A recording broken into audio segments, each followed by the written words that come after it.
was a war that until that day, the dream of lasting peace was.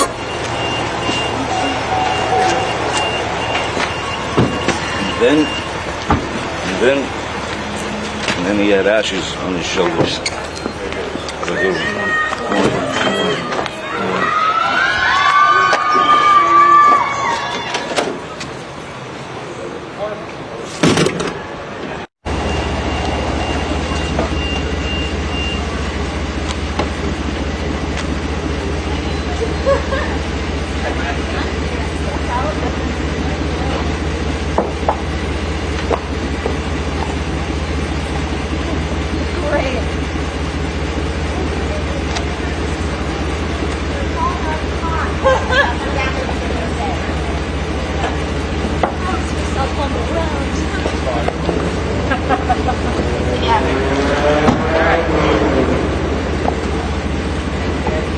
That's all right. You look great. Saw that a little bit.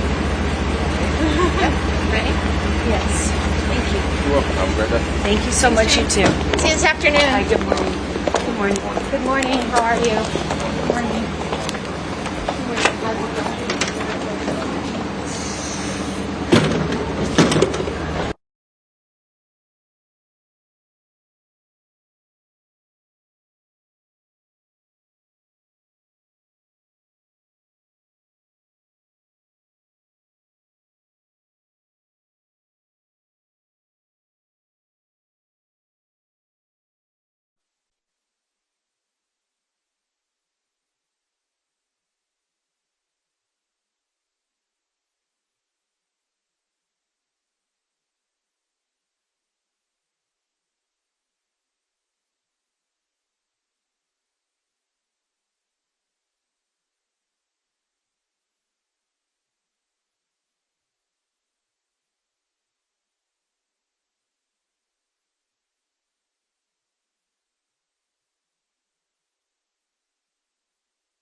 Next panel is now in session.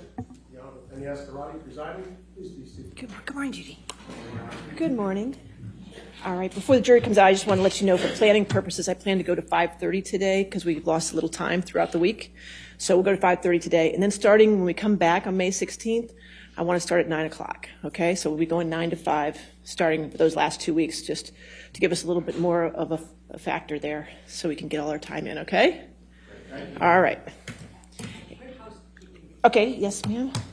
Just 2 exhibits, the defendant 167 and 170. I already given One defendants 167 170. and 170.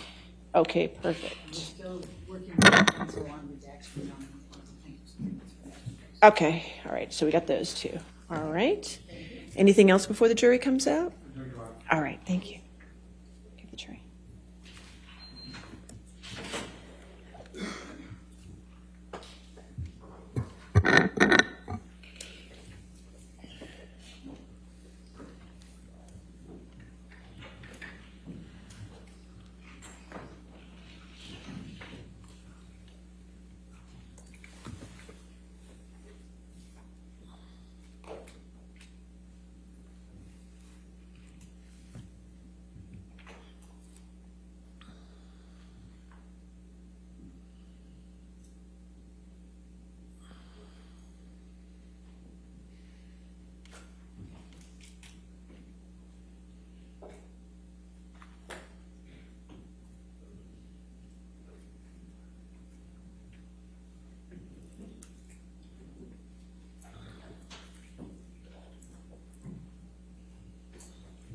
All right. Good morning, ladies and gentlemen. I just want to let you know that today we're going to go till 5:30. So I just want to let you know at the beginning of the day that we'll be going till 5:30. Okay? All right. Thank you. All right. Your next question, yes, ma'am. Thank you, Your Honor. Amber, when we finished yesterday, we were talking about the Bahamas and the yacht and flying off in a helicopter. I'm going to just ask you to take a look at, Michelle, if you can bring up Defendant's Exhibit 1091.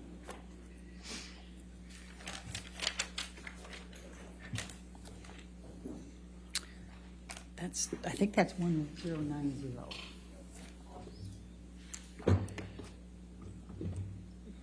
Scary that I would know that.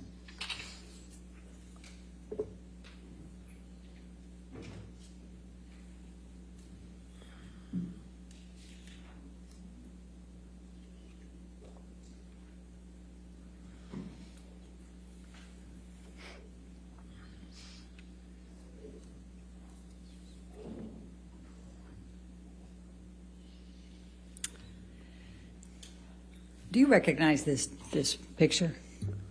Yes, that looks like the picture I took of Johnny in July, around July 2013. Okay, and why did you take this picture? Because at the time, I was already sensitive. I'd been in a relationship with Johnny for over a year, coming up on 2 years, and I had already noticed that there was this pattern of behavior changes with him that would make my life significantly more complicated or peaceful, difficult, or wonderful, depending on what he was using. And I only could tell what he was using because I would have to look for clues, and, he would pass out and, get sick and lose control of himself. And then people would pick him up and clean him up and fix it. And he wouldn't either remember, or he would deny it, or he would accuse me of saying that this had happened when it didn't. And there was no one to back me up. There was just his employees and everyone who had been taking care of him, versus my word. And so I started to take pictures to say, look, this is happening. This is, I understood enough about addiction to know that you have to hit rock bottom. Like, you have to have some consequence for your action or for your behavior if you ever change to get better. And it seemed to me like that was not happening. So I noticed a behavior pattern change, and he started to, instead of,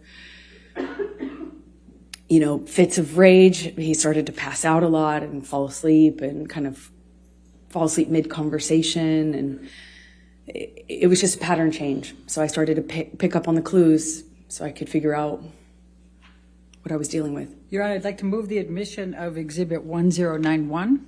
Any objection? No objection, Your All Honor. right, 1091 in evidence, you can publish. Thank you, Your Honor. And Ms. Heard, and what is depicted in this picture? Please tell the jury. Johnny passed out on the island where we were vacationing. He had a bit of a stint of sobriety right before this, and it started to change with his friend Paul Bettany. And yeah. Okay. Now I'm going to ask you, Michelle, can you bring up Defendant's Exhibit 1095? We talked about March 2013 yesterday, and I just wanted to bring this up quickly.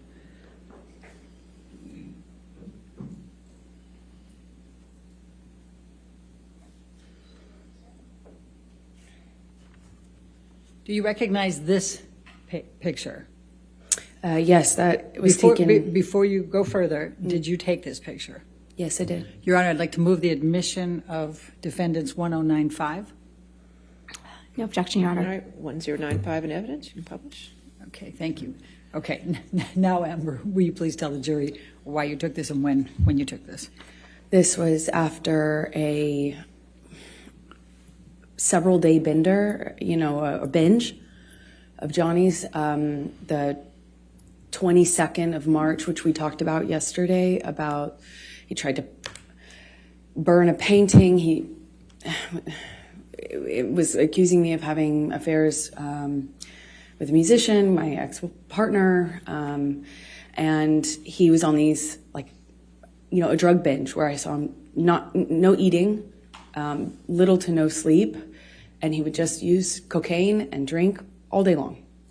Okay. And that would go for a period of time, and then a major blowout, and then he'd get sick and pass out, and then feel really awful, and often, including this time, would start a period of sobriety after that.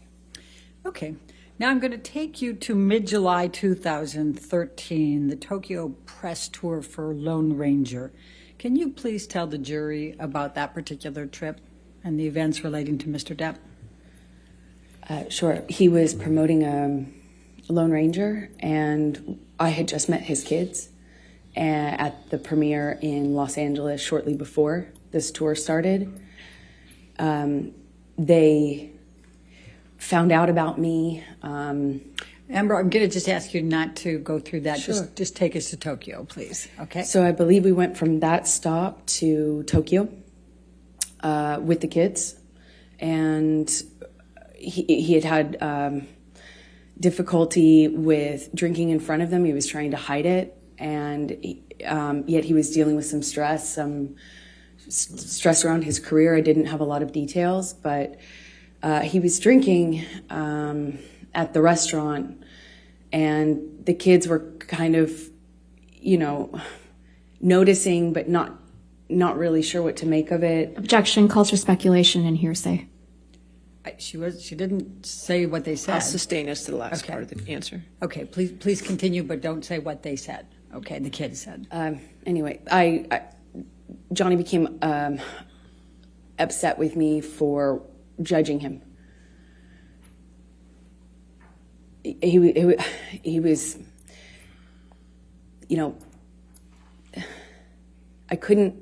was like I couldn't win if I didn't do anything, if I didn't say anything to him about the drinking, if I didn't acknowledge it, it got worse. If I did acknowledge it, it was my fault and I was nagging. And I get it, I wouldn't like to be told what to do either, but it made him really angry, and the kids were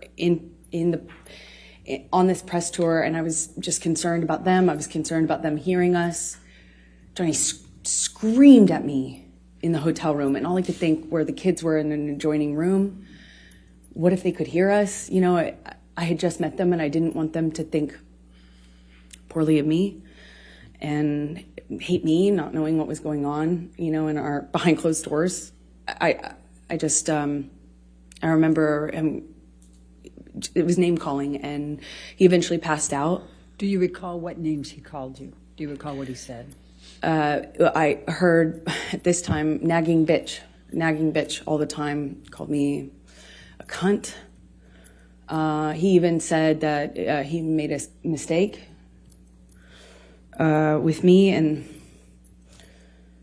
that he didn't want to, that when we touched back down, he'd get rid of me and I'd go back to,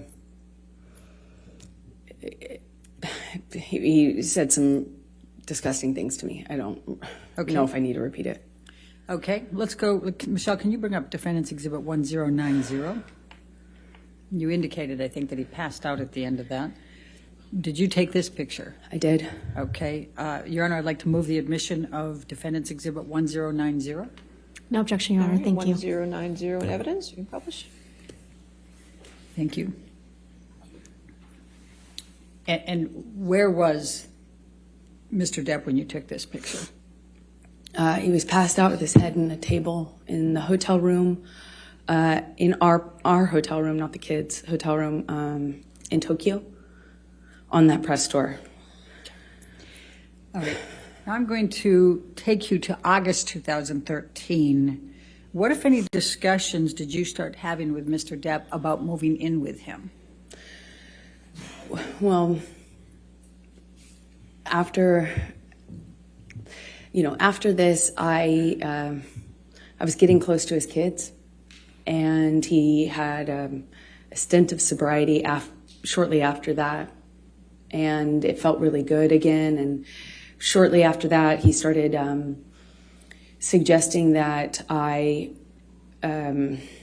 let him rent my apartment for the vultures. That's what he called the press.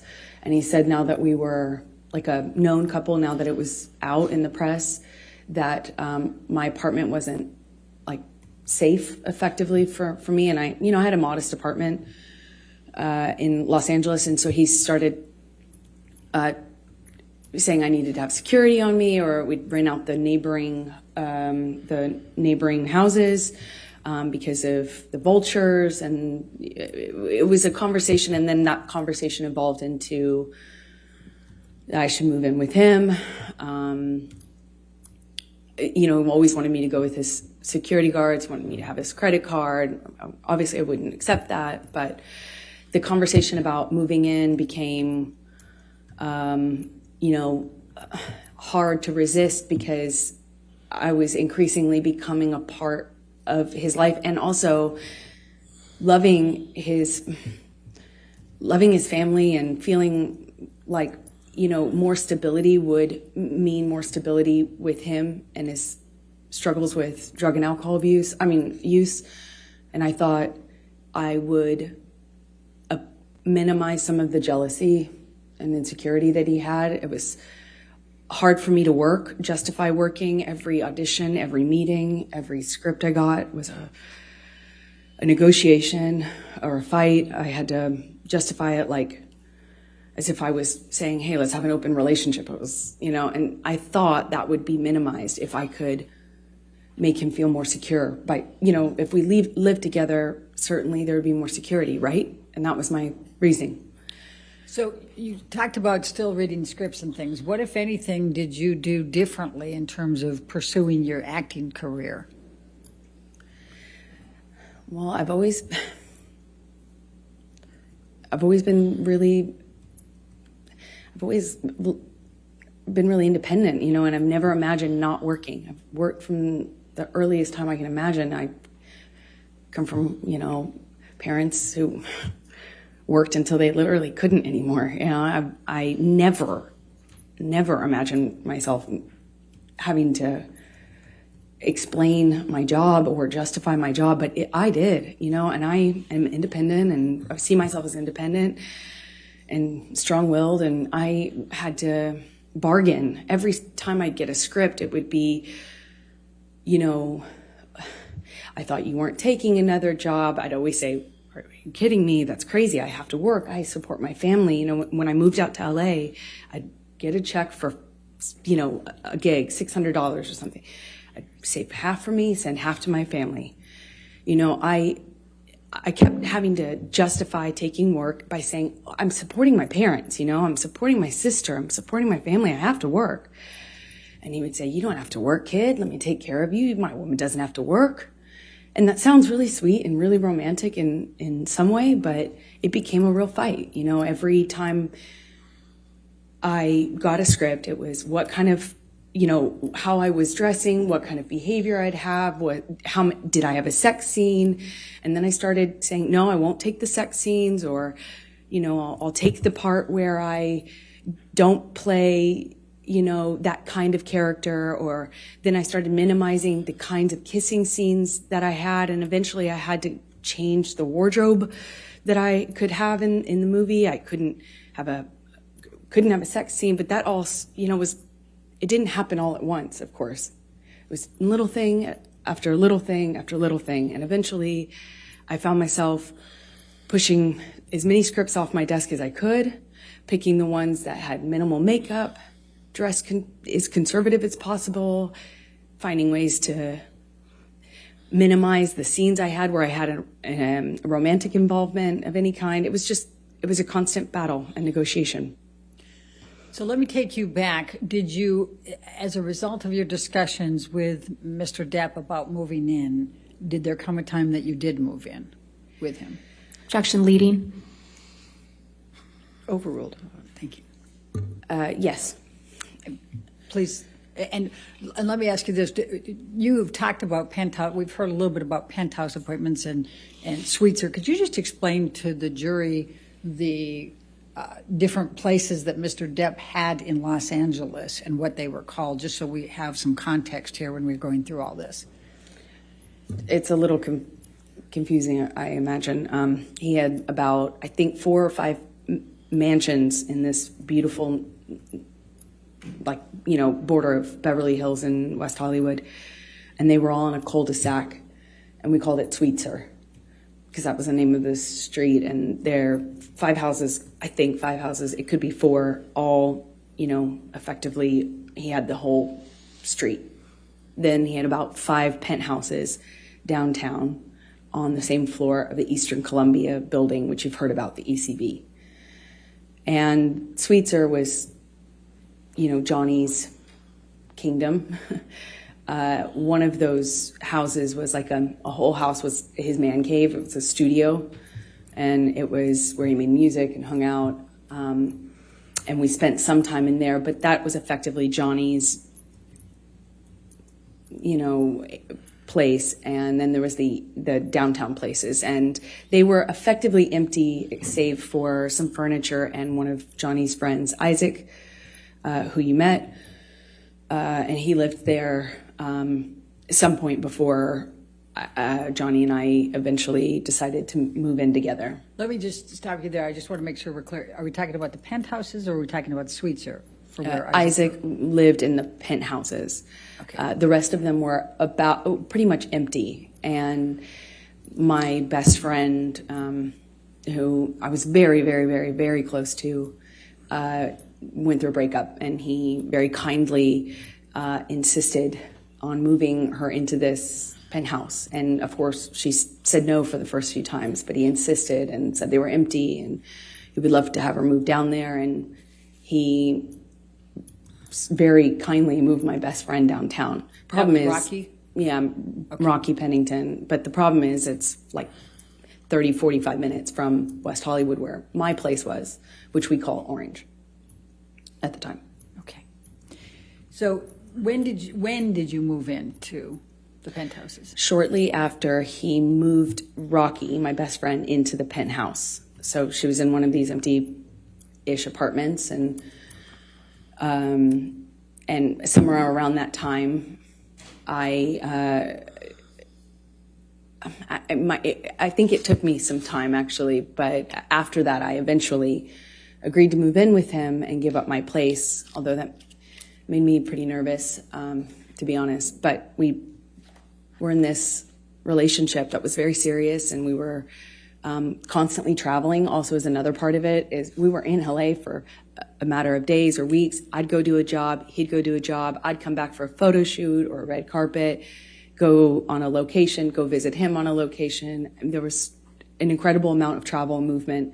So we weren't really, again, living the day-to-day that you might normally with a partner, you know, where you have a home and you move in together and you have one home. We didn't have that. It was Okay. very different. I'm going to take you to September of 2013. What were you filming at that time? London Fields? Yes, that's right. Okay. I was filming London Fields. I just started. All right. And did there come a time that you became engaged to Mr. Depp? Well, yeah, it was difficult because in that role was a very difficult role. I mean, every time, every scene that involved sexuality or romance was like, I'd look at that on the page and it felt like I'd feel my gut tighten because I knew it was going to be an issue. But Johnny dropped me off. I gave him the script. I sent him pictures of what I was wearing in my wardrobe fittings. I sent him everything. I shared my script with his team, and the fighting eventually kind of minimized. It was clear I was going to do this job, and I told myself I had to do this job. And Johnny had to go to London, I think, for some pre-production stuff for a movie he was going to do a smaller part in. I think it was called. I think this was Into the Woods, is my best guess. So he dropped me off in London, and when he dropped me off in London, we had a few days at this hotel that we first,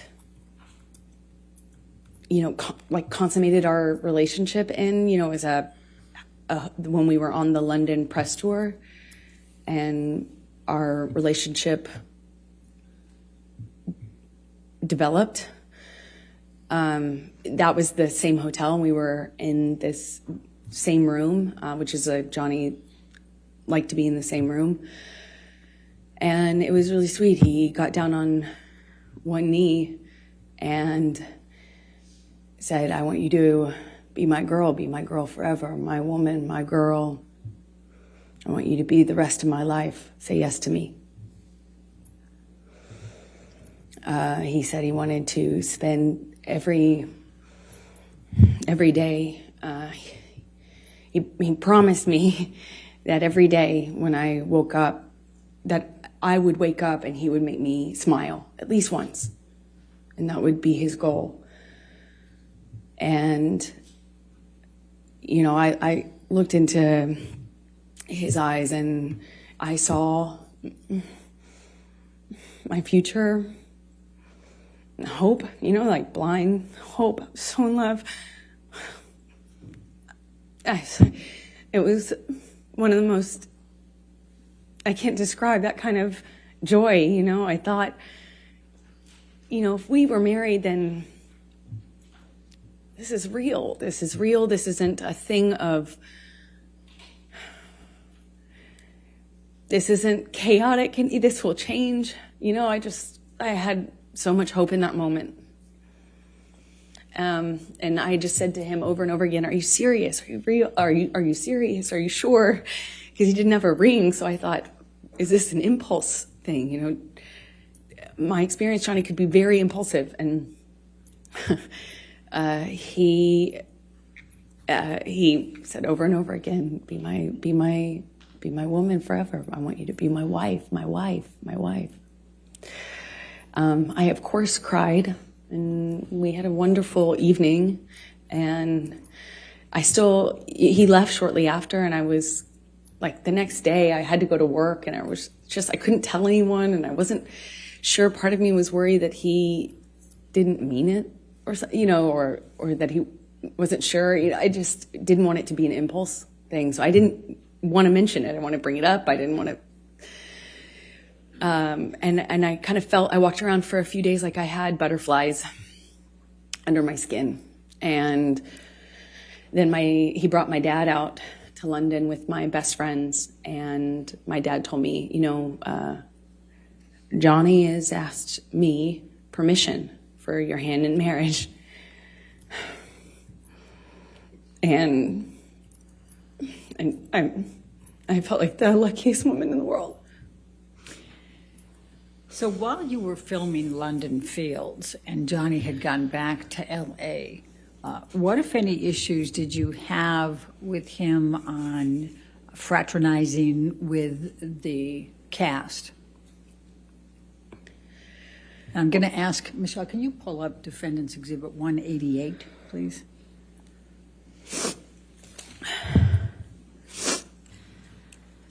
Your Honor, I'm going to object on hearsay. Your Honor, I'm going to, let's pull up 188A. I've redacted everything but what Mr. Depp says. All right, let me On just take a look 188A. at 188A. That's submission against interest.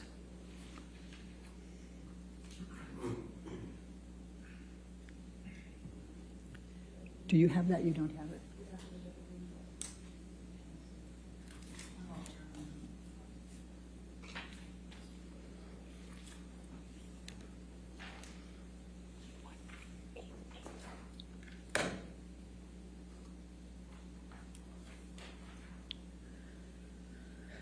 Give that a minute. While they're working on that, can you tell us what transpired between you and Mr. Depp when you wanted to do something with a cast member?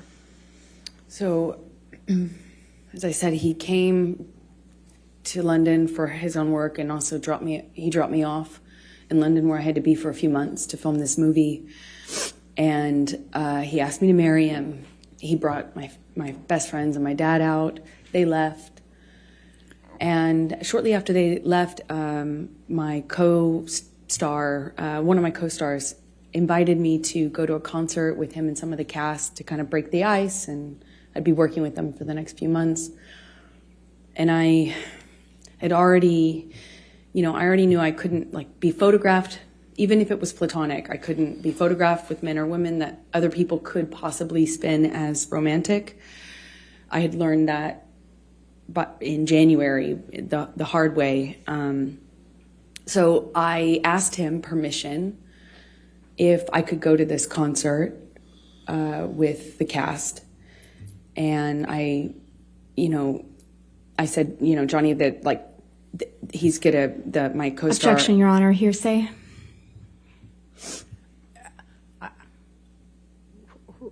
Don't tell us what the co-star said. Just tell us what your communication was with Mr. Depp.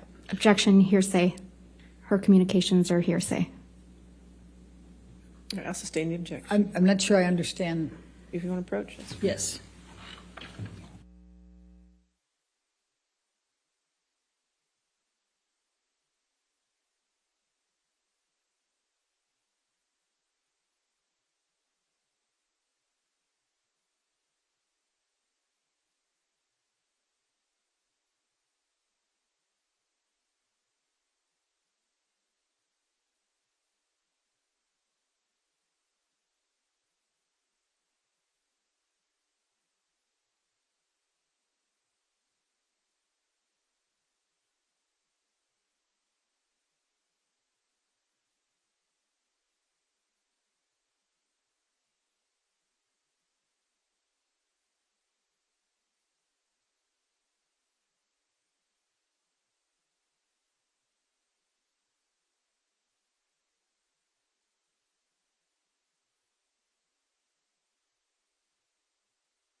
That if I accepted the invitation and went out to a concert, that the engagement would be off, that the relationship would be off, and that I was foolish, naive, for thinking that people could invite me to a concert in a platonic way. I tried to say that it was fine. Objection, that hearsay.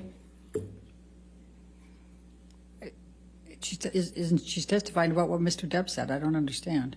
All right, I'll overrule that objection. Please continue. Yeah, he said I was foolish and naive, that no one could invite me to. How could I be so dumb to think that somebody could just invite me to a concert? Why would they want to hang out with me? Obviously, it was because they wanted more from me, and that I probably wanted more too. You know, I was basically asking for it. You're going to go backstage. What are you going to say to the band? And then I know how this plays out, and who's the other girl going to be there? And how could you be so stupid? How could you be so foolish? You're more naive. You should be smarter than this. And I apologized. I stayed, that whole evening, I think for a few hours I spent on the phone with him, texting, calling, or talking, hanging up. He'd hang up on me, be upset, and then send me cryptic messages about my foolishness. And, you know, I'm already doing a movie where I play this, character where I was empowered. Like, I read the script and I thought this character was empowered sexually. And by the time I got Johnny's feedback on it, I had been convinced that actually I was just being used. That I was just being used. It was clear that that was all I had to offer, and I was too foolish to see it. And I had Amber, I'm just going to stop you right there because I'd like you to take a look at Defendant's Exhibit 188A. Mm-hmm. Is that in front of you? Do you recognize this portion of the text chain between you and Mr. Depp? Yes, I do. Okay, and this is on September 9, 2013? Yes, it is. Okay, and are these statements Mr. Depp made to you during that evening that you just described to the jury? Yes. Your Honor, I'm going to move the admission of Defendant's 188A. Any objection? No objection. All right, 188A in evidence as redacted. Do I have that redaction, or is that something you need to give me? I think we're going to need to give it to you a hard Okay. copy. All right, thank you. Thank you, Your Appreciate Honor. And if I You can publish. can draw your attention to it, he first says, I don't want to make anything an issue, baby, but I literally have been on the ground just 14 fucking hours from leaving your side. Do you see that? Yes. And then he says, you know what I want, who I am, and where I want to go with us. You know very well what type of fucking man I am, and yet you lay a gauntlet before me that you know is the very species of danger that will always attract me into a very tempting test. What's behind that door? Almost impossible to, I think he meant not take you on. You want me to roll the dice? This sounds more like an aggravated ultimatum than soft words that could help us make both feel better. Don't test me, please. Did he tell you that? Yes, he And did. what did you understand that to mean? It was clear. It was a threat that if I wanted to be. Objection, speculation. I think she can say what she understood it to mean. I'll sustain the objection. Okay. All right. Let's move on then to the filming of Mordecai with Mr. Bettany in October, November 2013. Where did that take place? In London. Okay. And what, if any, involvement did you have? Were you there for any part of that filming? For part of it, I happened to be in London already for the film I was just telling you about. And Johnny came to London shortly after to film his own movies. He did the smaller, I think it was a smaller role in Into the Woods, and then he was filming Mordecai after that. So after I finished my movie, I moved in with him into his house in London, a rented house in London. Okay. And describe your experiences during that time period with Mr. Depp. It was really touch and go. He was filming with Paul Bettany, and there were days when he wouldn't come home, or they couldn't get him up out of on set. He'd be asleep in his trailer, sleeping whatever he'd done the night before off. I remember he missed a few days of work that way. It struck me because in my experience in our job, you don't miss work. It doesn't matter how sick you are, you go. It's millions of dollars every single day they're filming, and I had not experienced someone who could effectively just control the set like that, to that extent. And one day he didn't come home, and I was worried sick. I found out that he was in a hotel room with Paul Bettany. Objection, hearsay. Okay. Move forward, because When he came home, they had to carry him home. Objection, hearsay. Did you see them? I carry watched him? it. Okay. Go ahead. Okay, please continue. I watched. Actually, I was shocked that he could do it. One of the security guards carried Johnny like a baby into the house, and I looked at that, and his boots were hanging over the security guard's arm, who had to negotiate getting through the doorway, carrying Johnny like this. And I watched this.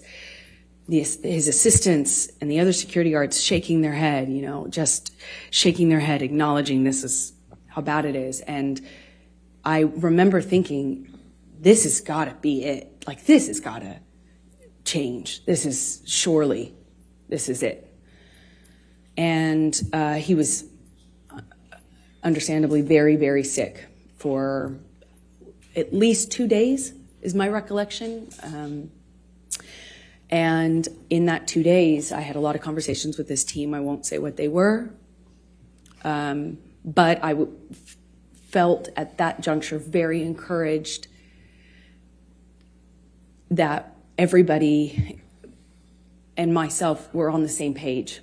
And I felt encouraged that we were in a new chapter, that Johnny had finally hit rock bottom, and finally he felt like changing for good.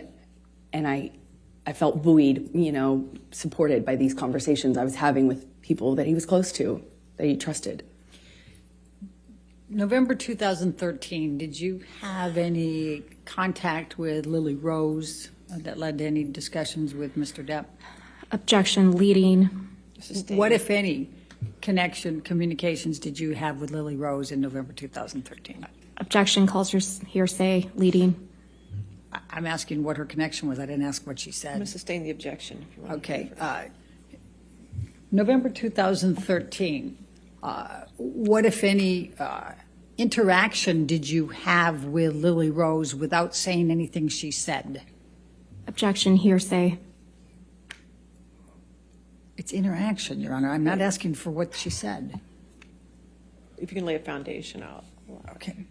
Did there come a time in November 2013 that you saw Lily Rose?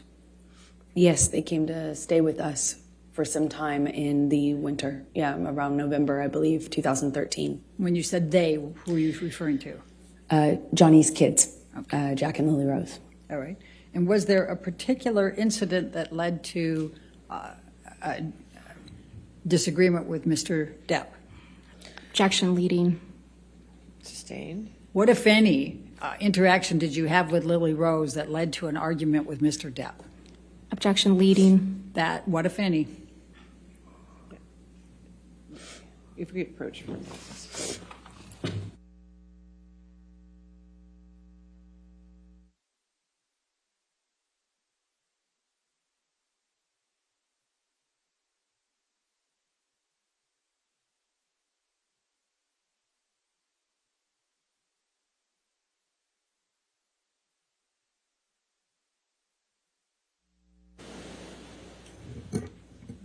Did you have an argument with Mr. Depp relating to Lily Rose in November 2013?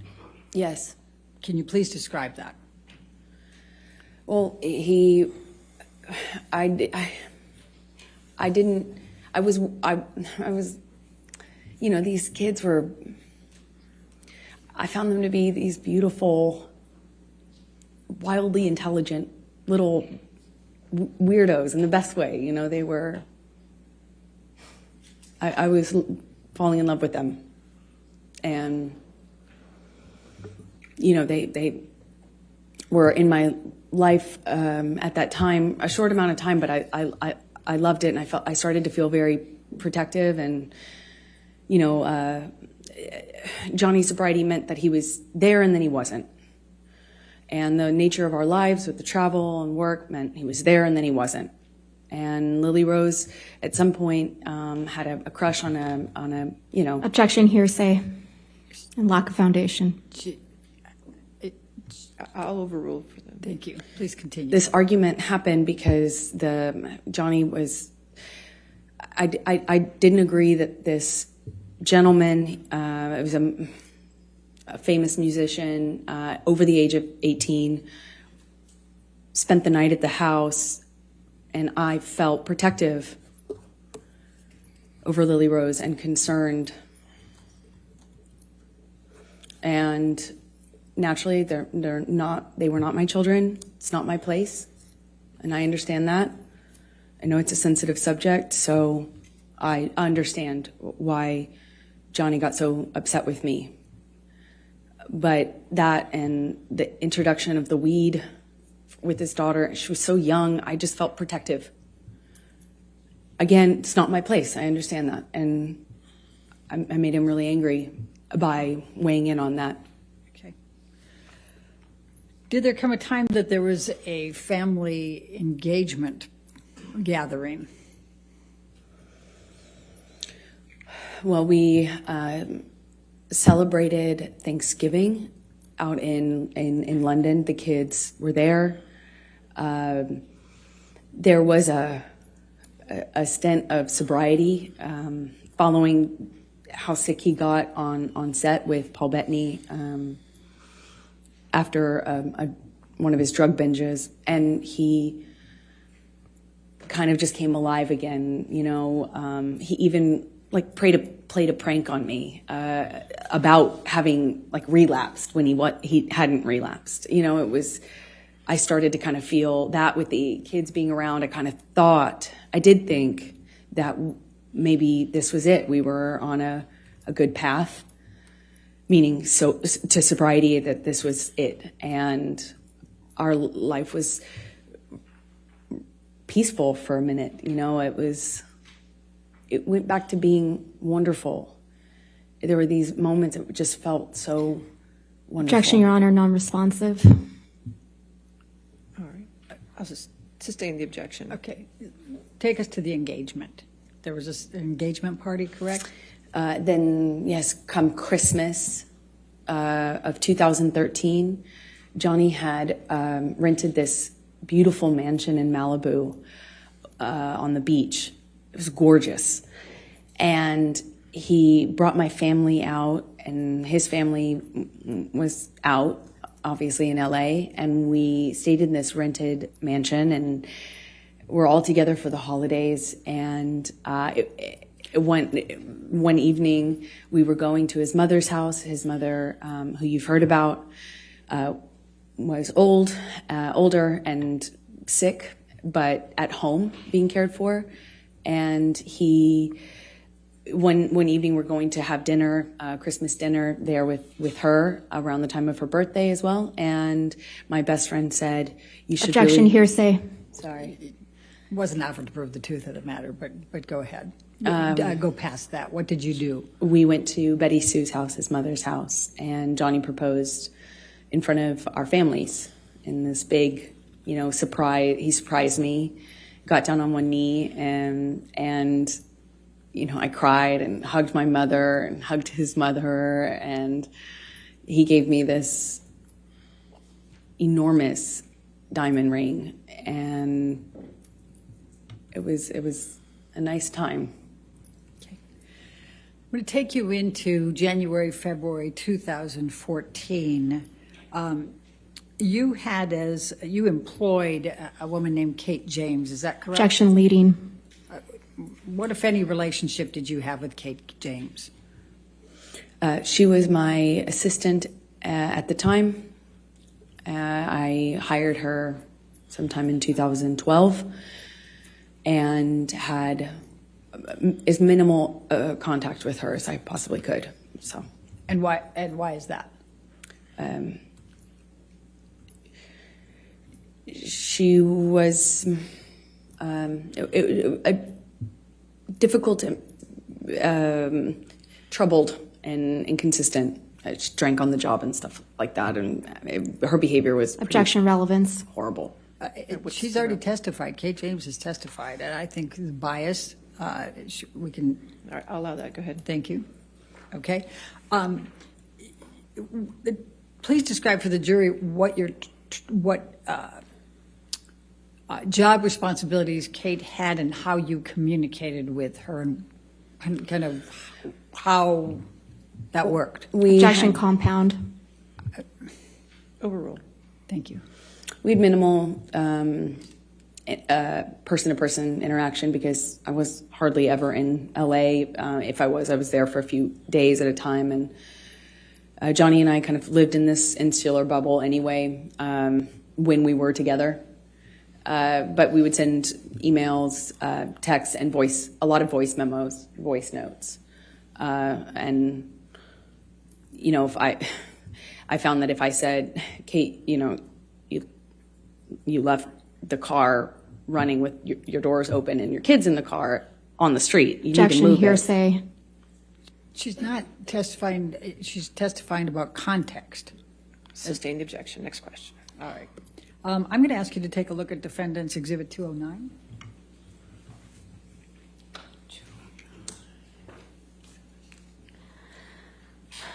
Your Honor, I'm going to object on hearsay grounds. All right.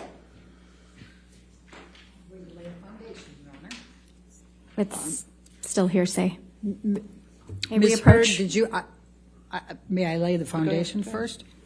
Ms. Hurd, did you communicate with Kate James by email in the ordinary course of your business? Yes, I did. Okay. And I'm going to ask you to take a look at Defendant's 209. Is this a communication that was between you and Kate James that was in the ordinary course of business with her as an employee? Yes, it is. So, Your Honor, I'm going to move the admission of Defendant's Exhibit 209. Business records exception. Still hearsay, Your Honor. Business record exception gets the business record, but it's hearsay. If there's hearsay involved inside the business record, there's still objection to hearsay. Your Honor, the business records exception, I mean, I don't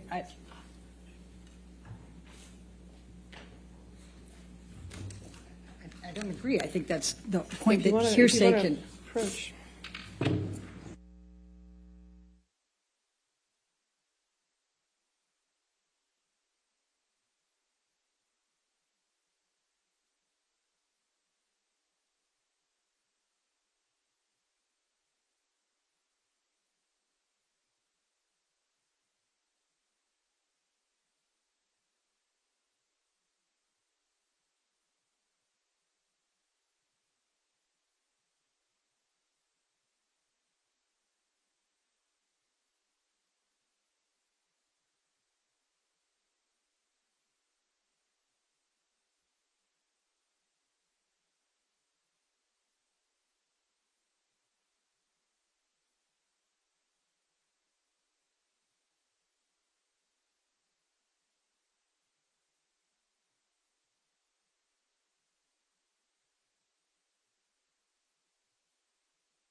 What, if any, communications did you have with Kate James about your issues with Mr. Depp?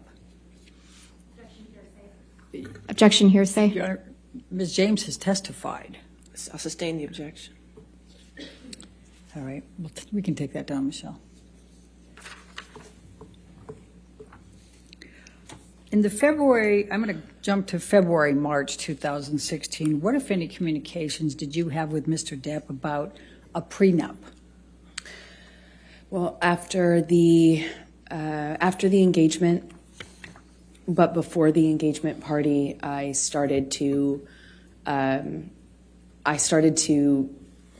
feel like it would make, I know that he earned significantly more than me. He's a successful actor. I wanted to eliminate any doubt in his mind and in other people's minds. So I brought it up to him and brought it up to my therapist.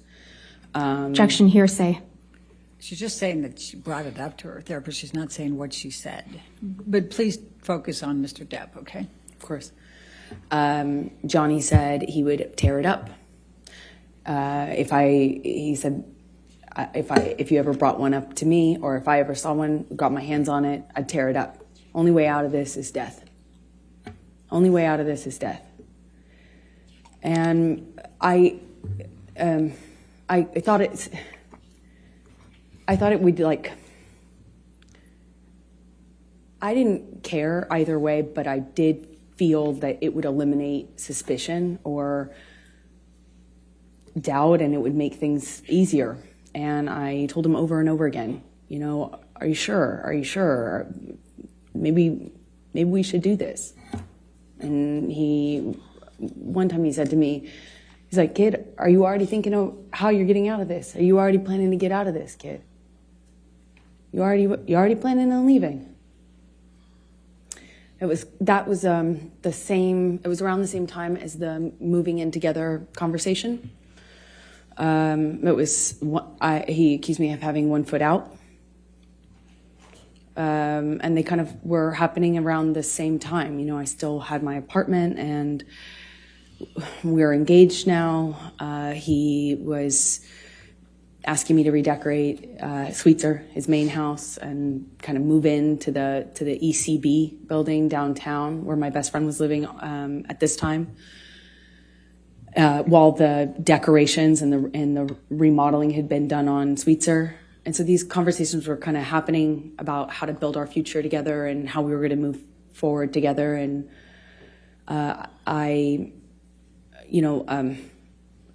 would have forgotten about the extent that we had those conversations early on in the engagement if it hadn't have been for my therapist's notes. I'm sorry, if it hadn't been for your what? If it hadn't been for my therapist's notes, which were taken at the time when I was talking to her about this and my conversations with Objection Johnny. hearsay. Okay. I'll sustain the objection. We'll move on. Okay. Let's take it to March 2014. Did there come a time there was an engagement party? Yes, so it was March 2014. Please describe for the jury. We had an engagement party, and we decided that when we did get married, we'd have a small wedding, something intimate. But, our lives were kind of big.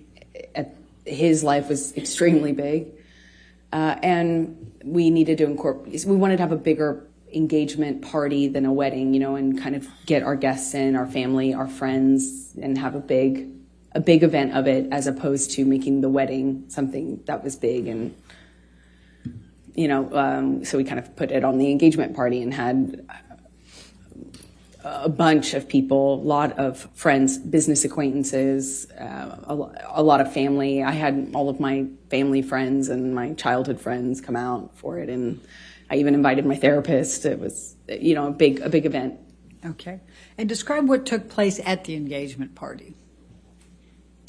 We walk in together and we took some pictures and said a few hellos, and then Johnny disappeared upstairs in, I guess it's like a coat room or something. It was in a big abandoned building that was rented out for events.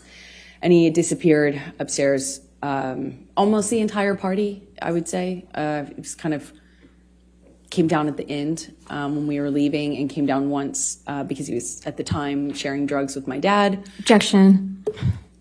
Speculation. Lack of foundation. How do you know that he was sharing drugs with your dad? I was there.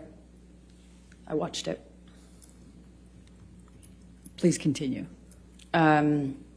My dad at the time was was addicted to the same thing Johnny was.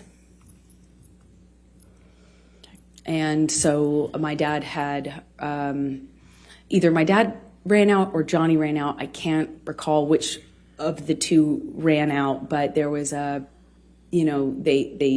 needed more, of course, and had to leave the party. My dad actually left with Johnny's security to go get more drugs from Objection. West Calls for Hollywood. speculation. How do you know that? They told me. Hearsay. Sustain the objection. Okay. And they left to go whatever, and then they came back with drugs, and everything was okay in terms of the withdrawal symptom, or I don't know what you call it at that point. But he still stayed upstairs. And Are you referring to Mr. Depp? Yes, I am. Okay. Please So continue. shortly after that, I tried to get Johnny to come downstairs, and he just snapped at me, just verbally told me to shut the fuck up. And I remember talking to my mom about the irony of it. Okay. We were in an engagement party, but that was pretty much it for the engagement party. And I went downstairs and entertained guests and smiled and took pictures and put on a face and, went about my evening. All right. I'm going to take you to May 2014, the Met Gala. Could you please tell the jury what a Met Gala is and what's involved in that? Objection. Compound. Overruled. Met Gala is a big event, annual event, celebrity event in New York. It's a fashion event, but it's just a major red carpet event. And you have to be invited, and it's kind of a thing, and we were invited that year. And I had already gone for the previous year or two, and this year we were going to go together. And at some point in the evening, we're sitting across the table, and Johnny starts asking me about this woman. He thought I was looking at this woman in a sexual way, and I kind of turned it around on him and said that exactly. Objection. Hearsay. All right. It's context, Your Honor. This is context. Sustain the objection. Okay. Just say what Mr. Depp said then. I guess you can't tell us what you said to him. Okay. He was accusing me of flirting, and that's how the argument started. I don't recall what other accusations I was fielding at that moment, but typically in my experience with him, it wasn't just one. So you'd make a point, and then he would go on to a different accusation. But I remember that what started it is this accusation that I had been flirting at this event. We get back to the hotel room, and Johnny shoves me and kind of grabs me by the collarbone area, like not really my neck, but top of my neck, above my collarbone, below my neck. I think at that point, when we were still in the living room, I shoved him back, but I don't really recall too many specifics. I remember he threw a bottle at me. It missed me, but it broke the chandelier. And at some point, I remember maybe this was the shove that I was talking about, but at some point, Johnny and I are in a struggle in the living room, and he kind of like shoves me down on the sofa, and I get up and I'm trying to get him off of me, and it's just stronger than me. I don't know how else to describe it. And at some point, he just whacks me in the face. And I had not, at the time, been, I didn't I think that was the first time I was like, is this a broken nose? At the time, I was unsure what that feeling was, but I suspected I had a broken nose. And other than that, I was relatively unscathed. But I remember my nose being swollen, discolored, red. And I took a picture of my face at some point and made a joke about it to my friend about how bad I looked compared to how the Objection, red carpet. hearsay. It wasn't offered to prove the truth of the matter, sir. I'll sustain the objection. Okay. Okay. Just don't say what you told a friend, okay? Okay.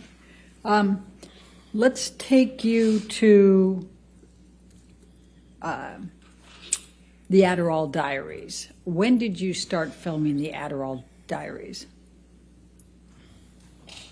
Believe May. I filmed another movie in New York, March, April, May. I went straight from that movie to another movie, an independent film with James Franco. The one I had previously shot was with Christopher Walken. That's right. Okay, so I went from one to the other and saw Johnny in these, in between. Like if I got a long weekend or, I'd fly home to be with him and then fly back. It was kind of like that. Fly back from where? Where were you filming those? In New York. Okay. And where was Mr. Depp at that time? Johnny was in LA at the time and then eventually went on location for his movie, Black Mass, in Boston. So you were in New York and Mr. Depp was in Boston at some point? Eventually, by May 2014. That's it. All right. And what, if any, discussions or arguments did you have with Mr. Depp relating to James Franco in that time frame of May 2014?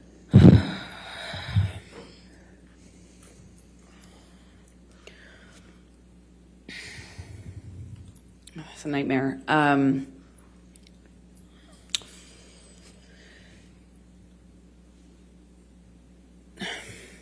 I wanted to do this independent film. I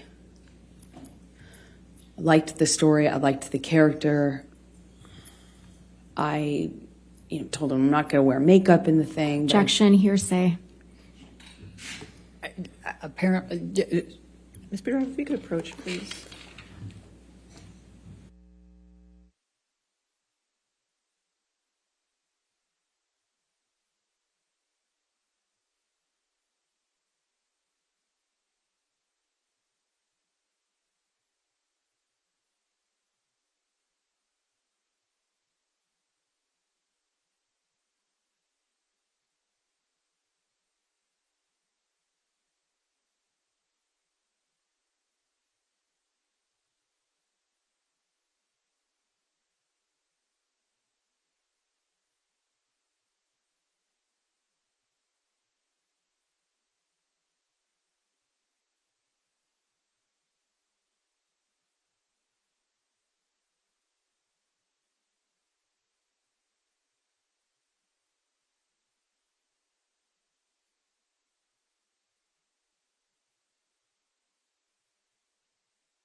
so tell the jury what Mr. Depp said.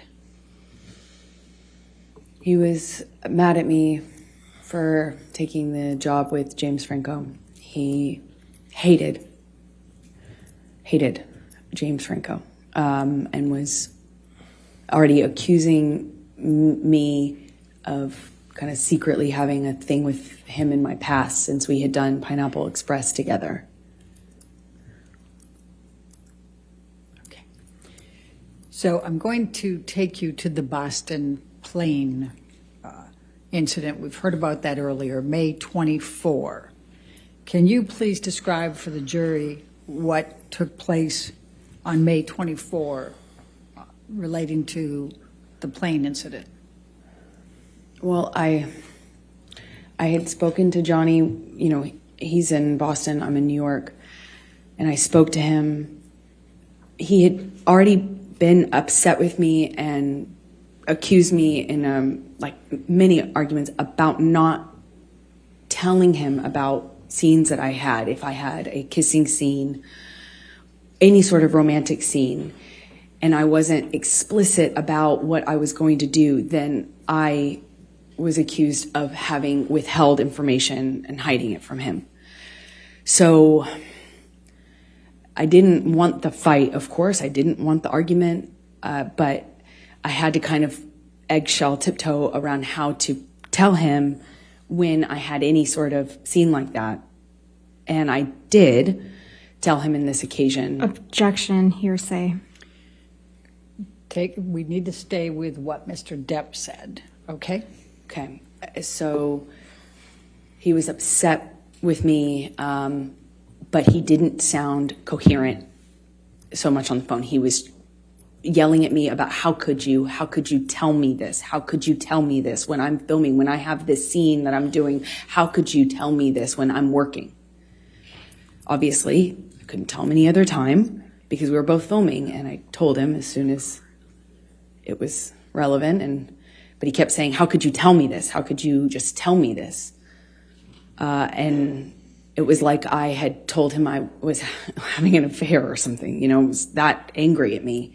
But he kind of started to sound less connected to reality as these like arguments would happen on the phone. This is in one day.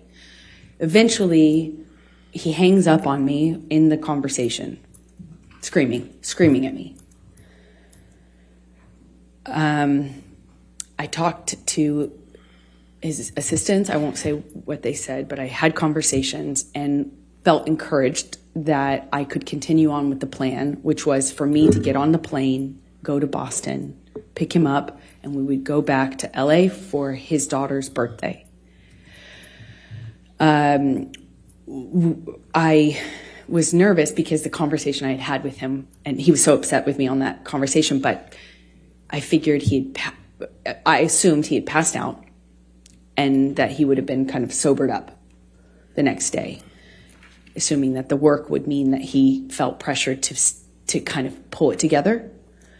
And I get on the plane. He sent the plane, so I assumed he's not that mad at me. He's over it. We're moving on. He's sobered up. There had been a lot of talk about a sober plan, like a full detox, a full recovery, a doctor, a whole plan. You know, there were talks of that following what had happened in London. So I was feeling like, okay, well, maybe we're here. And I get on the plane. It touches down and the SUV pulls up and it sits on the tarmac for a very long time. He knows I'm on the plane waiting for him.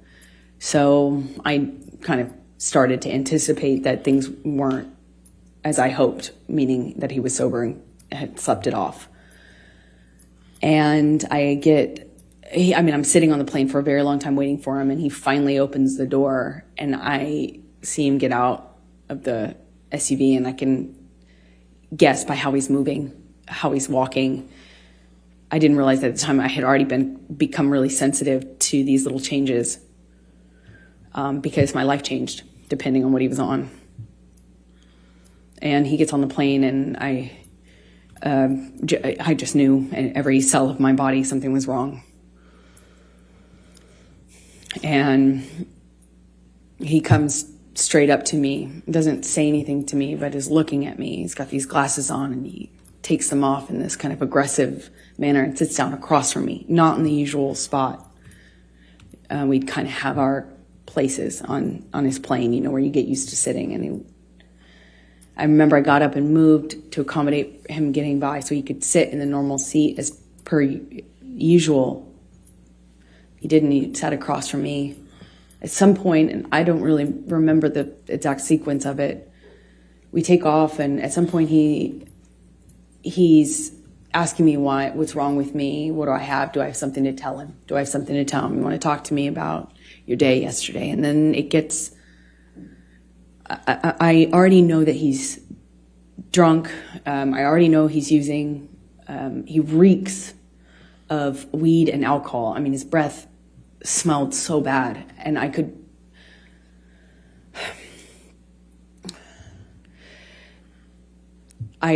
anticipate that there was a no-win situation here. There was no me talking myself out of this or talking him down or any, a lot of my arguments and my involvement in them are me trying to diffuse by explaining or Objection, non-responsive. She's telling the story, Your Honor. I'll sustain the objection as part. Go ahead. Okay. So he is asking me questions, and I know to not engage. I was polite. I made sure to answer minimal amount of, the minimal amount that I could. I moved slowly. I was trying to be polite, but not engage because there was no win. And he kept going, kept asking me. Eventually went from, do you have something to tell me, to, you want to tell me how much you liked it? Tell me, did he slip a tongue? It got worse and worse, just more. It went from asking me about how my kissing scene went or how the sex scene went to asking me what James Franco had done in the scene, to being really explicit about my body. He was talking about he was saying really disgusting things about my body, about how I liked it, how I responded, and then he started just straight up taunting me. I know you liked it. He called me a go-getter. He called me a slut in front, and also this is happening with security and his assistants on the plane. And I remember I felt I struggle to be able to tell you how embarrassed I was, because he was speaking to me in front of people in this way, asking me if I liked it and if I was wet, and why I wasn't looking at him, and that was proof I wasn't looking at him. That was proof that I was asking for. Did I ask James to do this and this to me? And how about if he does those things to me? Insert sexually explicit descriptions of what he accused me of wanting or deserving. And I, at some point in this, get up and move to the front of the plane. And I remember getting up so slowly. I didn't want to aggravate him. I didn't want to give him any excuse to pounce on. I didn't want to upset him. I didn't want him to flip a switch and get worse. I just remember very slow movements, and I slowly get up and move to the front of the plane, and he starts throwing things at me. Ice cubes, utensils. He's calling me a go-getter, and then an embarrassment, talking about what an embarrassment I am. I don't know how many times I moved seats. I wish I did. I remember moving more than once, and Johnny came to me each time, not the other way around. He sits down in front of me at one point, and because I'm not answering him, I was looking out of the window, and he slaps my face. And his friend is in our proximity. And it didn't hurt my face. It just felt embarrassed. Did he do that to me in front of people? It was the first time that anything like that had happened in front of somebody. I got up to move again, and he's just taunting me, having a laugh, screaming, and then just straight up mean, calling me names. And it was oscillating between those things. And I get up slowly again, and I just resolve to just sit the rest of the time up at the front of the plane. And as I get up, he kind of kicks the swivel chair into my hip, or kind of just hits me. And I look at him, and he asks me, what are you going to do about it? I just stared at him. I just stared at him and wanted him to see me. I wanted to get through to him. Didn't feel there was it felt like there was a blackness in his eyes. I wanted to look at him. I wanted him to see me. It didn't even feel like him. And as I'm walking away, slowly, trying not to be, I was being very deliberate about my movements, wasn't saying anything, I wasn't engaging. I am walking away from him slowly, and he tells me to hurry the fuck up. Hurry up. And I just look at him one more time, wanting to penetrate the monster to see the man that I love underneath that. The man I loved. And he tells me to hurry up again. And I pull my gaze away from him. I walk away from him. My back is turned to him, and I feel this boot in my back. He just kicked me in the back. I fell to the floor. I caught myself on the floor, and I just felt like I was looking at the floor of the plane felt like a long time. And I thought to myself, I don't know what to do. I can't believe he just kick me? No one said anything. No one did anything. It was like you could hear a pin drop on that plane. You could feel the tension, but no one did anything. And I just remember feeling so embarrassed. I felt so embarrassed that he could kick me to the ground in front of people. And more embarrassing, I didn't know what to do about it. I got up and I walked to the front of the plane. I sat down and I just looked out of the window. And Jerry Judge's security and my friend both kind of under their breath asked me, "Are you okay?" Objection, hearsay. I spent the rest of the time looking out of the window. Sustain the objection. And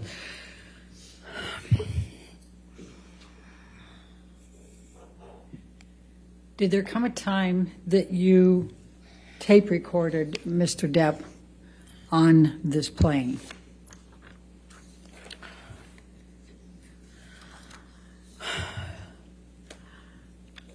I want to sit here and say that I was telling myself I needed to leave him. But as he got worse, he demanded the oxygen tank from the flight attendant, excuse me. And he continued to drink and then eventually started howling like an animal and passed out in the bathroom with the door locked. And was howling, and I at some point pushed record on my phone because there was that 5% part of me. Objection, non-responsive. I don't think it's non-responsive. She's explaining what led up to her tape recording him and why. I mean, I can ask her, Okay. well, that's all of it. All right. Why did you tape record him? Because I knew that Johnny wouldn't remember what he had done. I knew he would not remember. And if Calls for speculation. She can say why she did it and what she thought. But that last part called for speculation. I'll sustain the Don't objection. say I knew. Why did you tape record? in my experience, when Johnny was that inebriated, he would not remember what he had done. Calls for speculation. How can that call for speculation? I'll sustain the objection. All right, let's go to defendants 221. And I'm going to play 3 different parts for it. Your Honor, And if may we we can- approach, please? Okay.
So we're going to start with 221, and we're going to call it A, and that'll be 0 through 1 minute.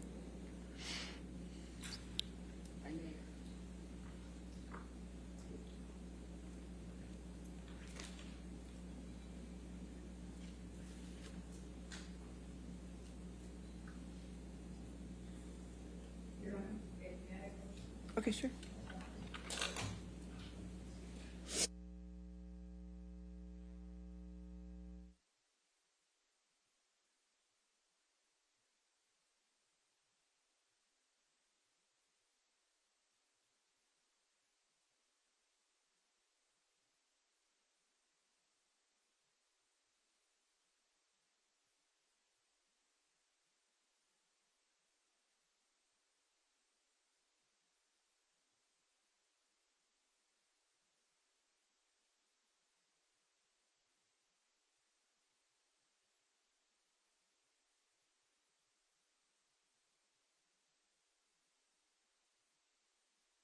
With the first one with 0 to 1 minute. And can we turn up the volume just, I mean, there's part of it that the noise of the airplane is a little bit loud, but to be able to pick up the noise.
And then the second one is from 2:50 to 3:20, 30 seconds.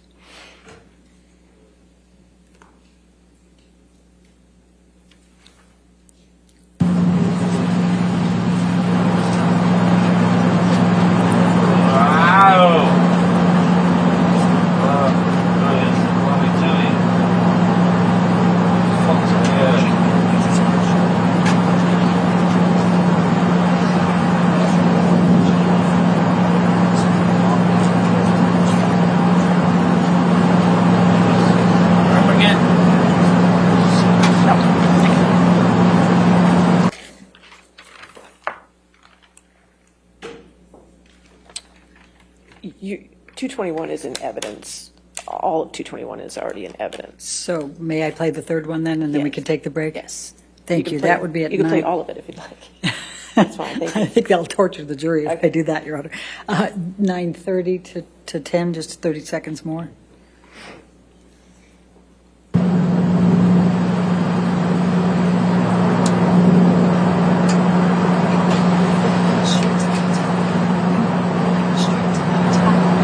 I'm not staying with this fucking lady in case she gets sick.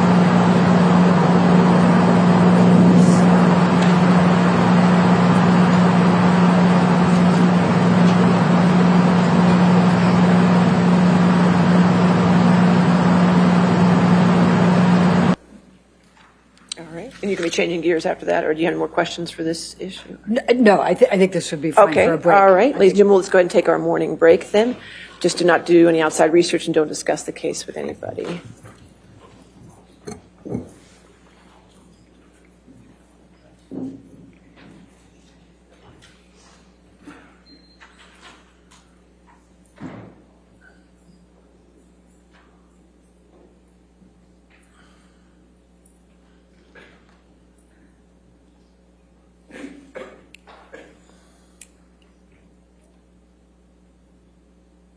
All right, thank you. And again, ma'am, since you're still testifying, don't discuss your testimony with anybody at this point, okay? All right, so let's just come back at, let's make it 11:42. All right, 11:42. Thank you, Your Honor.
All right, we ready for the jury? May we approach? Okay, sure.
All right, we ready for the jury then? Yes, Your Honor. Okay. Thank you.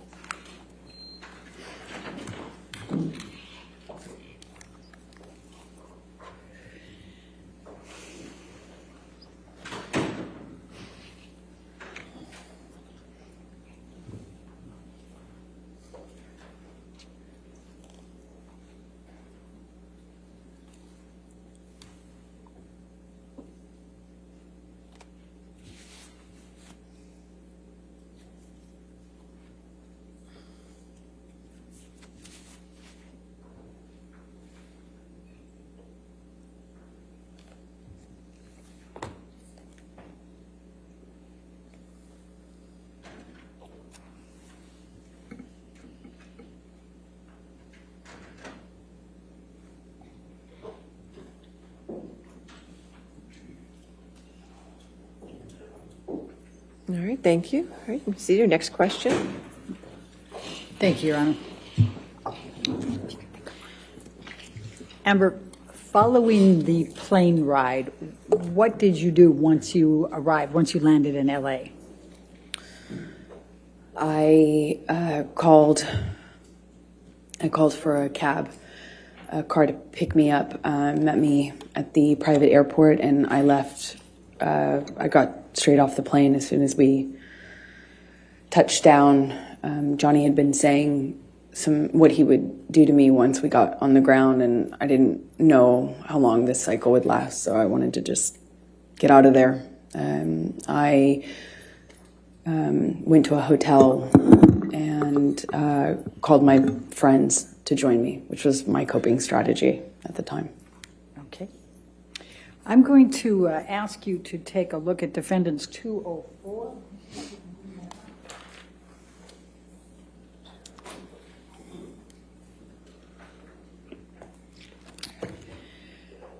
Did you reach out to... Objection, Your Honor, hearsay and bleeding.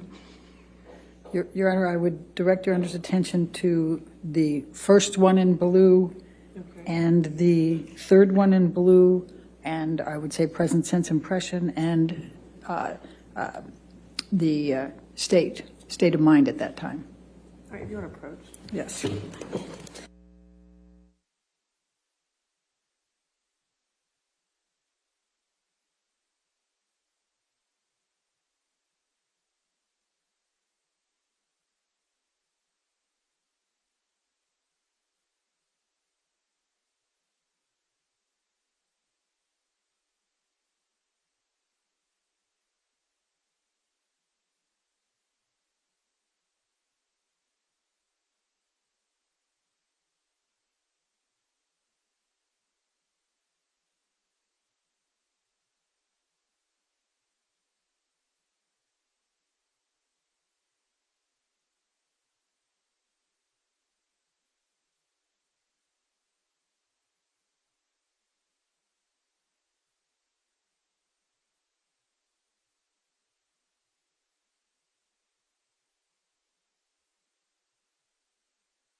All right, let's go to 205.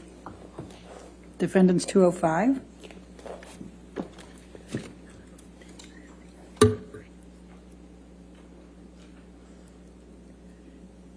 And this is a communication between you and Rocky Pennington, your best friend, is that correct? That's correct. Objection, hearsay.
Needs to be redacted.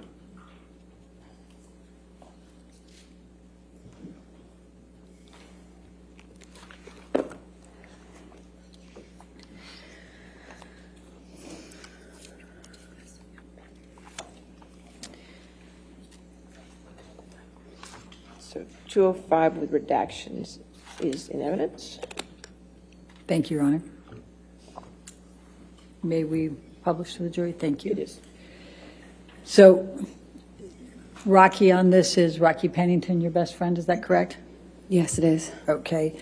And when did you send this communication to Rocky? Once I had touched down in LA, Okay. And you said, I'm not good. What did you mean by that? that I needed help, that I was scared. I was scared of what had just happened to me. I was scared of what was going to happen to me. I was scared if I left him. I was scared if I didn't. And I needed help. I just needed support. I didn't feel safe going home. I still had my place in Orange. He had keys. I was scared. Did you text your mother and your father about this incident? Objection, hearsay. If you want to. What, if any, communication did you have with your mother or your father following this incident? Objection, hearsay. Sustain that objection. Let's go to defendants 222, and Your Honor, I suspect we're going to be back up at the All right, you bench want to keep on this on one. approach? That's fine. Thank you.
What, if any, communications did you have with Kate James following the Boston plane incident? Objection, hearsay. Your Honor, if we go to 224. Okay. 224. My argument would be business records exception. All right, you want to come forward? We can do it.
So what, if anything, did you do the evening of the 24th of May? I reached out to friends and family, asked for support, Objection, hearsay. Sustained. and surrounded myself with them with that. What, if anything, did you do for Lily Rose's birthday? That's why we had gone back to LA. Johnny was sick after having passed out on the plane. So I took her to dinner. We went to Benihana's.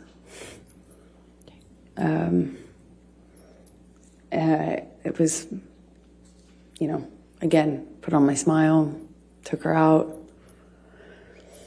tried to make her feel loved, and celebrated for her birthday. And then I booked a flight out to New York to go back to New York, obviously without Johnny. I'm going to ask you to now turn to 225.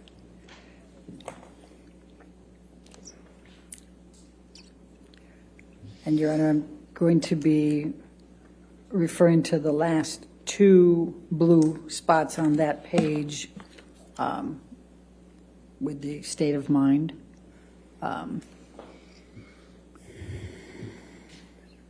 Mental condition. All right. It doesn't, it's still hearsay, Your Honor. May we approach? Yeah, you want to approach? I just want-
I'm going to ask you to turn now to 228.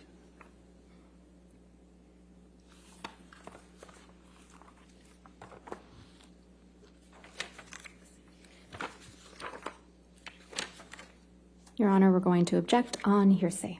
First line, Your Honor, Okay. is all I understand in Your Honor's ruling, but I think.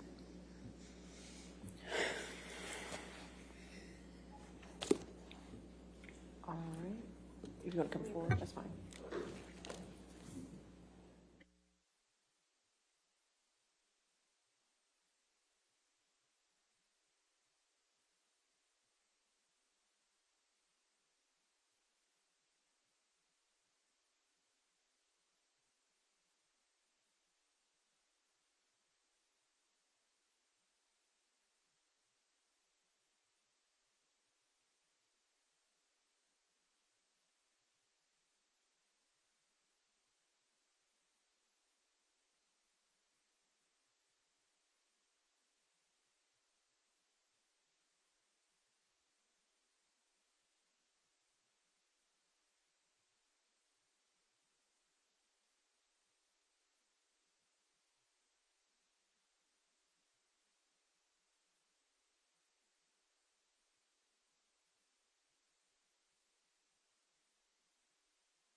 So tell us please tell the jury what you did then over that night, the next day, and at the hotel.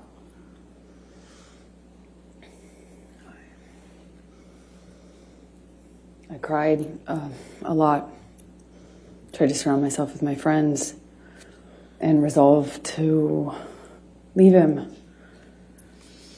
I felt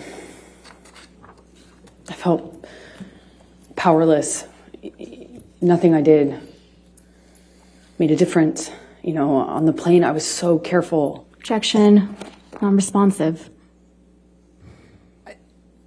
Please just tell us what you did, and you can tell how you feel, but don't go backwards, okay? I resolved, tried to, the strength to commit to leaving him. I knew I had to. I knew nothing else would make a difference. So I got myself back to LA. New York. And started going to Al-Anon meetings every day. It's a support group for people who love addicts and alcoholics. What, if any, communications did you have with Stephen Deuters? Objection, hearsay. Your Honor, let me ask it this way. What, if any, communications did you have with Mr. Deuters communicating on behalf of Mr. Depp? Objection, hearsay. I would say agency on that, Your Honor. You have to lay a foundation for that. Okay. All right, let's go to 229A.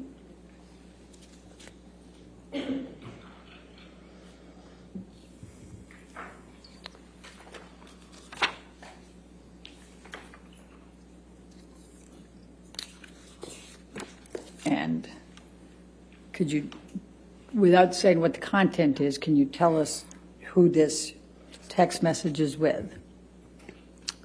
Johnny's assistant, What's his name? His name is Stephen Duders.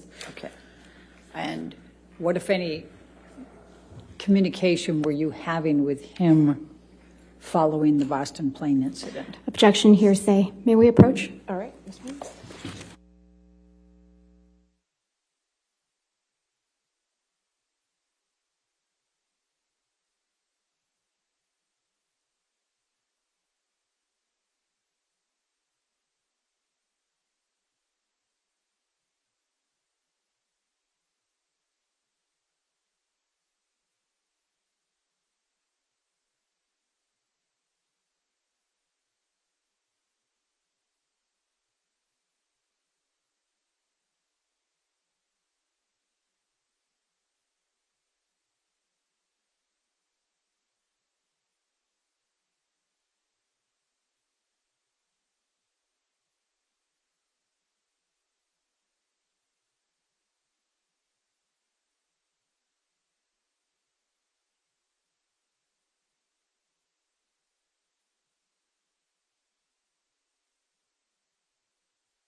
Did you communicate at all with Mr. Depp in the days following the Boston plane incident? Yes, I did. Please tell the jury about those communications. I heard from him directly. I also heard from him through his assistants who were texting for him. Objection, Your Honor, hearsay. I'll sustain the objection. You're not allowed to testify about the text messages with his assistant, but can you tell the jury about your communications with Mr. Depp? Okay. It's kind of confusing because he was texting through them. Objection, Your Honor. I'll sustain the objection. I'll strike that from the record, and you'll I disregard that understand. testimony. Please answer the question. Just confine it to the communications you had with Mr. Depp, please. That he was sorry and told me that he was in a blackout. He didn't remember everything, but what he did remember, he was ashamed of. He begged me to forgive him, said he understood and forgave me if I never wanted to speak to him again. He texted me at one point and then I didn't respond right away, and he texted me again that he understood that I had made my decision to move on and good luck, and I was better for it, and then continued to contact me.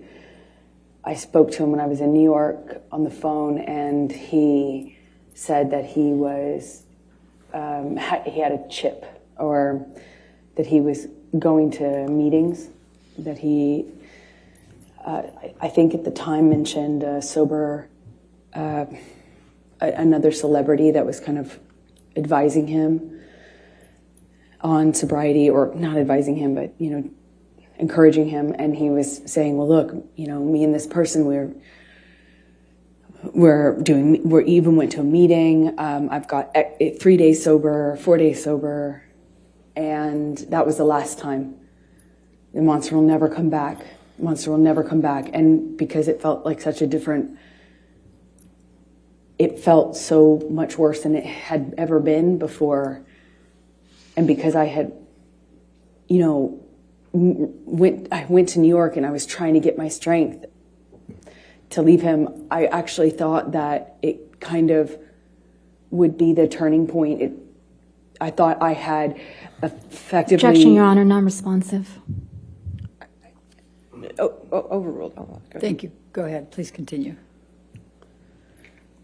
I thought things would change. Okay. Did you draft any kind of email to Mr. Depp to express your emotions and how you felt about all this? Objection, hearsay. Well, let's go. I'll lay the foundation, Your Honor. Let's go to Defendants 239. 239.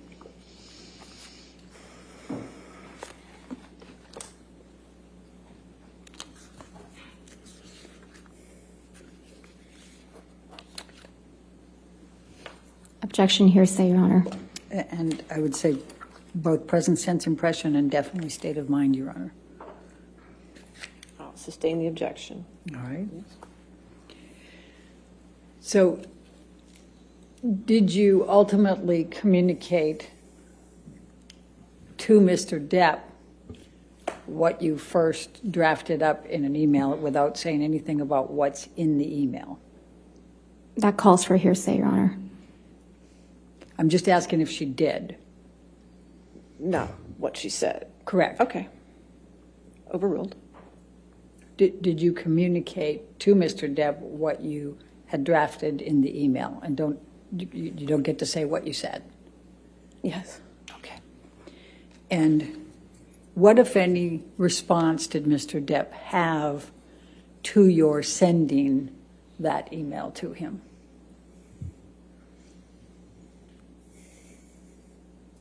He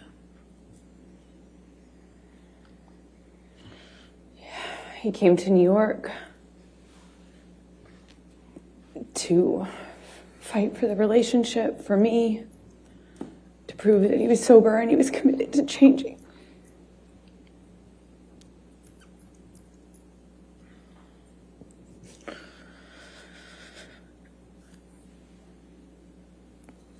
I believed he was embarrassed and sorry. He said he was, and I believed him.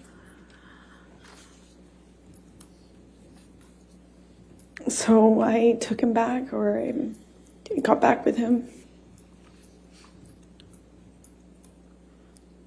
on the condition that he would uphold his promise to do the treatment, to do the full detox, clean up, and never go back.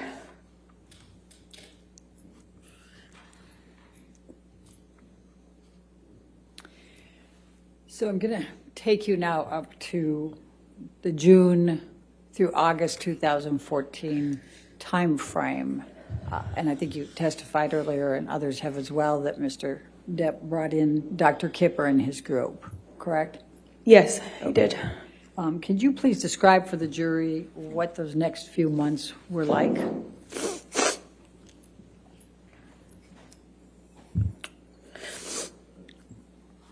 All of a sudden,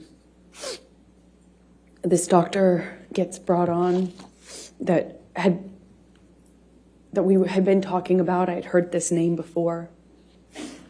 And all of a sudden, this doctor, Dr. Kipper, who apparently wrote a book on addiction and was this doctor was going to be the solution, the cure, and he got brought on board, and all of a sudden the plan was that this team would be involved in Johnny's recovery. So it felt real, it felt serious, I felt like protected. I had already by this point heard a million times, it seems like, promises to get clean and sober, but this felt like a change. And they were going to come to Boston and start working with Johnny, and the plan was to keep Johnny on the same level of drugs that he was on since he was filming. They needed him to finish filming the movie, so he was going to be maintained with his with prescription pills, including the painkillers, and the plan was he would obviously abstain from alcohol completely and all other drugs like weed and coke. And then when he finished filming, the plan was to do Objection, the full Your Honor, detox. hearsay. And lack of foundation. I don't understand what the objection, I don't think it is. I think she was just explaining the context there. I don't think she was saying Well, we what could lay a somebody's... foundation how she knew, but it's fine. How did you know that? I was involved in the conversations Okay. Please with the continue. doctors and with his sister. Objection, And Your Honor, nurse. that's still hearsay. All right, I'll Okay, sustain the that objection. part is. So what happened next? As a result of these communications, without saying what the communications were? A nurse came to Boston where Johnny was. I just would come for short periods of time in between, on weekends from filming until I wrapped my movie, which I did, I think in May, if I am not mistaken. And then I went to Boston and I was there and saw a nurse was flown out to Boston, Debbie Lloyd, and I believe Kipper came out too. And they put Johnny on a bunch of new medications, which they shared with me, told me about. Objection, Your Honor, hearsay. Well, we have to be careful about what other people told you, okay? But you can testify to what you know, okay? So what happened then? I saw his medications change. I know the amount that Johnny told them he was on was so that they could maintain him for the filming, meaning not make a drastic change in the amount of painkillers he was taking. But his behavior, his whole personality changed drastically. He would be speaking to me, and at the time I was staying in Boston with him, having wrapped my movie, and he would, in mid-sentence, mid-word, fall asleep. One time I was sitting across from him, and he would come in and out of sleep, being awake, or completely what appeared to be asleep while talking to me, and he had a cigarette in his hand, and, Johnny constantly smoked, and he just sat the cigarette, as he fell asleep, while speaking, down on his leg. They're hand-rolled cigarettes. They don't stay lit very long, thankfully, but, it was things like that, and I didn't understand it. Even though I had experience with drug use in my family, I hadn't seen anything like this. And it was so dramatic, the change, that I was trying to figure out with the nurses and doctors what happened, what changed, how we could explain the change and what medications were causing it. I knew there were new medications involved. So, I was constantly worried and in communication. And Johnny's behavior got worse and worse, more of this passing out, nodding off, waking up in the middle of the night, screaming, waking up in the middle of the night, sometimes crying. And the emotions would change from one to the next, like by the second. I remember we were on a long weekend when he was filming in Boston, and we went to this like a resort retreat hotel, and you know, he was just bawling. You know, it broke my heart. There was just a lot of changes, and I really didn't know. I felt so bad for him, and I thought maybe it was just what Kipper had introduced into the regime, the medications. But what I found out in that time is that he was taking about double the amount. Objection, Your Honor. Hearsay. Was this No, your observation? I saw it. Okay, overruled. Thank you. Please continue. It was taking about double the amount that he told them was his normal when he started the process with the doctors. So after a few, you know, I think months of going, what is wrong? And, you know, turning him over when he vomited at night or checking his pulse, there were, all of a sudden when I realized the amount was about double, I realized then he had been lying to them and me about the amount so that he could get extra high before he had a detox. But that I can't, it was such an agonizing weeks, months. It was so agonizing. I don't know how long it lasted, but I was so concerned for this person, and he had just been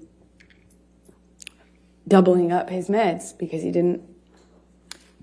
So, Michelle, can you pull up 1092, Defendant's Exhibit 1092?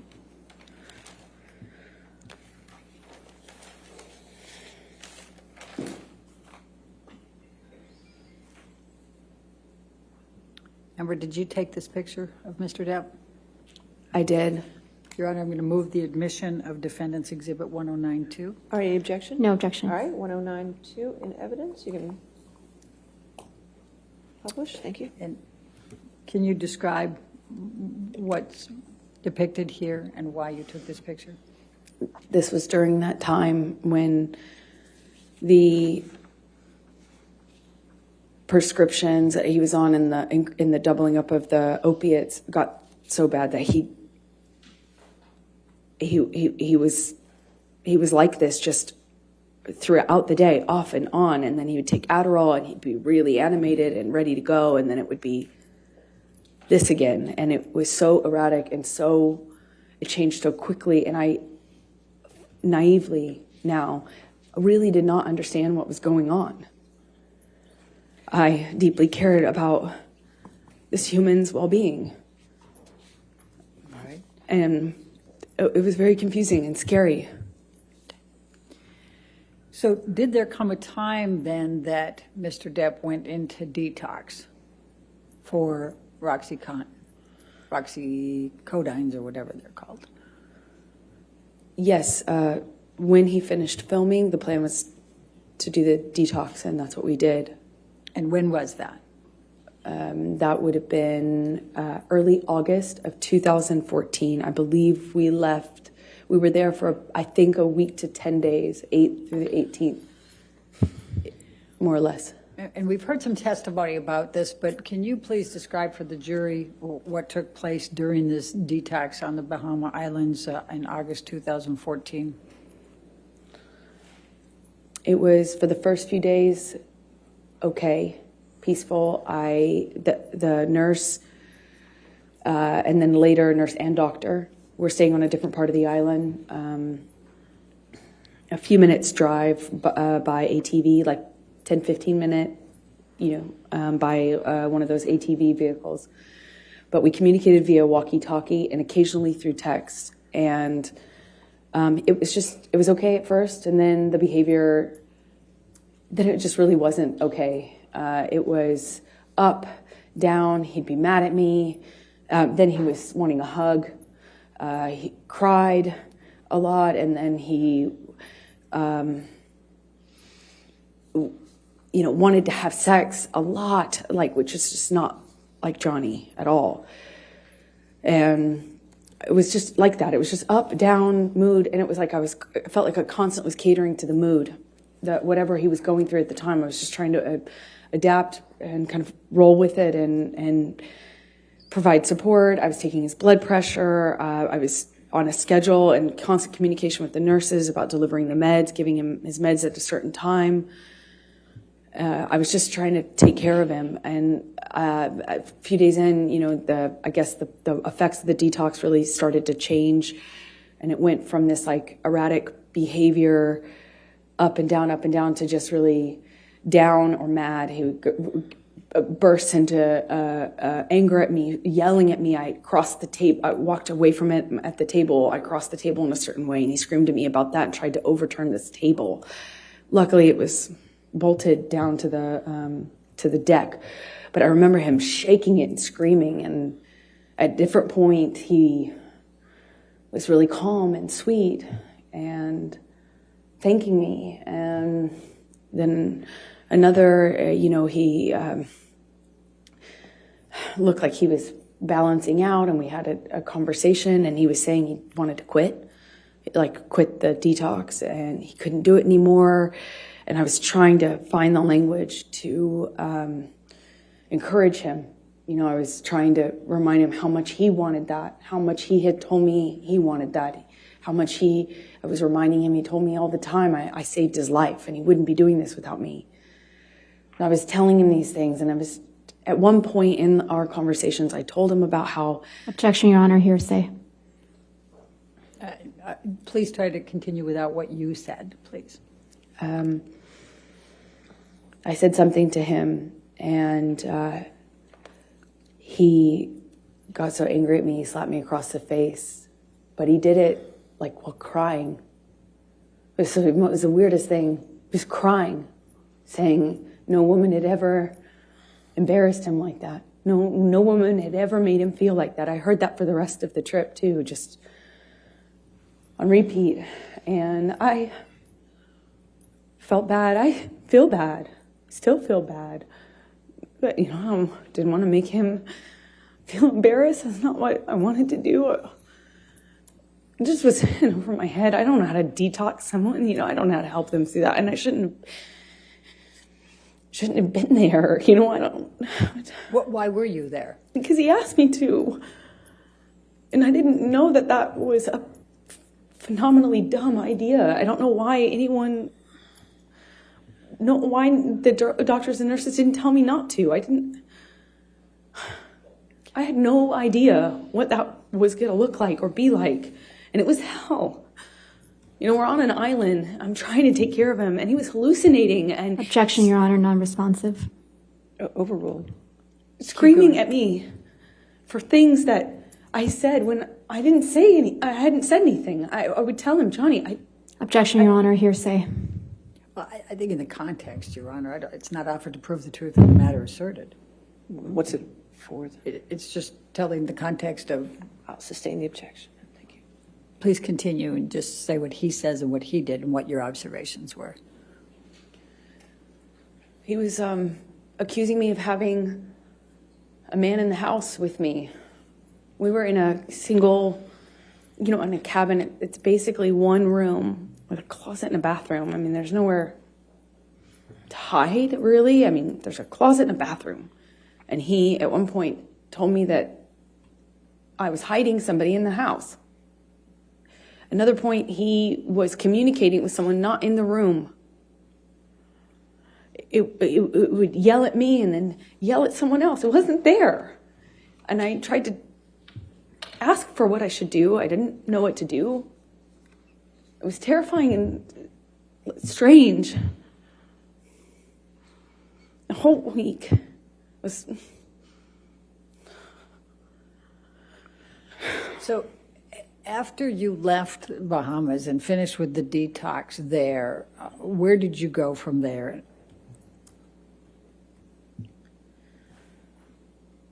We, meaning Debbie Lloyd, Dr. Kipper, and I and Johnny, we flew back to LA, and he was going back and forth between saying he wasn't going to continue to, he was committed. It was back and forth. Everything was up, down, erratic, changing every second. And we got to LA, and Debbie and Kipper communicated with me. I won't say what they said, but I decided it would be probably in everyone's best interest if I went away to a hotel. Johnny put me up in this room in this hotel while he finished the process of detox in LA, and I had my friends out with my girlfriends there to support me as per usual. So Michelle, can you pull up 272, please?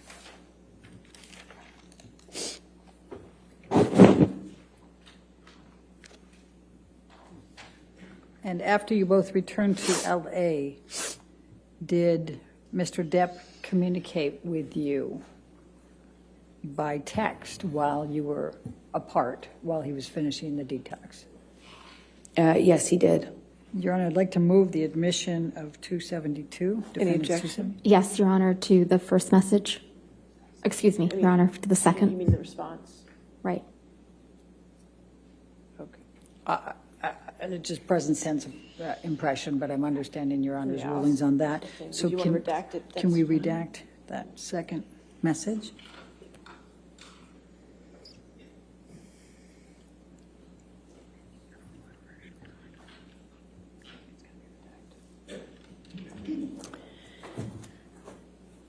All right, Your Honor, All right. Any objection to 272 redacted? No, thank you, Your Honor. All right, 272 is in evidence, and we will publish. and Amber, I'm going to show you now what is Defendant's Exhibit 272, and this is on August 20, 2014. It's a text message from Mr. Depp to you. Do you see that? Yes, I do. Okay. And just so that we can highlight here, he's calling you, he says, just to let you know that I'm fine, my angel. I miss you, of course, but this was the right thing to do to speed up the process. I love you more than life. Yours, Steve. Do you see that? I do. So what, if any, expressions was Mr. Depp giving you at this point that he was angry with you ever having to help participate with the detox or to be on the island or anything along that line? Objection, form, compound. I'll allow it, but just for trying to keep the record clear, 272 has already been entered into evidence without that redactions, and there wasn't any objection. So I would wish if I could have both sides to keep track of their evidence. It's not my job to keep this. Thank you, Your Honor. I just got a note to that effect. So Okay, so 272 is in evidence without, you can clear the redaction and publish it. It's really the party's responsibility to take care of the record, not mine. my apologies on that one, Your Honor. All right. All right, and I overruled the objection, so she can answer the question. Thank you, Your Honor. I'm sorry, can you remind me what the question was? Yes, That's fair. that's fair. I said, what, if anything, did Mr. Depp say about that you were torturing him on the island and he didn't want you there?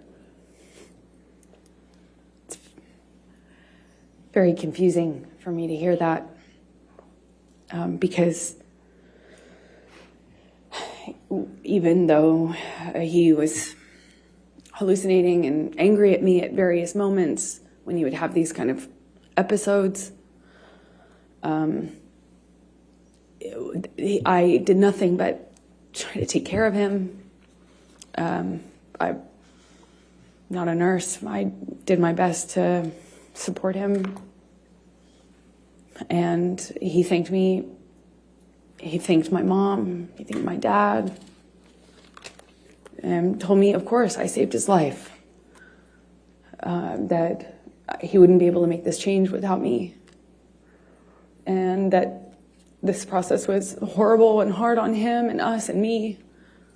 But that he was so thankful that I was there for him.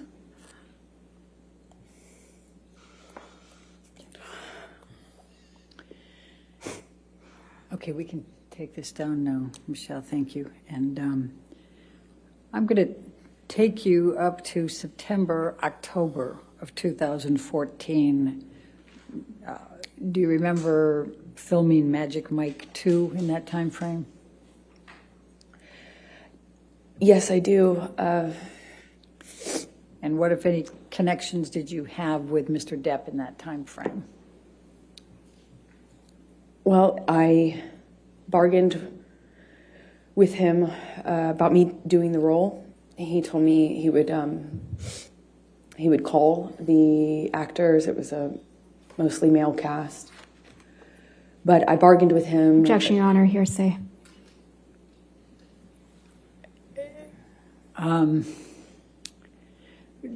Don't say what you said, just say what he said, okay?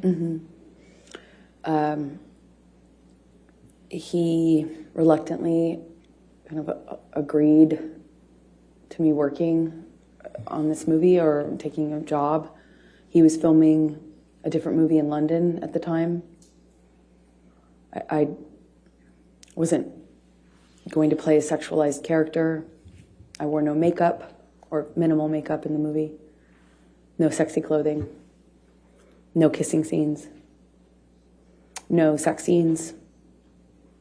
So I went and did that film in October of 2014 in Georgia while he finished his movie in London.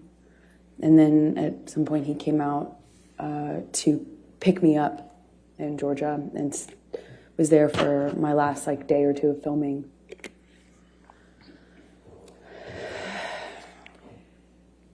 I'm going to ask you to turn to, Michelle, can you bring up 310, please? Defendants 310.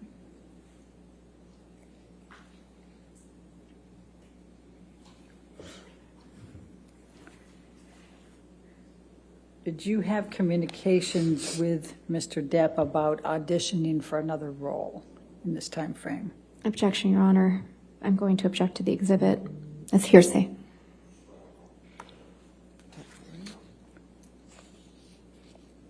I'm not sure who's in the text exchange. It is a text exchange, Your Honor, so, but the green is Mr. Depp. And the one I'm most focused on is on the second page, Your Honor, the top. The green bubble on the second page? Yes. All right, so just that text? Based on Your Honor's rulings, yes. Any objection to that text? No, thank you, Your Okay, Honor. if we can get that redacted.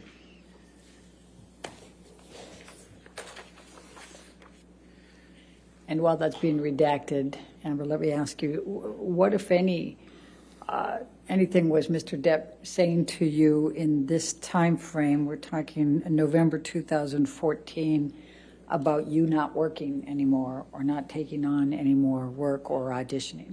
Objection, Your Honor. Compound. They're all the And same leading. subset. Overruled, I'll allow it. Thank you. Johnny was angry with me for working. I had finished my job and I needed to eventually find another job, meaning a movie, to work on, and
I just remember I believe we were at the ECB.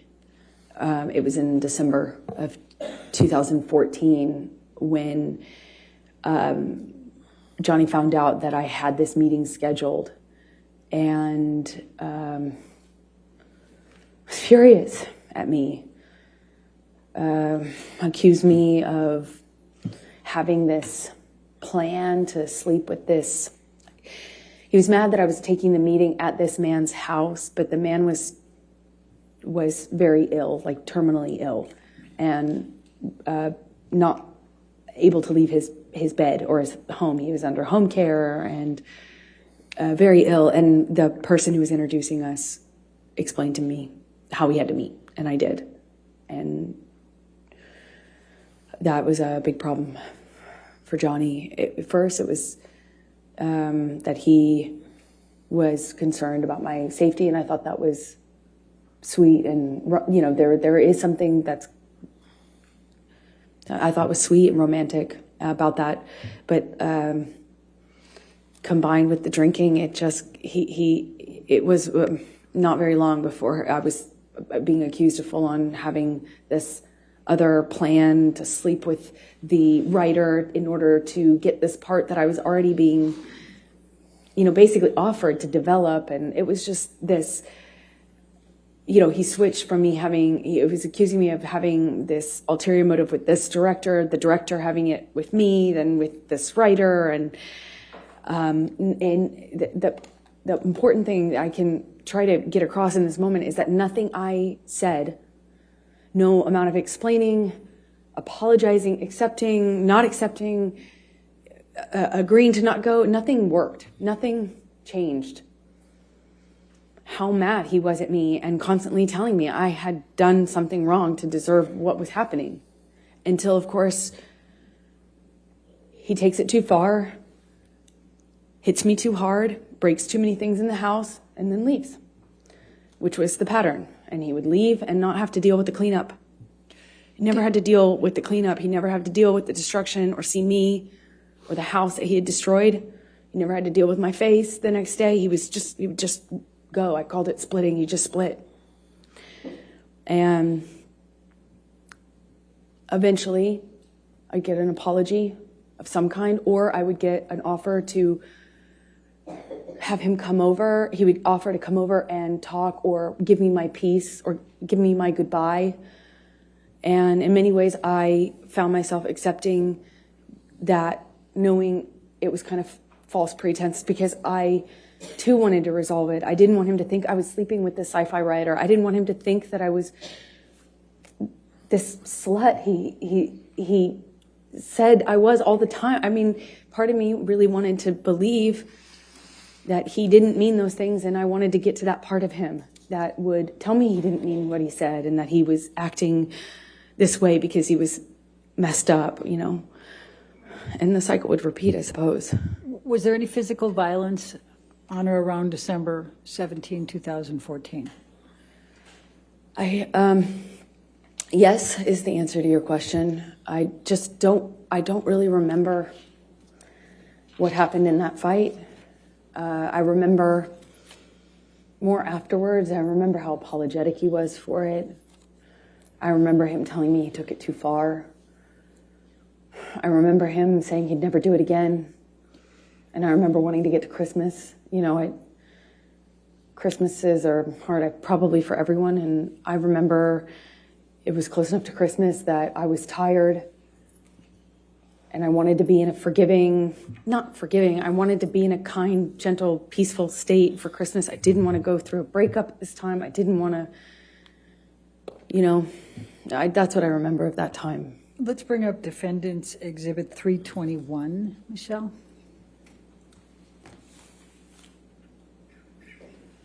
And this is on 12/17/2014. Is this a text message exchange between you and Mr. Depp? Yes, it is. Your Honor, I'd like to move the admission of Defendant's 321. Any objection? Sorry, Your Honor, just a quick minute.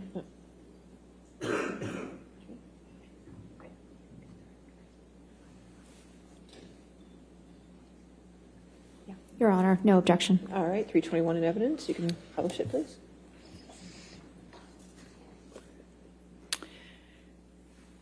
Amber, I'm just going to turn your attention to this. This is an email exchange between you and Mr. Depp, and he says, I am truly sorry to have upset you to the degree that I have. I couldn't be more sorry for yet again ruining your day.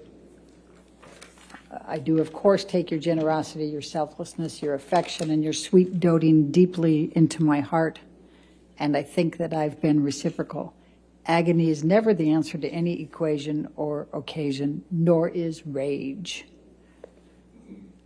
Please know that my apology is sincere and solid, and as stupid as it sounds, I hope your meeting with Clive Barker is excellent. Do you see that?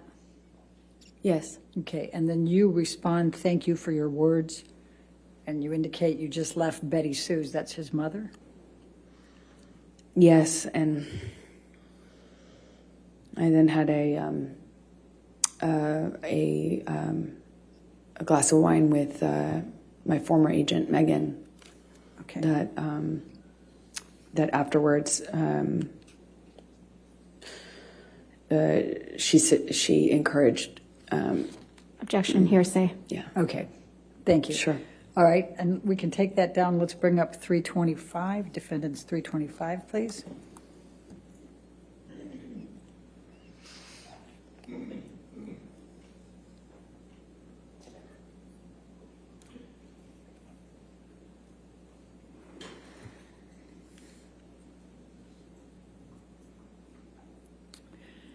And this is an email exchange the following day, 12/18/2014, is that correct? Yes. Okay, Your Honor, I'd move the admission of defendants 325. It's already in. Oh, it's already in, Your Honor. My apologies. We'll get that figured out at lunch. With what redaction is it? It's already in, It's so. been in evidence. Does anybody over there have the list of evidence that's already in evidence? Yes. Okay, we're making sure. Ours indicates it is. It's in. It's in evidence. Without redactions, Your Honor? It is. It was redacted. I don't know what Well, it was redacted to. The redactions don't. Is that's how it is in evidence, Mr. Murphy? We can check. We'll check our copy. Thank you.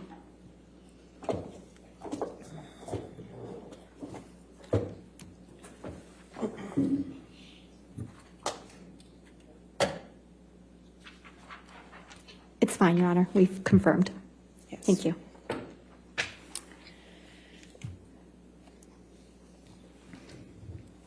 All All right. It can be published. Thank you. That's-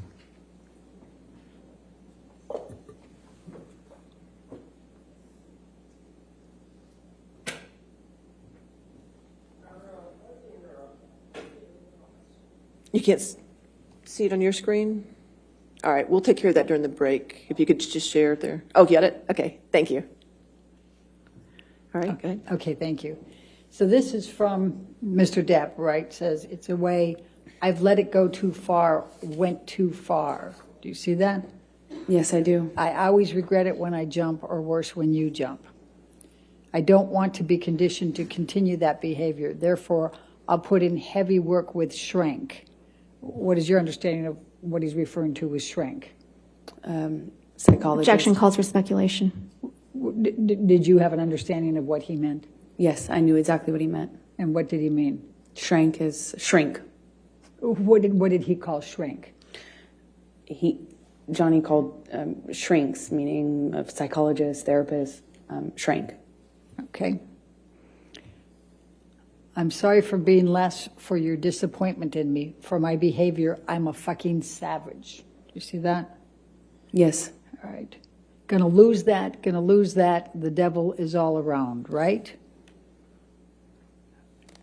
Now, you respond to this, and of course, before you go there, and he says, I am well aware I should have been bigger at the moment, and that it will never again manifest in negative experiences. It can be done. What a killer concept to visualize. Do you see that? Yes, I do. And you respond, I love you, I miss you already, correct? That's right. Right. And what, if anything, is that consistent with the cycle that you have described?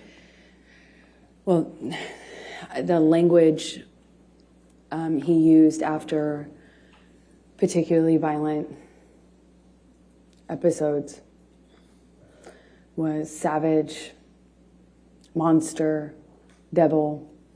And so we ended up both calling his other side, the side of Johnny that would do and say unbelievably horrible things. It was very different from the other Johnny. That was, in my opinion, exact opposite. And this is typical of the apologies that I would get when he took it too far physically. I was encouraged because I thought it meant he understood that he could really hurt me. Sometimes I didn't think he understood how much he could hurt me. Physically, I mean. So after this, I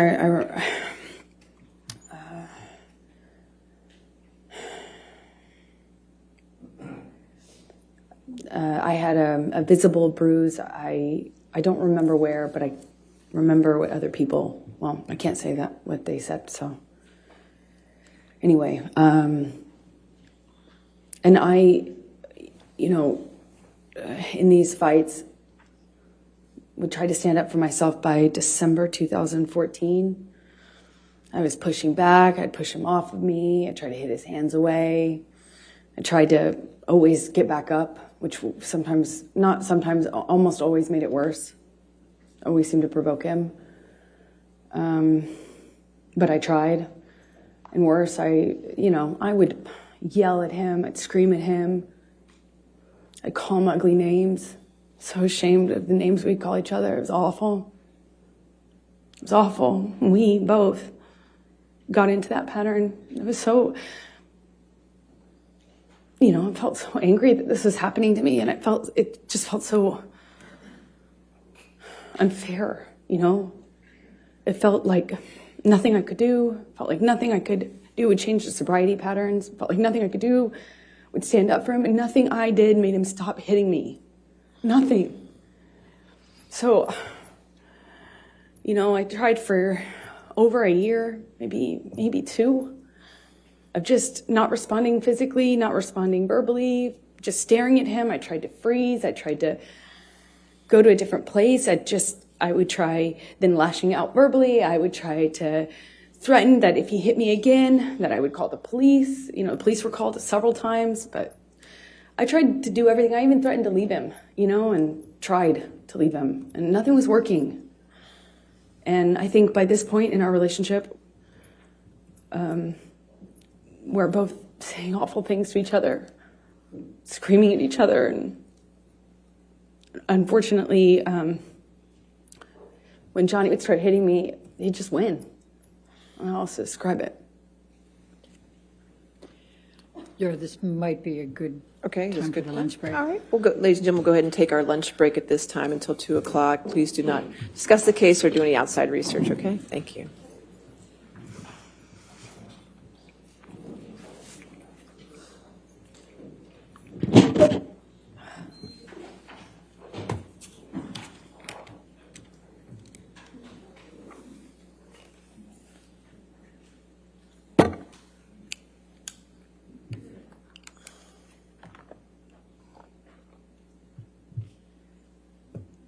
All right.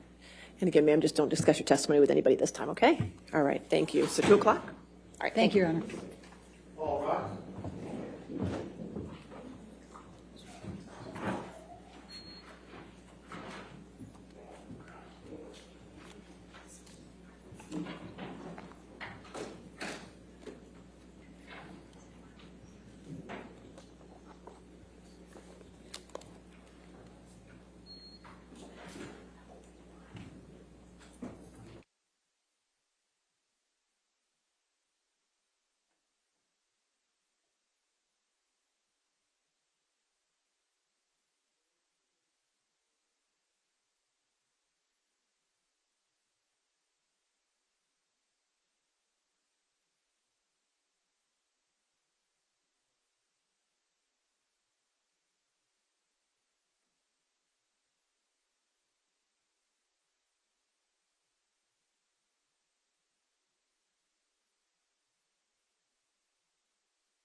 All right.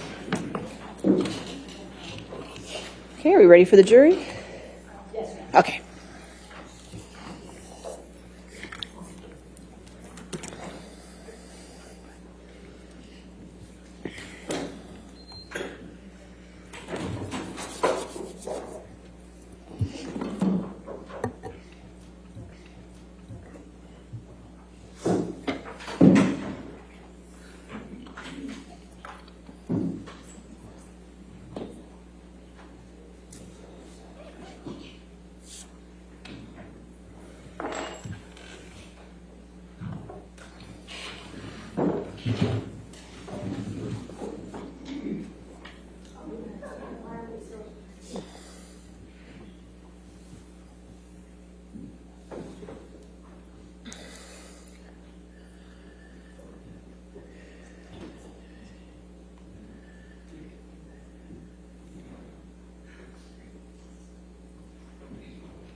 All right, thank you.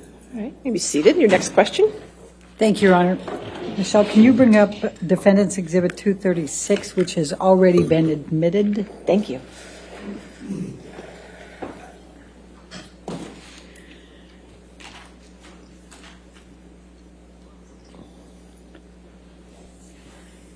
Amber, I'm jumping back to the Boston plane incident just for a moment.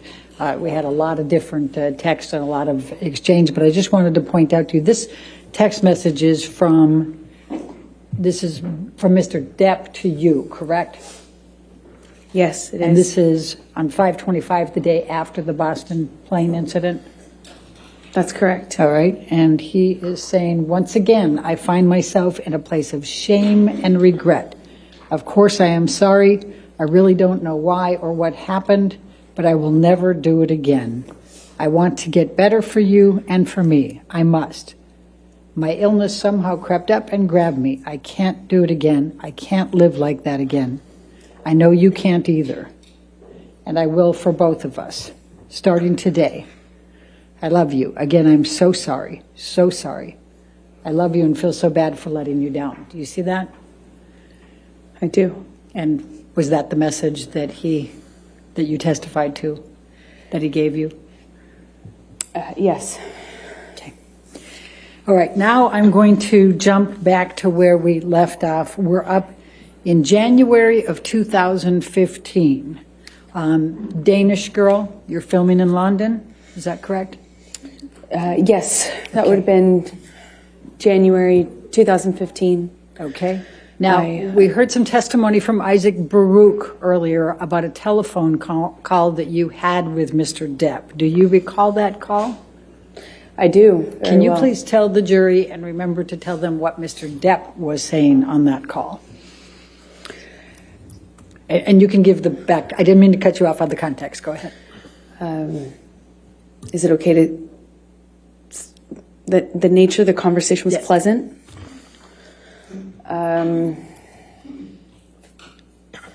Friendly, fine, normal. And then Johnny stopped making sense with this. Like, you know, he'd start a sentence and then trail off and act confused when I would be confused. And that pattern kind of increased pretty dramatically in a short amount of time. And I was in a hotel room in London speaking to him in Los Angeles. And the phone, what I assumed, cut off. I thought it was a connection issue. And I remember getting out of bed and walking into the bathroom to get something, and I was redialing him. And in the span of that short amount of time we had been disconnected, it was minutes, not even minutes. I called him back thinking the phone had been disconnected, and he answered and he said, how could you tell me that? How could you say that to me? Who the fuck is he? Who the fuck is he? And he asked me that a few times, and I was so confused. I didn't understand what he was talking about. I expressed that to him. He says, "Who is the guy, the one in New York that you're fucking?" And it was such a bizarre conversation because it had already started to feel like he was not making, it was almost as if he was confused by what sentence he had started by the time he got to the end of it.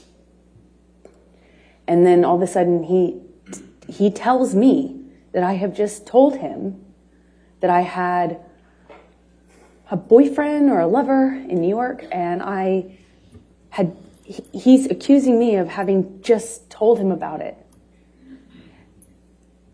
which was crazy to me. Not only was that not accurate, I would never have communicated with him like that. More or less called him on the phone to do it and then call him back and wonder what the connection issue was. It was just the most bizarre thing. But he was so worked up, incoherent, and accusing me of having had this conversation with him.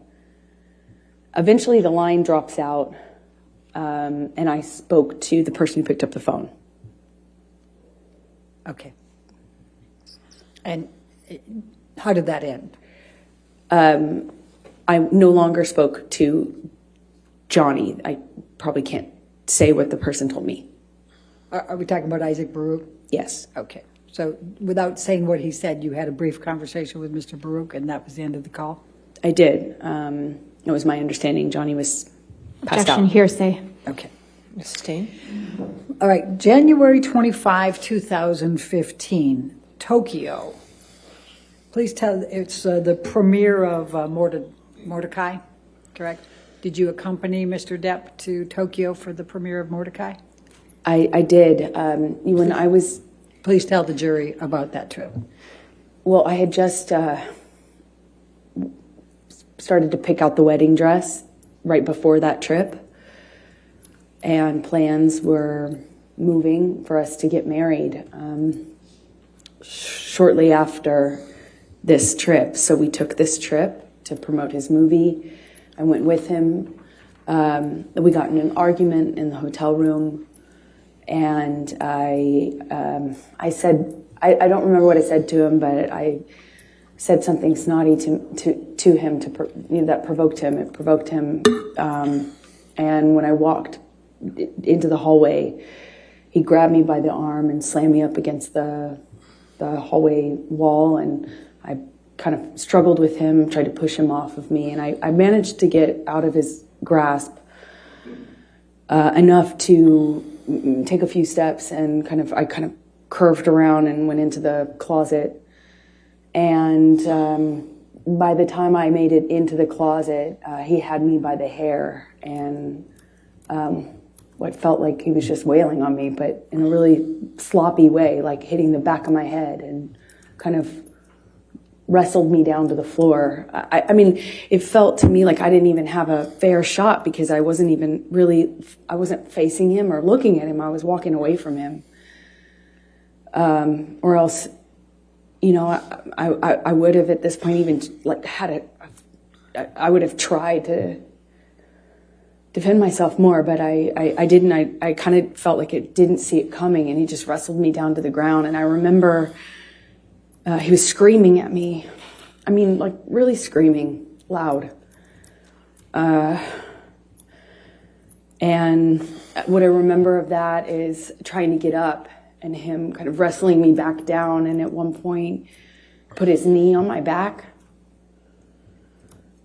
It was kind of like kneeling on my back. And I just had this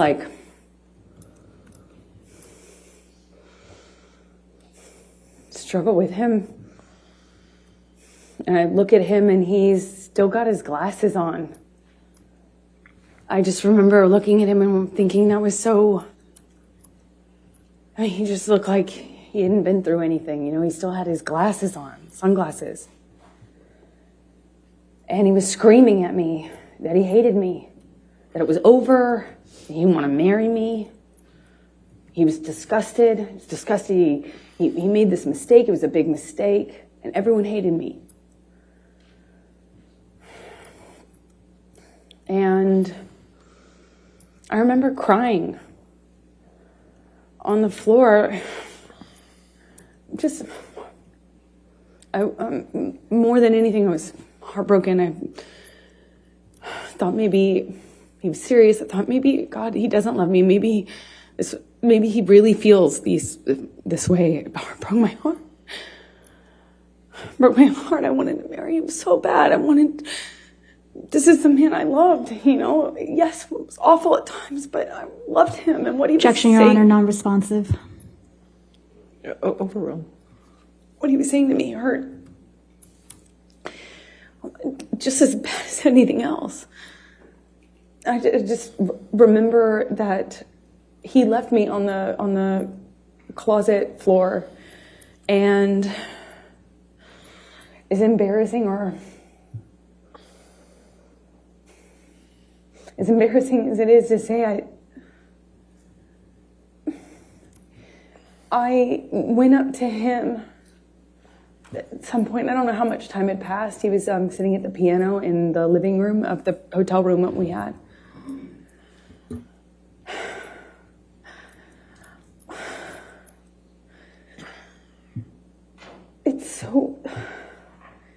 I know it may be hard to understand. It's hard for me to hear myself say, but I just wanted it to stop. I wanted things to just be okay. And I just sat next to him on the piano, and I just leaned my head on his shoulder, and of course I was mad, and felt it was horrible what he'd done. But on the other hand, I wanted us to be okay. I could just put I could put the physical stuff in a box, and I just kept going back on how much I love this person. So just put my makeup on and went to the premiere with him and walked the red carpet with him. And I remember in the car checking my phone obsessively for pictures because my dress was backless. Of all times to have a backless dress. Then I was just looking at pictures of us on the red carpet. It was surreal because I was checking for bruises and making sure that nothing, like there would be no marks on me, and we just looked like this other thing on this red carpet when it was just...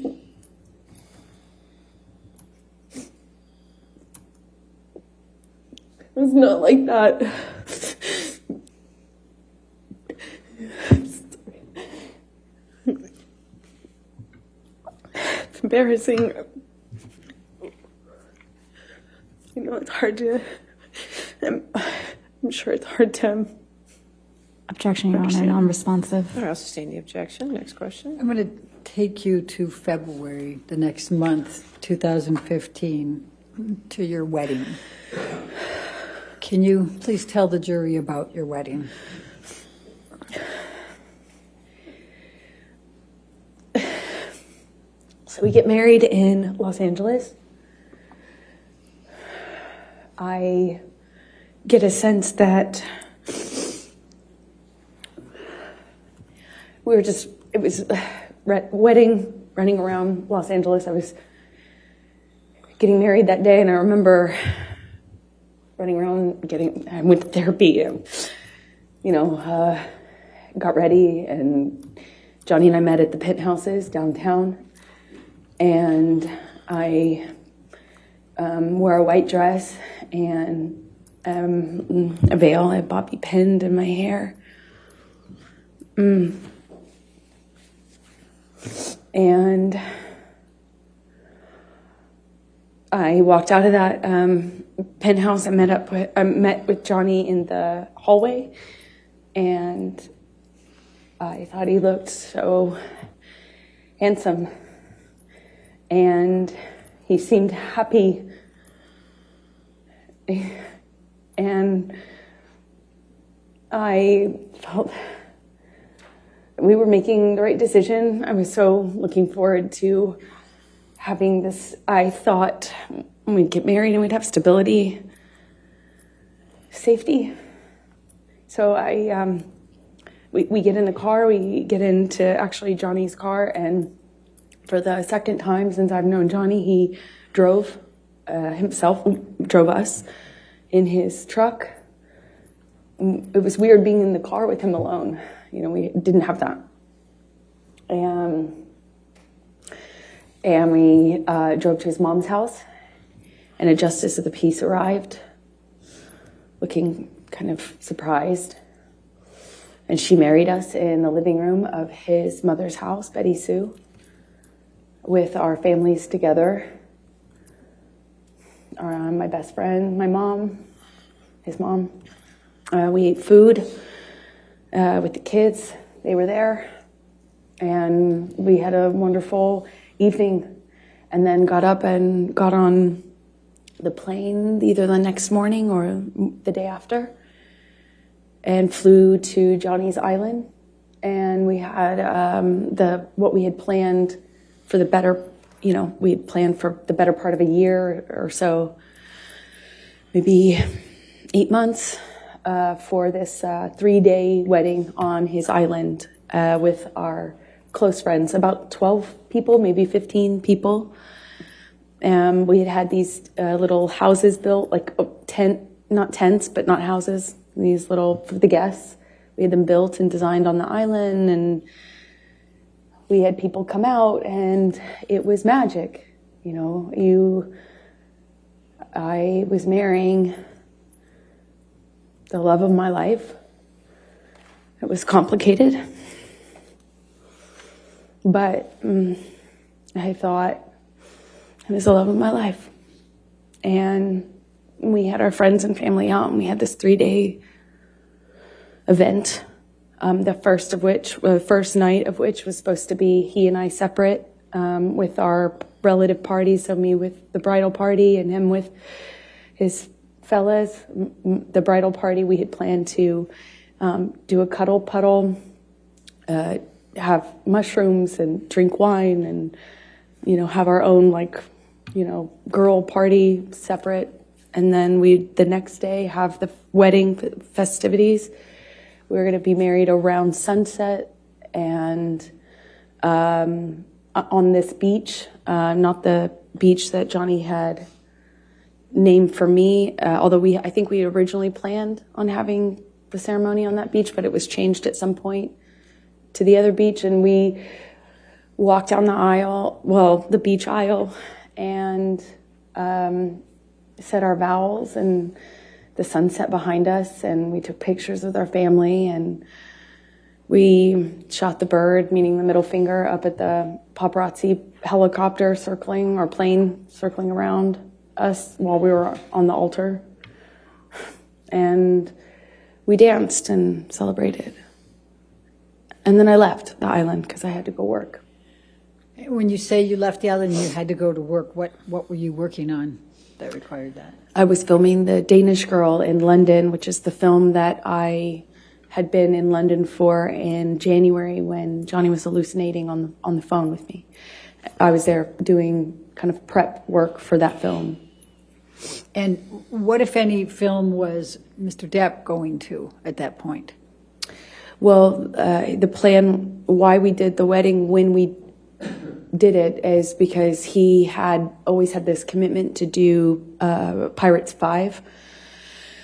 And he was going to shoot that in Australia, and I was going to shoot The Danish Girl. And I started The Danish Girl in early February, and he was going to fly out mid-February to Australia. So his movie was going to take the majority of the year, meaning until August. So maybe longer. So the plan was to do it when we did it, so that we didn't have to wait until the fall of the following year. So shortly after I left, Johnny returned to Los Angeles, and then flew from Los Angeles on to Australia to shoot Pirates 5, excuse me. Okay. And what was the plan for you when you finished with Danish Girl? The plan was always for me to wrap on my movie and then come and join him in Australia, where he was filming Pirates 5. Okay, and when approximately was that? That was March 3rd. March 3rd that you wrapped, that you finished with Danish Girl? I believe, I can't recall the exact date, but I believe it was around that time, yes. Okay, and then tell the jury, where did you fly to get to Australia? How long of a turnaround was it for you to get to Australia? It was about 24-hour, I think it's about 24 hours. I could be mistaken on the exact amount of time, but I remember it's quite a distance from London. I was filming in London, he was filming in Australia. Effectively, you have to fly 12 hours, stop, get on a different plane and fly, I think, around the same amount of time, if I'm not mistaken. Okay. So when you arrived, before you finished wrapping with Danish Girl and were heading out shortly before, what, if any, communications did you and Mr. Depp have? Well, at first it was great. Even though we were separated, it was so hard to leave right after you get married, especially considering that in Johnny and I's relationship, it was always so much worse when I went away to work. That's when problems started. So that was hard, but we communicated pretty consistently, and it was positive until it started to change. I got the sense that he thought I was sleeping with the director, and then it was with the actor I was filming with. Who was the actor you were filming with? Eddie Redmayne. Okay. I was not that it mattered, but I could do my best to field the accusations, and then they would kind of subside, and I thought things were okay. And one day, right before I'm supposed to fly to Australia, he, I think it was the night before I was supposed to leave to go to Australia, he calls my hotel room, apparently. I had a sense that the phone was ringing. I think I was in the shower at the time, but not much time had passed, and I get a knock on the door, and it was someone from the hotel that I was staying at. The hotel staff had been sent up to the room because Johnny... Objection calls for hearsay and speculation. I'll sustain the objection. So don't tell what the staff said. What happened next? Then I start communicating with Johnny. And when you say started, I mean, was he on the phone? Did you call him? What happened here? He called the room and then my cell phone, and then once I was on the cell phone, he was accusing me of not being in my room, so he called the room, and I had to prove that I was in the room because by answering the phone. And we had a lengthy kind of circular conversation about where I was and why I didn't answer the phone. Why I didn't answer the phone immediately. He didn't sound like he was connected to reality. It just didn't seem like, to me, it seemed like a previous pattern. I was unsure what to make of it because he wasn't right in front of me, but he was accusing me of what it seemed like is having, I guess, an affair or a reason to not be in the room that I got a sense from him was, cheating or, that I was hiding something and why I wasn't answering the phone, and hence why I got the knock on the door. That was right before I left. So before you headed to Australia, what, if any, requests did you make of Mr. Depp for him to get you MDMA? That's ridiculous. Why is that ridiculous? Because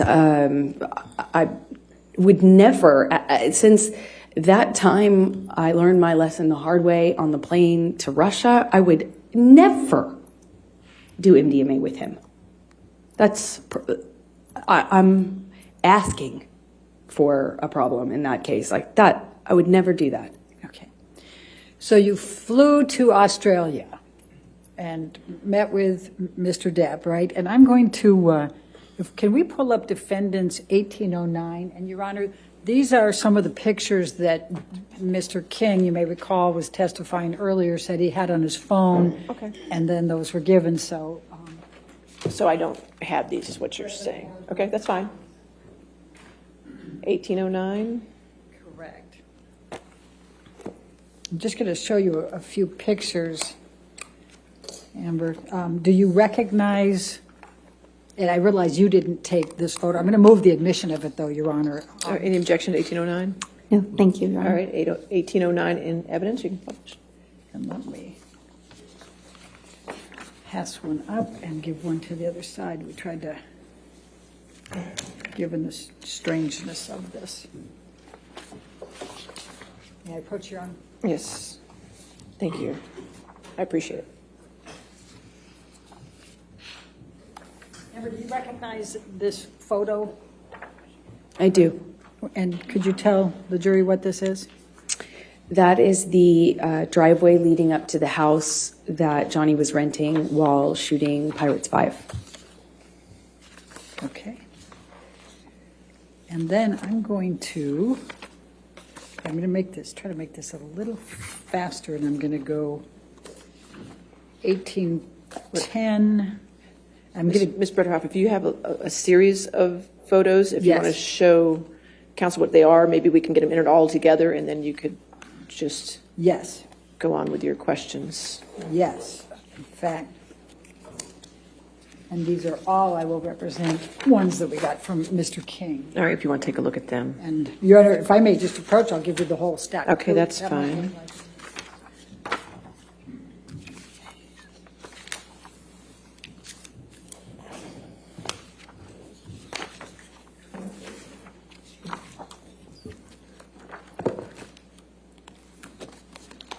We can keep that up if you want.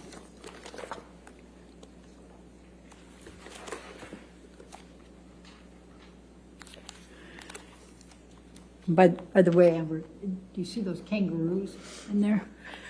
When I was pulling up to the house, I saw kangaroos as well. This was a pretty big driveway. It was a pretty I don't icy. have any objection. Sorry. No objection to any of them? I don't believe so, Your Honor. But make sure you look through them all, too. I just want to make sure, because Thank I'll you, go ahead Your and read them into the record once you have looked through them all. And then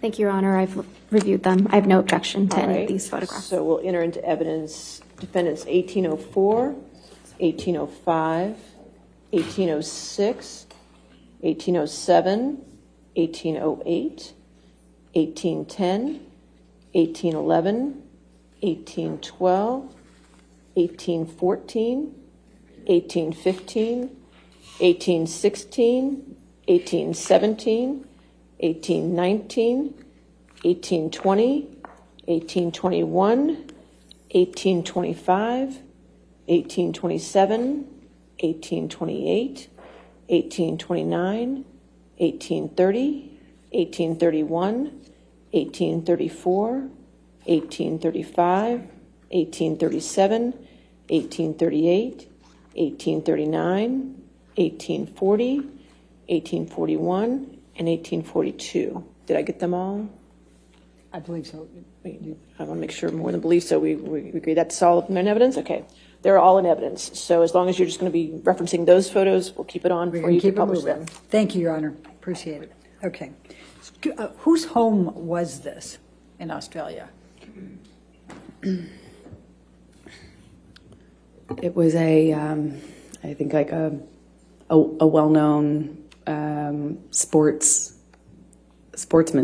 racing cars or something of that nature. Okay. Let's, Michelle, if you can pull up 1810.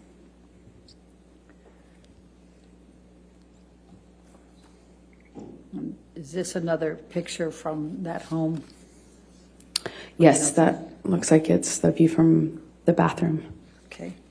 And then let's go, Michelle, if you can pull up 1811.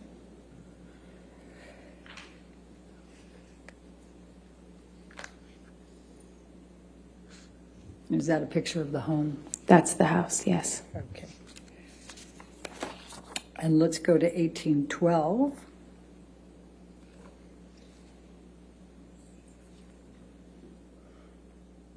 And that's the view from the living room. It opened into a lagoon. okay. And then let's look at 1813.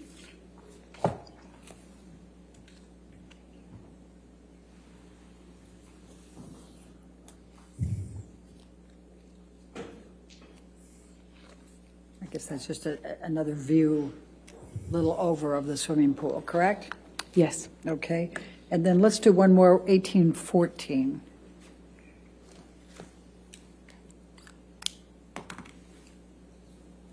This is inside the house? Yes. Okay. And if you can look to the back here where I've got I'm making some, what if anything is that back there? That's the kitchen. Okay, and this is the dining room, and this is on the main level? What we're looking at is the dining room table on the main level with the kitchen in the background. Okay. Thank you. Now I'm going to ask you to take this jury through your experience, what happened in Australia once you arrived there.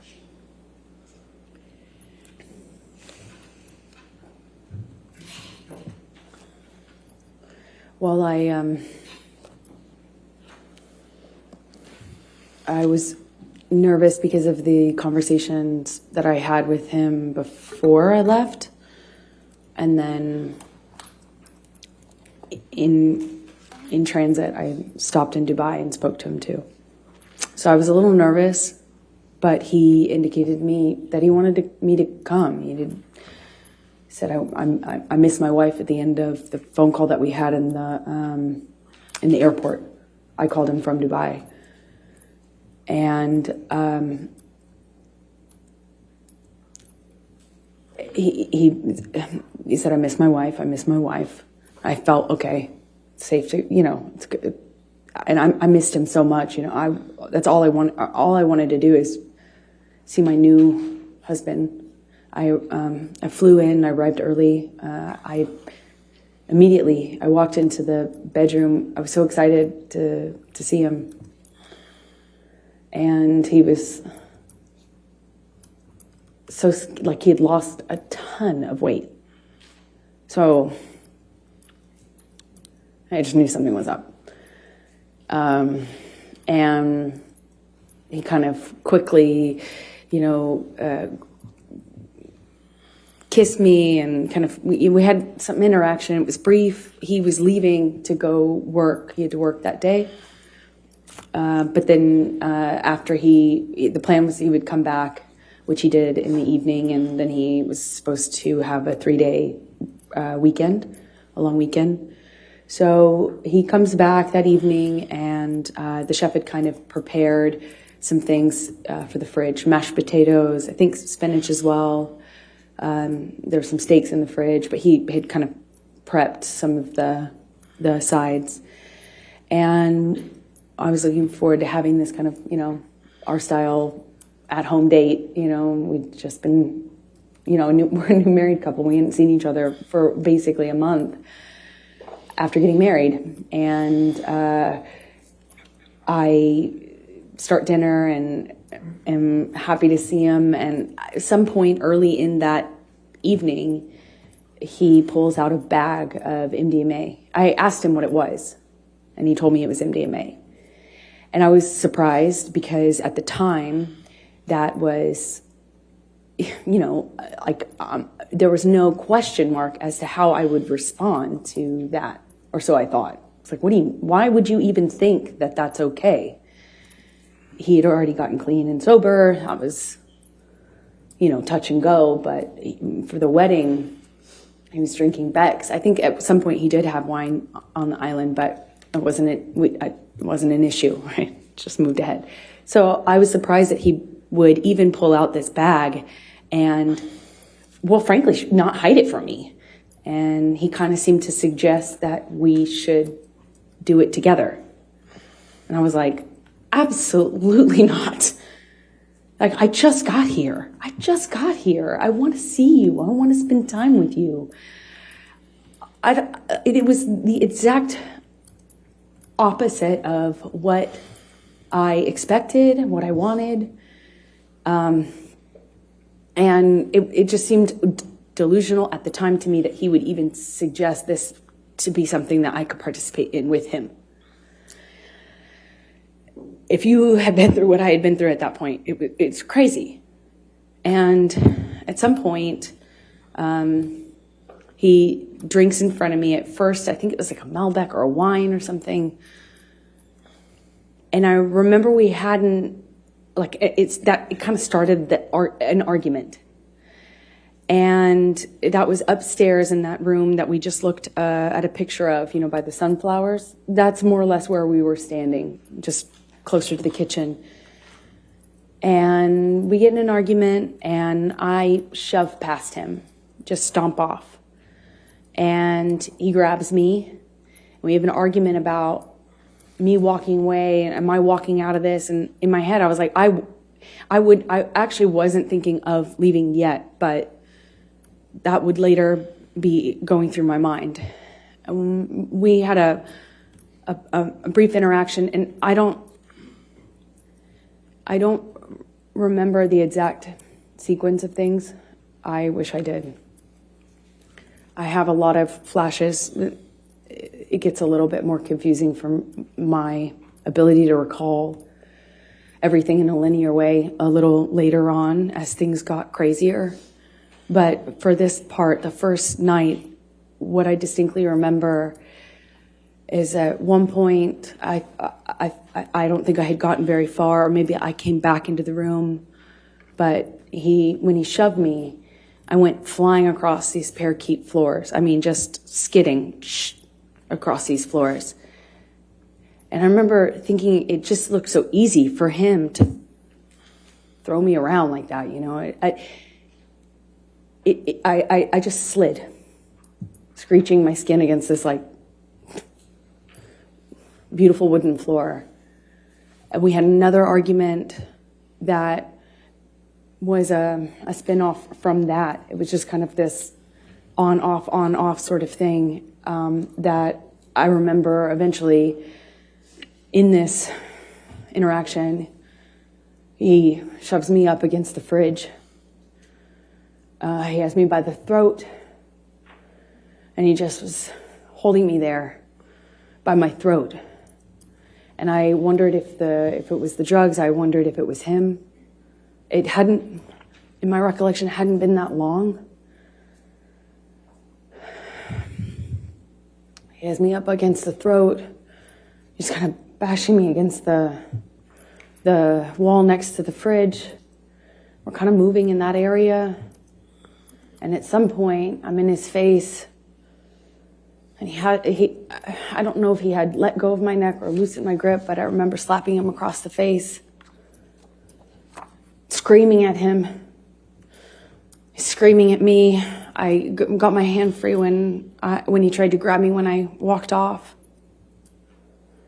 I stormed off. I slammed the door upstairs. I don't know if it was in that instance or if it was in a later one that I eventually barricaded the door.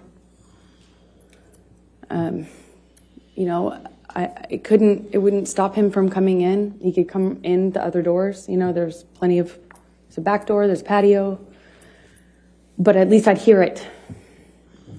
And this is March 2015 by this time. I'm being medicated by his doctor. He's giving me anti-anxiety meds. giving me, had already tried to give me antidepressants. They didn't work for obvious reasons, I hope. I wasn't sleeping. I had insomnia. I'd wake up with panic attacks. I needed to sleep, but my ability to do so was really, really compromised at this point. And I kept thinking that I just wanted to hear him or know if he came in so I could be aware, so I could be ready for what was going to come in with him. And at some point I go back downstairs. I don't really know at what point I gave up and stayed behind my barricaded door, but I managed to go to sleep. I took some sleeping pills. I woke up, and when I came downstairs, he was still up. He confirmed when I asked him that he had not slept. He had not eaten, so I tried to get him to eat. We get in an argument. He was accusing me of Eddie Redmayne, and by this point, he thought I was working with Billy Bob Thornton on the movie I had just shot, but I had already worked with him a year earlier. But he was very upset about him and the gentleman that invited me to a concert in London.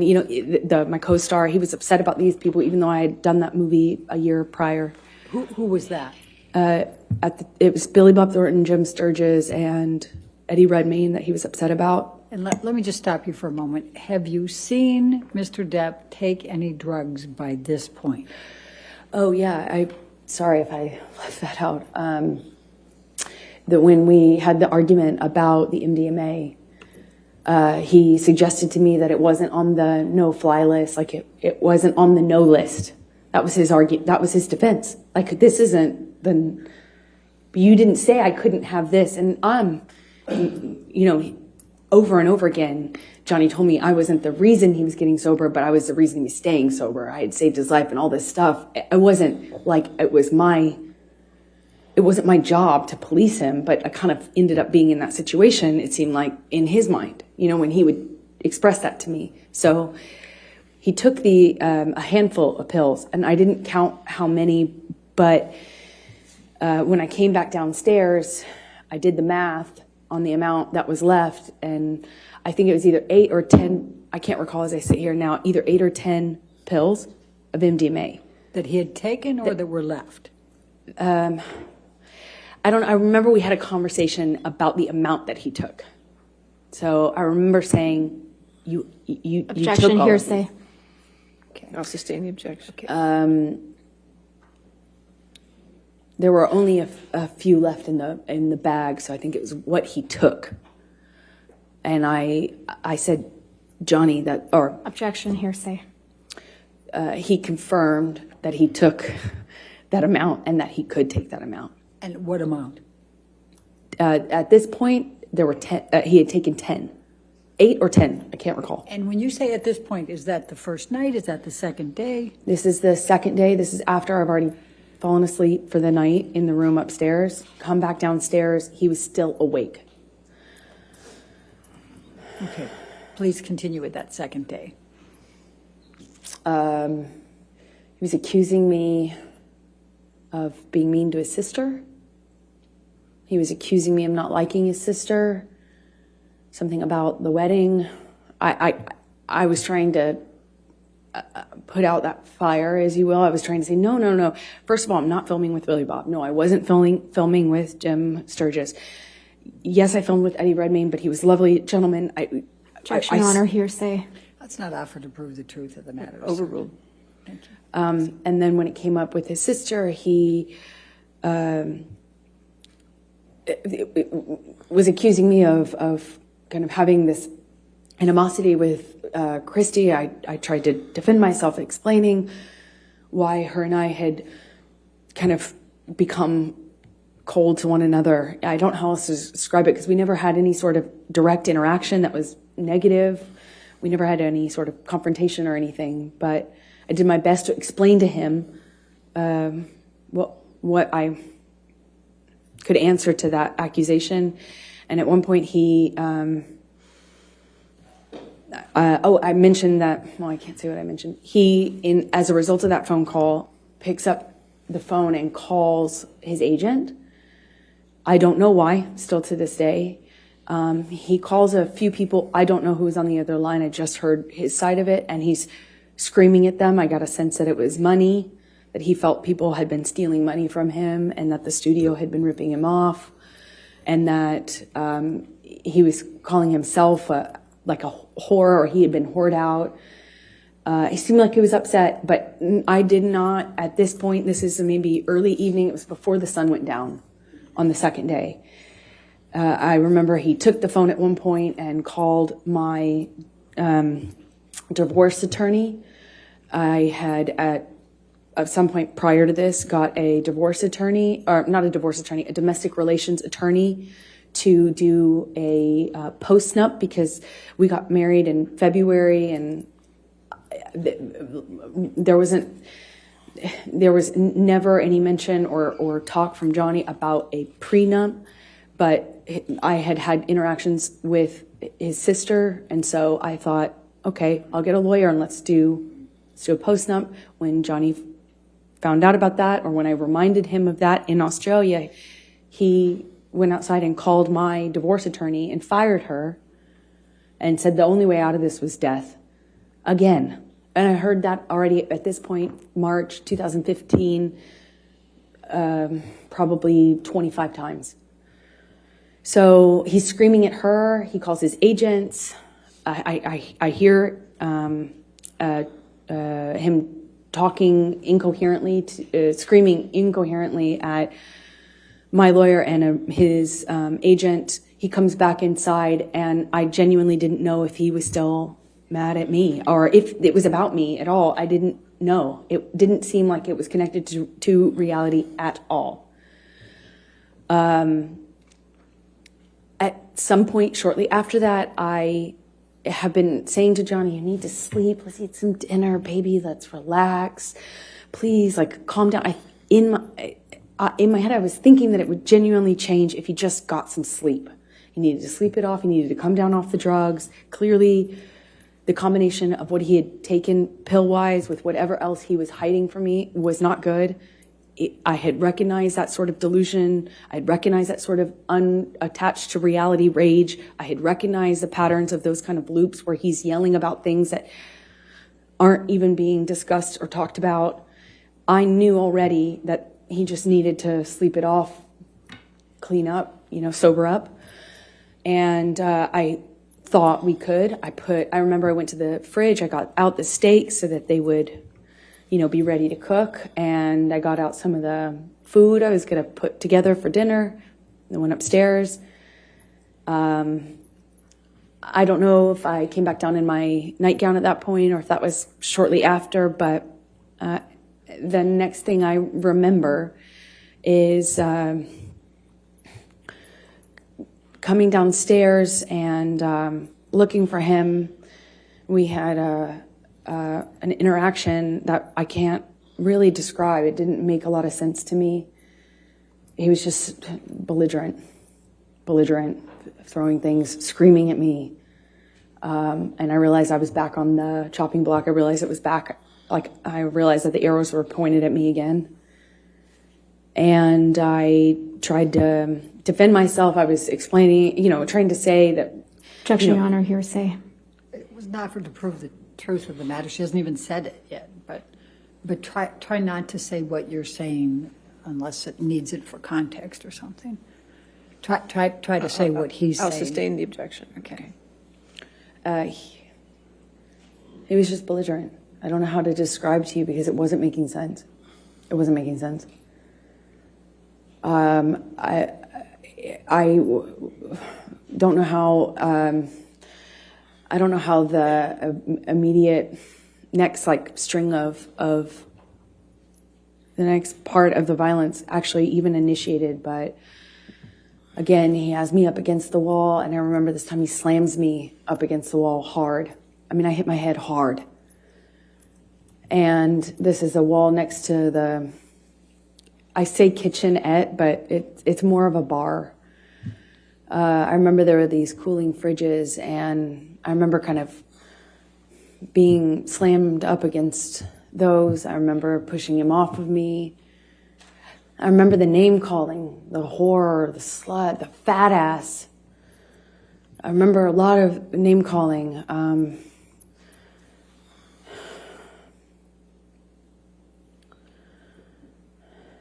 I said, Had he been drinking by this time? he was drinking. Calls for speculation and leading. I'll sustain as leading. What, if any, drinks had you observed Mr. Depp have by this time? Well, I had already seen him drink right in front of me. He took a big swig out of a wine bottle upstairs right in front of me as in a gesture of like looked right at me and took a big swig out of it as a, like a show for, like, did it right in my face to make a point. And then when I came downstairs, he was drinking from the bottle. I don't know what kind of liquor. I remember there was another bottle open, and I was wondering why he was drinking both. But at some point, he had me up against the wall next to the cooling fridges, and I remember slamming my head up against the thing. He had me by the neck, squeezing my neck, and it got really nasty. It went from like, oh, no one likes you, no one likes me, everyone warned me about you. That's what it was. He started to tell me that everyone had warned him about me, and that he wished he had never married me, wish he had never met me.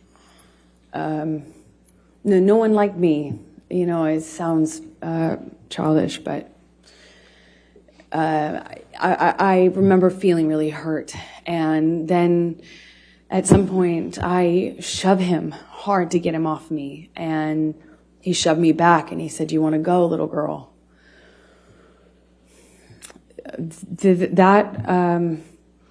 I couldn't, as I sit here today, tell you if that happened before he choked me up against the wall, but at some point, I am in a struggle with him where I'm holding his shirt lapel, and he kind of just flings me, for lack of a better way to describe it, throws me across the room. I land on a games table. It's like a ping pong table.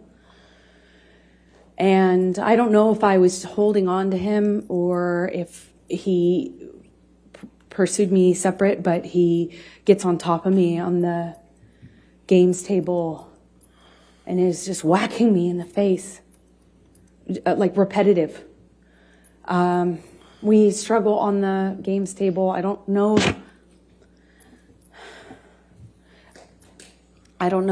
how we get up. I don't know if he pulls me up. I wish I could tell you, but we were in this struggle down in this games room by the bar. And we had this conversation about the drinking, or argument about the drinking, and he holds up this bottle to me, and I'm saying, did you drink this whole thing? Something stupid, focusing on this detail, and he is telling me that I can't control him anymore, and that if I really wanted to try, take it. And then he's like taunting me to take the bottle from him. If I really want him to stop, why don't I take it from him? Go on. Kept saying, go on, and kind of gesturing with the bottle towards me. And he does that 2 or 3 times. I reach for it, he'd revoke it, kind of laugh at me. And he's holding out the bottle. I think like maybe the 3rd time or so I get a hold of it. I pick it up and I slam it down on the ground right in between us. There's a white tile floor. And I smashed the bottle on the floor. And that really set him off. So stupid. Sorry. It was like a light bulb switch went off. And he started screaming.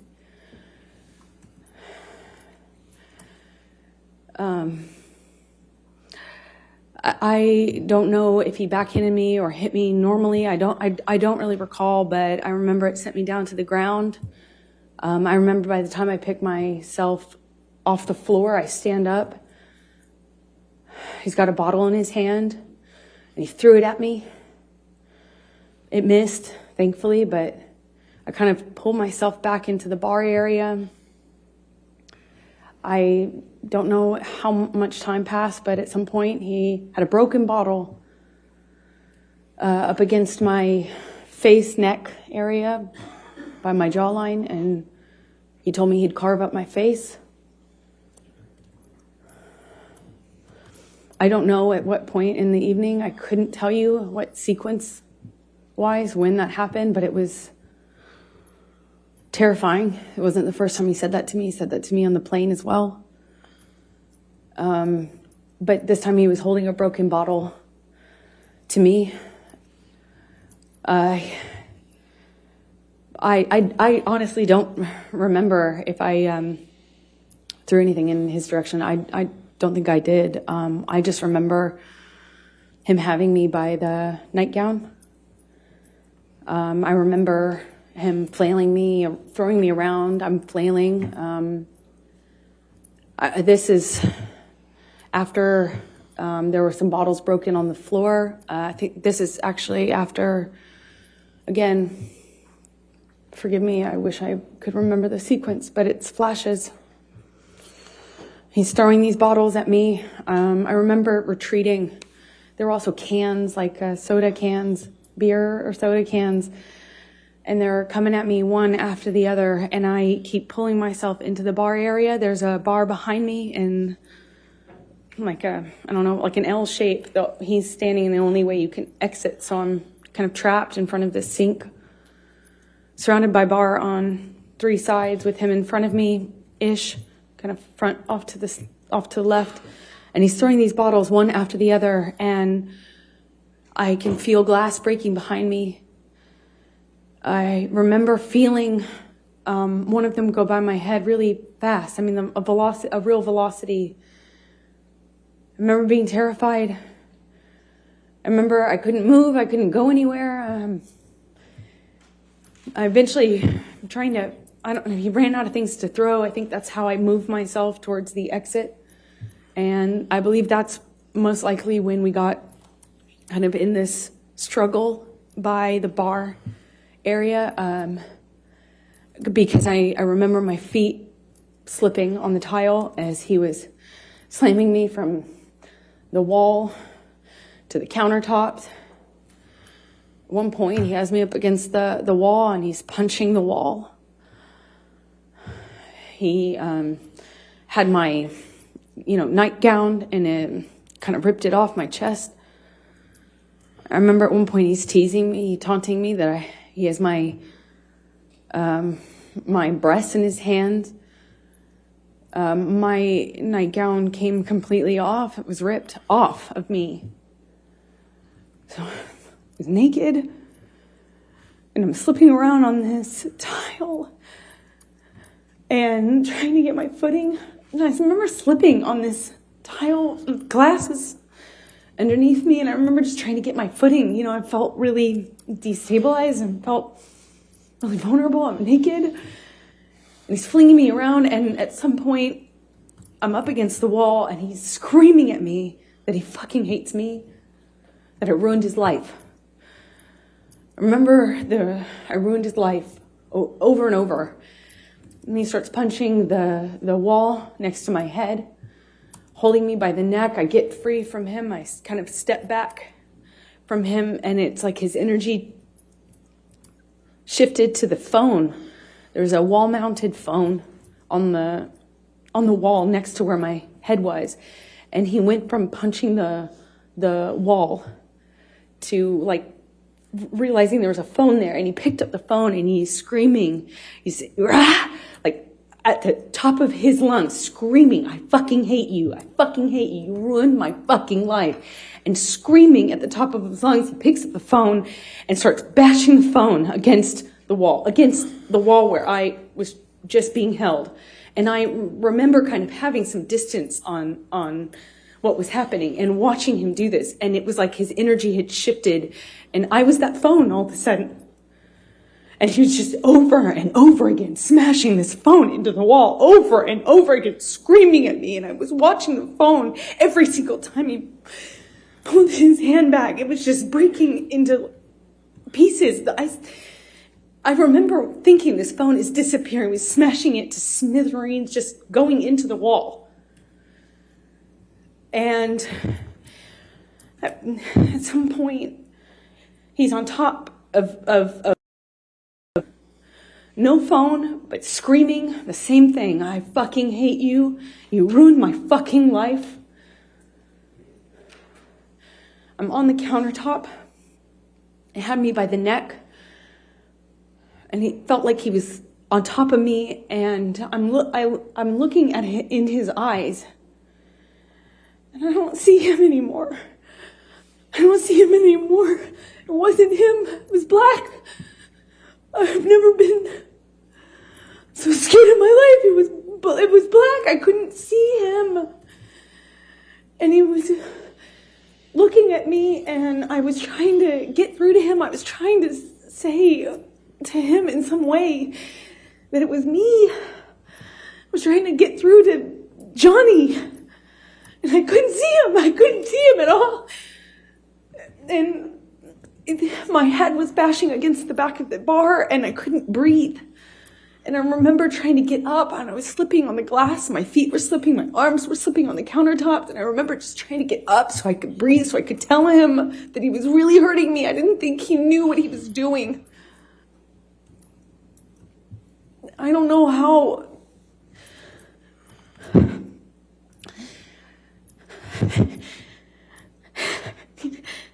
Sorry.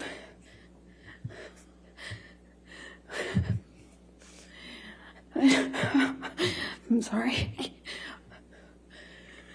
I couldn't breathe. Please. I don't know. Please, I don't want to do this. I don't want to do this.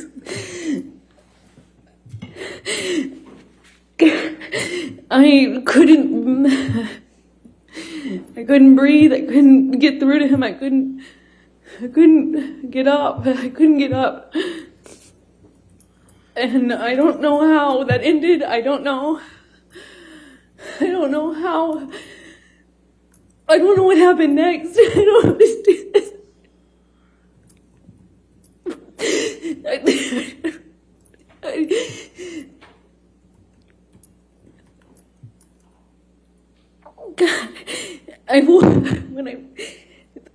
The next thing I remember, I was bent over backwards on the bar, meaning my chest was up. I was staring at the blue lights, and my chest was on this, my back was on the countertops, and I thought he was punching me. I thought he was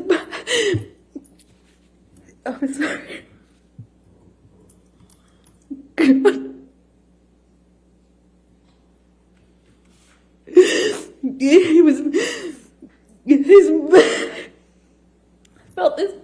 I felt this pressure. On my pubic bone.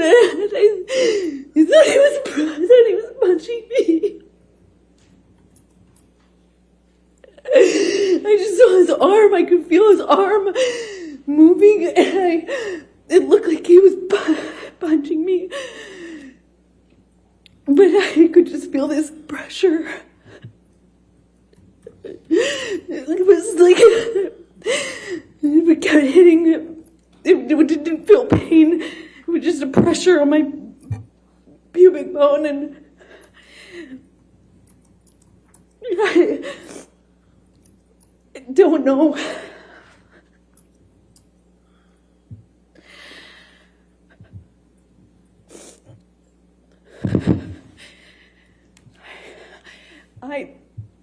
I don't remember what I said. I just remember being really still, not wanting to move. I remember looking around the room. I remember looking at all the broken bottles, broken glass. And I remember that it's just not wanting to move because I didn't know if it was broken. I didn't know if the bottle that he had inside me was broken. I couldn't feel it. I couldn't feel it. I didn't feel pain. I didn't feel pain. I didn't feel anything. I didn't want it. I looked around and I saw so much broken glass that I didn't know if he would know. If he would know, I didn't know if he would know if it was broken or not. And I just remember thinking, please, God, please, I hope it's not broken. I don't know how that ended. I don't know how I got off the countertop. I just remember it being in the bathroom. I remember retching. I remember the sound my voice was making. I remember I lost control of my bladder. I remember just retching. I remember there was blood on the floor.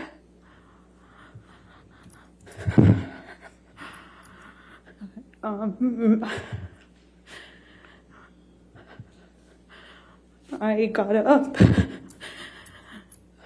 at some point.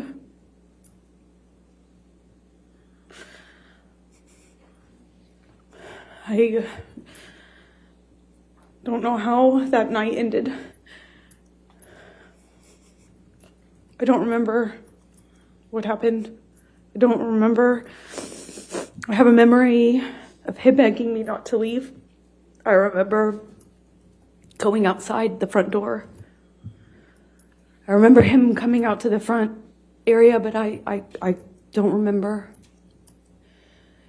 if that was before or after this. I don't remember. I just have that memory. I remember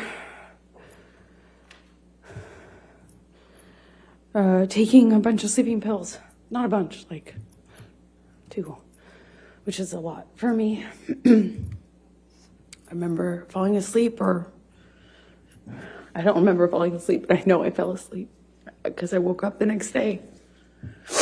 I assume it was late morning.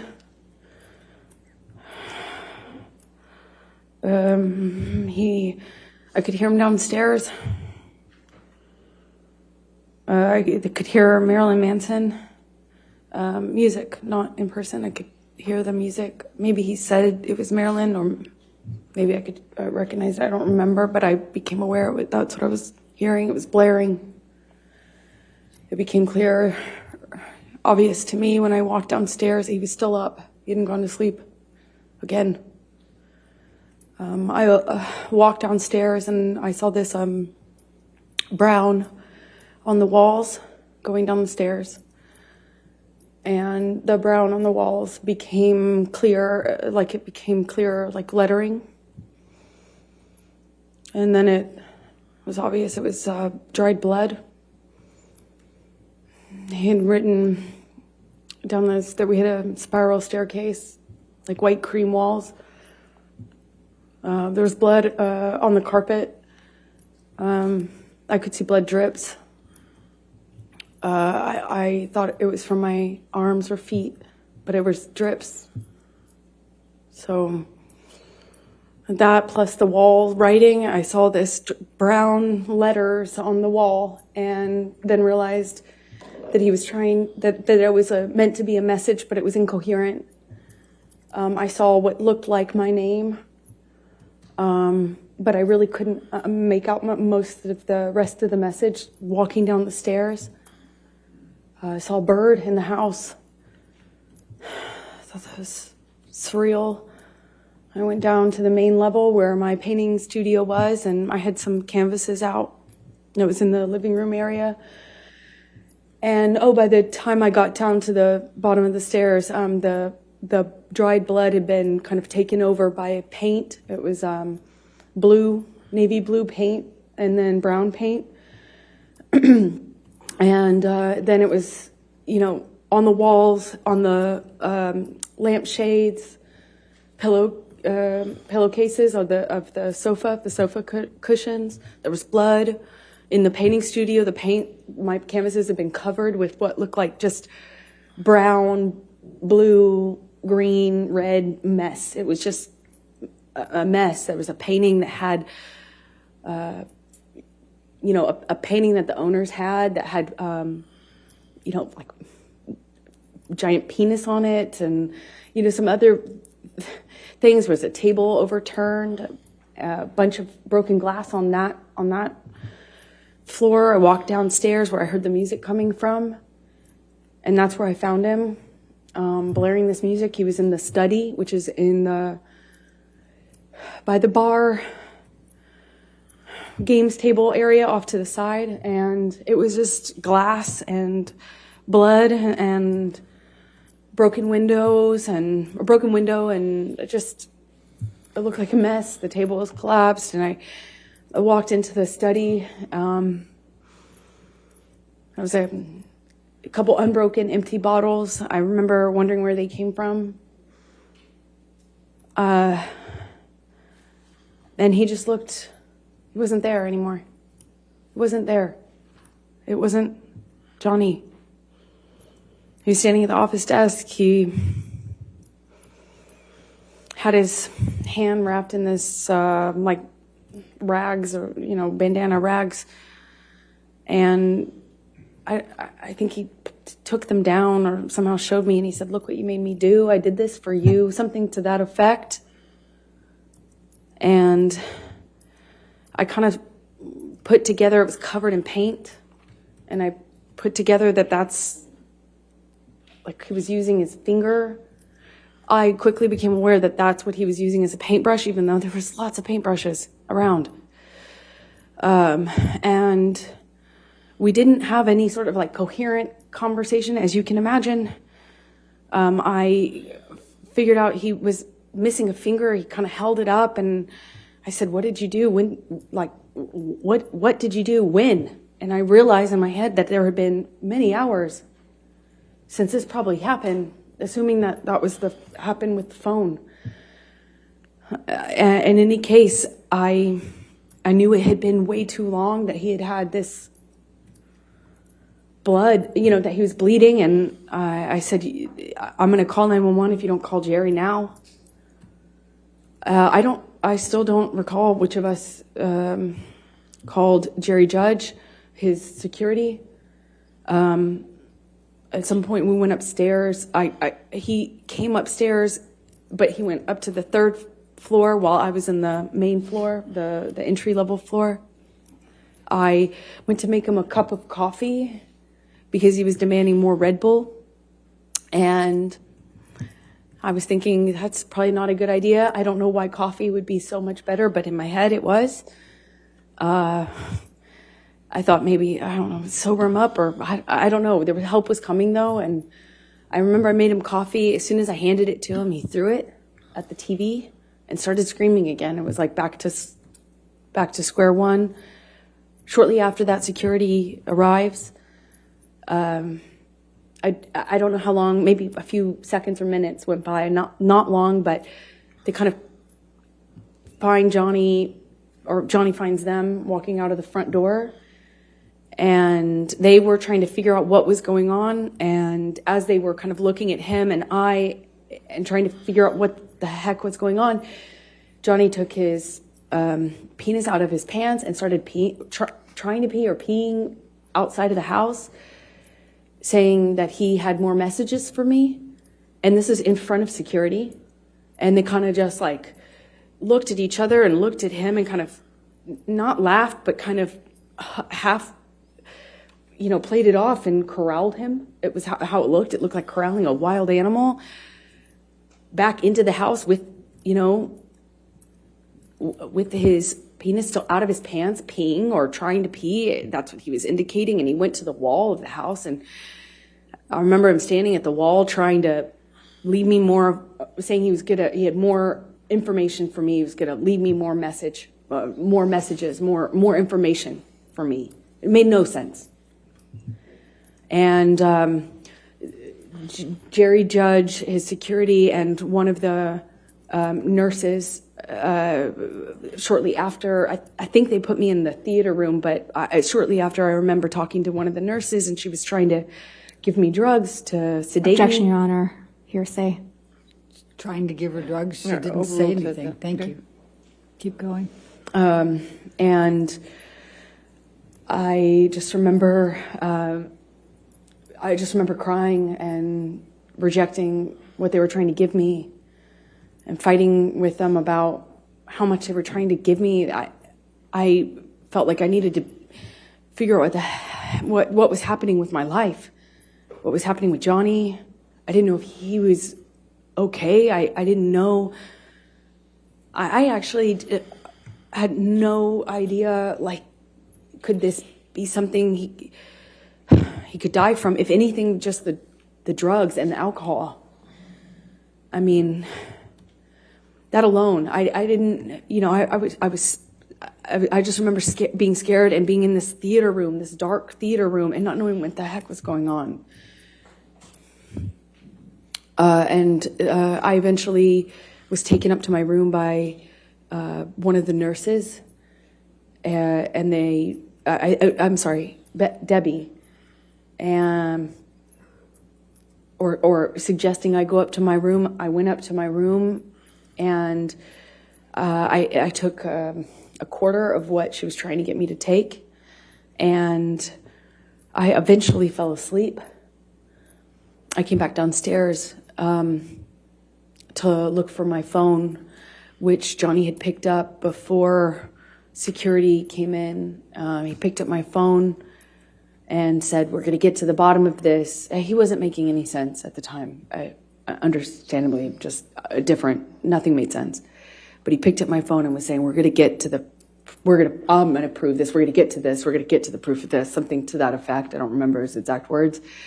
And he pushed record on my phone. I didn't actually at the time think that he had done that. I had no idea, but I did know that I didn't have my phone when I woke up and went downstairs to get it.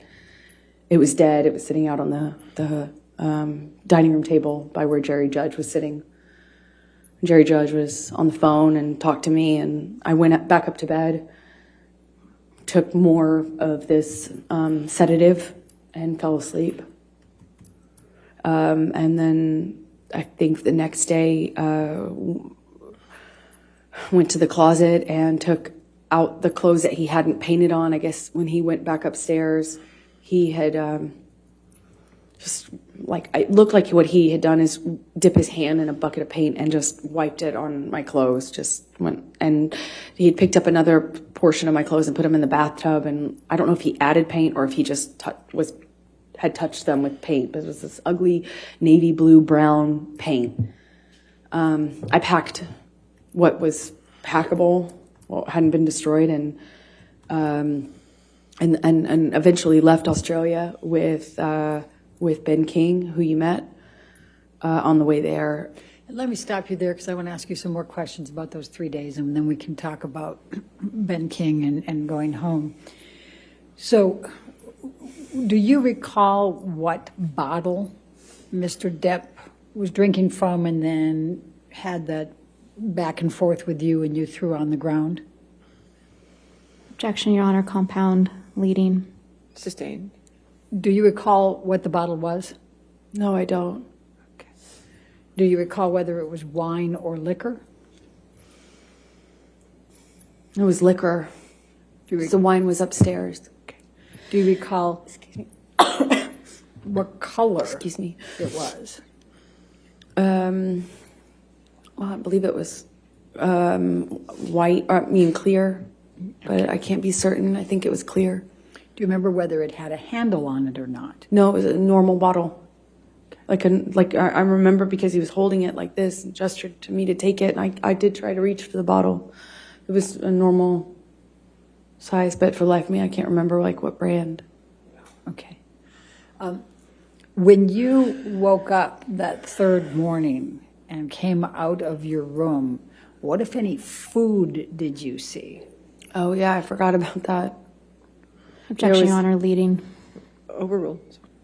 There was mashed potatoes smeared all over the bedroom door, on the wall, in various places. But I remember opening the door and being really confused at first as to what it was. It had little like specks of green in it, I assumed to be spinach. And throughout the house, there was food rubbed in places, just countertops, walls, doors, as I mentioned. And later that evening, I found the raw meat that I had left out, the steak, all over the house. There were pieces of it. It was cut up. And he had ripped my nightgown into pieces, into shreds, and wrapped the meat up, like wrapped the steak pieces up with my nightgown. It was this really beautiful burgundy silk nightgown that had this black lace trim. I ironically got it from Dr. Kipper for a wedding gift. And it was wrapped, I found it, I continued to find it throughout the rest of the time that I was in the house in Australia. There was pieces of it in the microwave, pieces of it in the produce drawer, in the closet drawer. I mean, just raw meat wrapped up in my nightgown, as well as the smeared food on the walls. It was bizarre. What, if anything, do you recall seeing on any mirrors? Oh, he had written on the bathroom mirrors in the bedroom, and I believe he had. There was another mirror. I just don't recall which bathroom it was in. I suppose it was the one that I went to, which is on the very bottom level, where I was retching, for lack of a better way to describe it. I think it was in that bathroom that he also wrote on that mirror as well. What, if anything, do you recall? In blood and paint, sorry. I'm sorry. What, if anything, do you recall of any lampshades being written on? Well, he wrote on messages to me, things to the effect of go-getter, horror sort of thing, like that sort of language. But calling me easy, calling me a slut,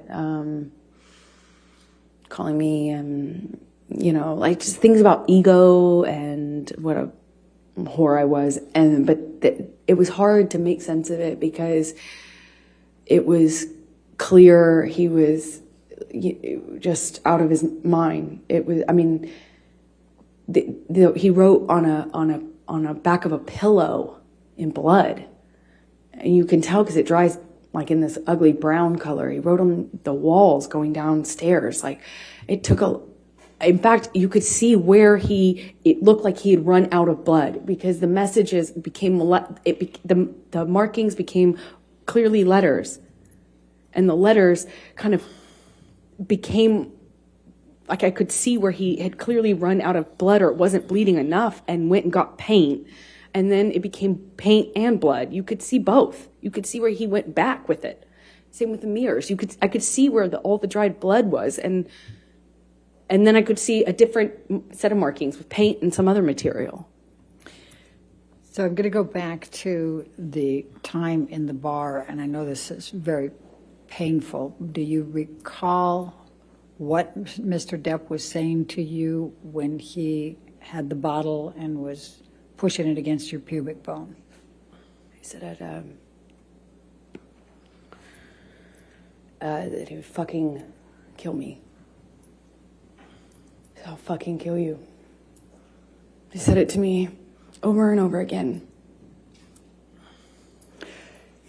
He said, I'll fucking kill you. Did you bleed from the vagina as well? I did. And did you experience any pain later? I wasn't thinking about that. I was heartbroken. Eventually, I realized that I could be hurt because I was bleeding. But I convinced myself it wasn't broken and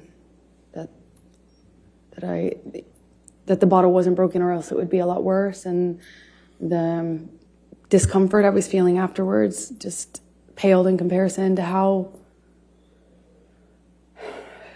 scared, shocked I was. I'm scared. I just married this man. I just married him.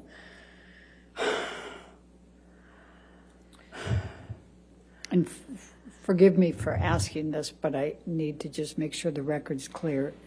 You were penetrated up the vagina into the pubic bone, is that correct? Objection, Your Honor. Leading. Sustained. What, if any, penetration was there in your vagina with the bottle? I can't believe it. I'm so sorry. Do this. I am so sorry.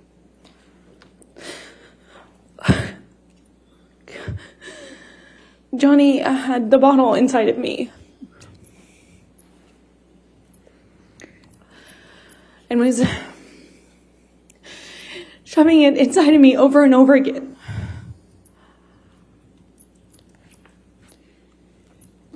Did you experience any cuts on other parts of your body? My forearms were cut. My bottoms of my feet were sliced up pretty good. Did you have any other bruising or swelling? I had a bruise across my jaw, I suppose, from one of the many times he clocked me in the face downstairs. I think I just didn't make a record of anything else. I'm going to ask you to turn to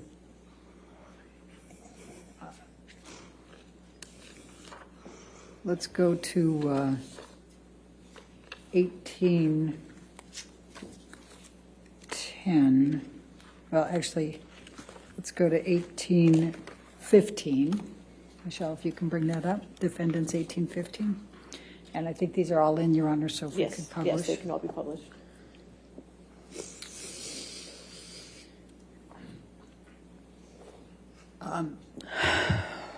Is this the game table? Yes, it is. Okay. And is this, based on your testimony, is this where you were you on top of this table? Yeah, that he briefly got on top of me and was pushing on my throat, actually, at some point when I was on the table. I had forgotten about that. And this, though, looks like it is after a lot of the stuff was cleaned up, because it didn't look quite like this. Okay. And did the table collapse? Yes, it did. Objection, Your Honor. Leading. Sustained. What, if anything, happened to the table? The table collapsed underneath me when Johnny threw me into it and got on top of me, or fell on top of me. I honestly don't know which one. If we could look at 1816, please, defendants.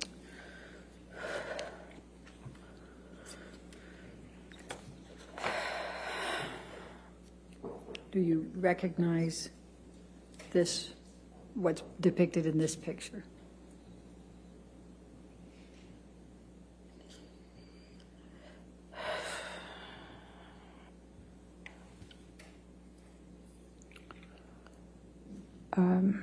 Yes. What is it? It looks like the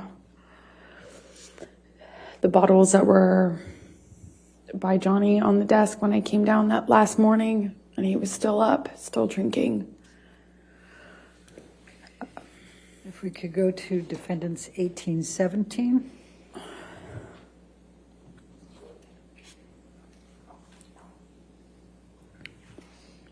The bottle shape. The bottle shape.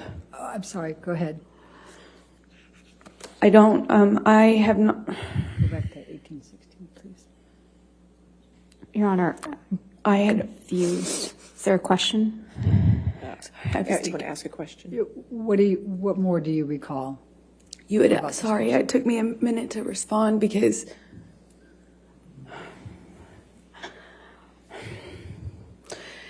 it's hard.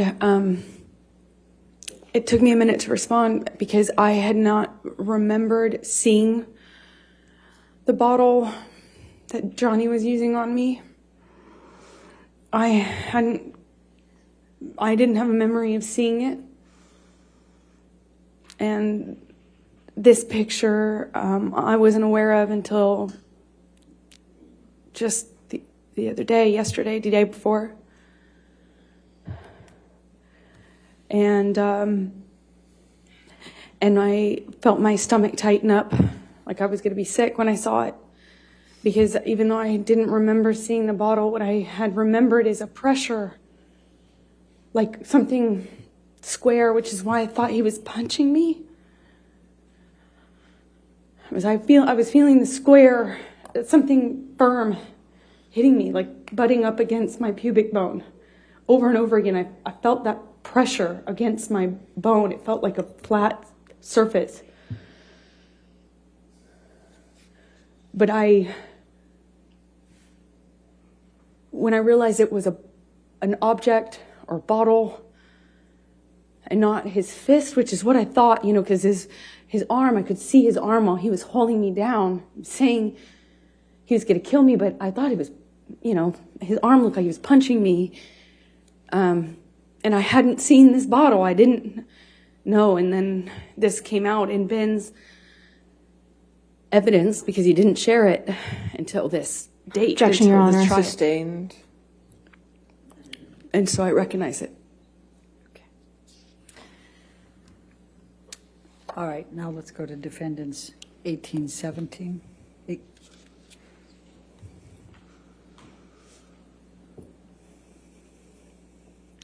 Do you recognize this area or this picture?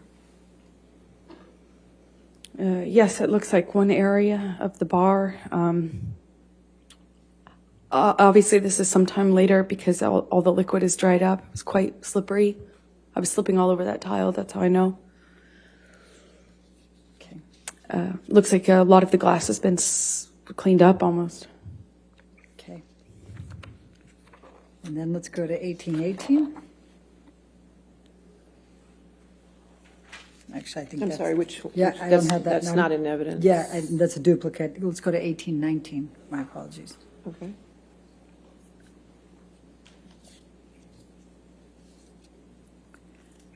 Do you recognize this? Yes, I do. What is this? This is close to where my feet were when I was dangling off the counter. When he had me on the countertop by my neck, my feet were slipping on the tile, and I just remember my feet. I remember feeling glass underneath my feet and slipping. I couldn't get up. I couldn't alleviate the pressure on my neck as he was crushing me. That's around that, not around, that's next to that. All the way at the end of the picture is the bar where I was standing when he was throwing bottles at me.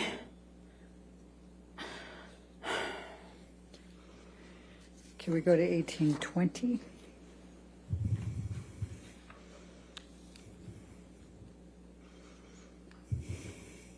Do you recognize what's depicted here? The area. Yes, that's to the left would be where the wall-mounted phone was. right to the left of that. To the right of that is the little L-shaped bar that I was telling you about, where I was trapped. And when you say to the left of the wall, I'm what do you sorry. mean? Is it off the picture or on the picture? So if you're looking at this picture, imagine up and to the left at person height, at site height, was I don't know if it was antique, but it kind of looked old-fashioned, like an old-fashioned heavy. It looked heavy. I didn't pick up the receiver, but it looked heavy when I was watching it break. You know, it looked like these like really heavy excuse me, it's really thick, heavy, not plastic, but like a Bakelite or something heavy material on it. That's my best guess. So that would have been to the left, and then to the right would have been the very end of the bar that you just saw a picture of. All right, let's go to 1821, defendants.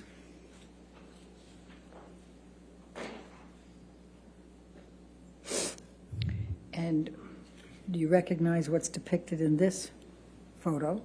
Yes, that's the bar that I was just talking about. Okay.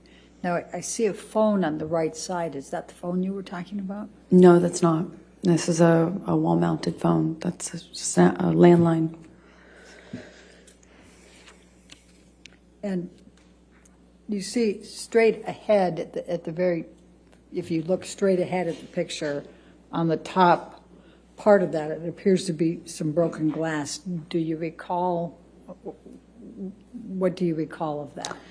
I recall more than just this window being broken. This is one of the windows that he broke when he was throwing things at me. My body was standing in front of that little kitchen sink you see at the end of the picture. I suppose that's some of the glass I felt, though, on the backs of my arms. Like when the window shattered. Okay. Let's go to 1822. 1822, I don't have in evidence. 1822 is not in evidence. That's exactly why I just went over here. Let's go to 1825, I think. Is that the next one, Your Honor? 1825 is in evidence. I'm not sure. Okay.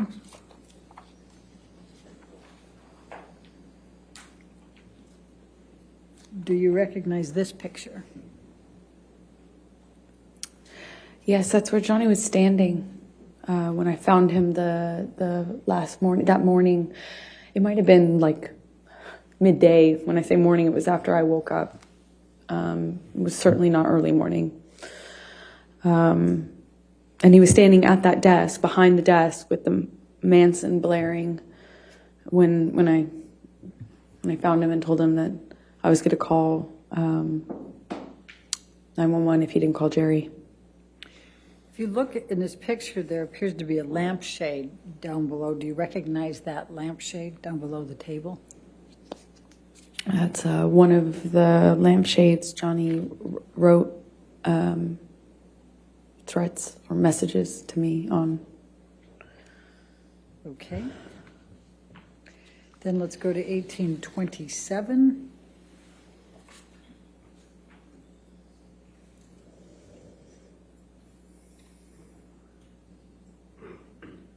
Do you recognize this? Yes, I do. That's my painting studio. So when I walked downstairs and saw all the blood on the walls, I walked into this room first. That's where the stairs empty into this room, kind of my painting area. And those are the canvases that he repainted. And do you see, if you look by the white tablecloth table to the right of that, do you see a lampshade there? Yes, I don't know if that's the same lampshade or another one. Okay. Then let's go to 1828.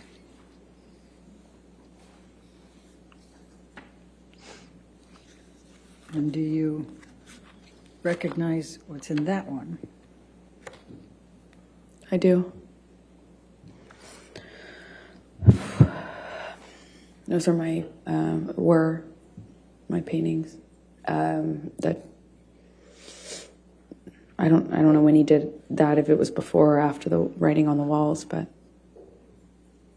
he just ruined them. So I just want to make sure. So the painting canvas that's dark colored, there's two of them there. Well, there's 2 or 3, and then there's a smaller one in the center, and that was his daughter. I was trying to paint a portrait of, and that was untouched. Okay, and then, but just so we're clear, the one directly in front of you that looks like it's just a lot of dark colors, was that dark colors before, or? Objection, Your Honor, leading. I said, was that dark colors before? I'll sustain the objection. What, if any, change was there on that canvas? Oh, I'm a terrible painter, but I'm not that bad. That was not my painting. It was the start of a portrait, and he changed it dramatically. Okay. And then to the right side, on the other side of, more to the right than the one you already testified to, is that what that picture looked like before, or is that? Objection, leading. What, if any, changes were there to that picture? Well, the 3 canvases were portraits, so they looked similar to the one that's in the center that I was doing of his daughter. Okay. And the white that's below, what, if any, changes were there to that, the white canvas that you see there? It just looks like the painting was, it looks like once he destroyed... Objection calls for speculation. Sorry. Sustain. Was there anyone else in the house besides Mr. Depp and you? Not that I know of, no, and no one was around. Okay. Do you have any reason to believe somebody other than Mr. Depp did this? Objection, leading. Sustain. What, if any reason do you believe that Mr. Depp did this? Objection. That was not. What, if any? What's the leading? Objection? No, I'll overrule that objection. Thank you. It was just Johnny and I in that house over the course of those 3 days, roughly. There might have been somebody, his assistant or something, come on the first day or second day, I can't recall, but for the majority of for the entirety of what I've been describing to you, it was Johnny and I in that house. And did you do any of this? Did you No. create any of this damage? No. Okay. I'm also going to take a look at the white tablecloth to the right there. And also, Johnny was covered in paint, so Okay. to answer your question fully, that's also how I know. All right. So I'm also just going to draw your attention to that white tablecloth over there.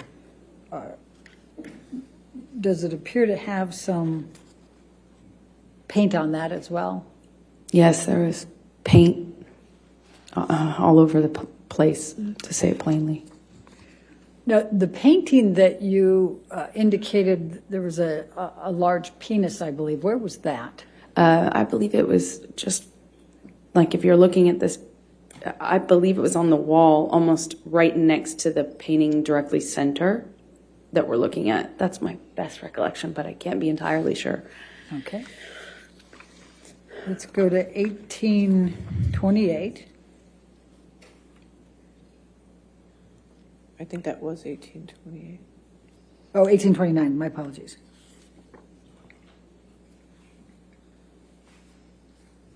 And do you recognize this photo? Yes, I do. What's in it? And what was this? This is one of the lampshades that Johnny chose as a medium to leave me messages in blood and paint. Okay. Let's go to 1830.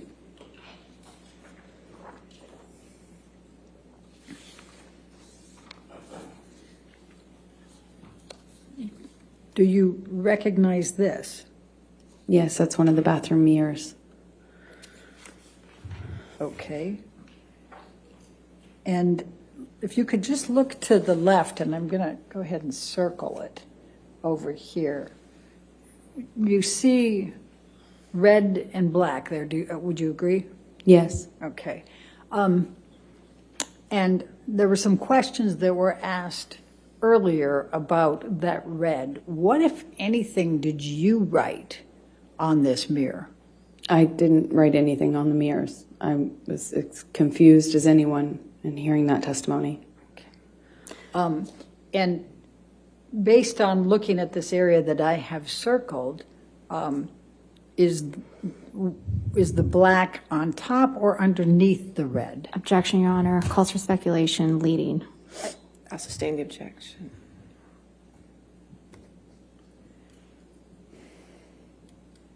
All right, this might be a good time to take a break. Why don't we go ahead and take our afternoon break, ladies and gentlemen. Let's go ahead and have our break. Do not discuss the testimony with anybody, and don't do any outside research. We'll come back here. All right, in 15 minutes.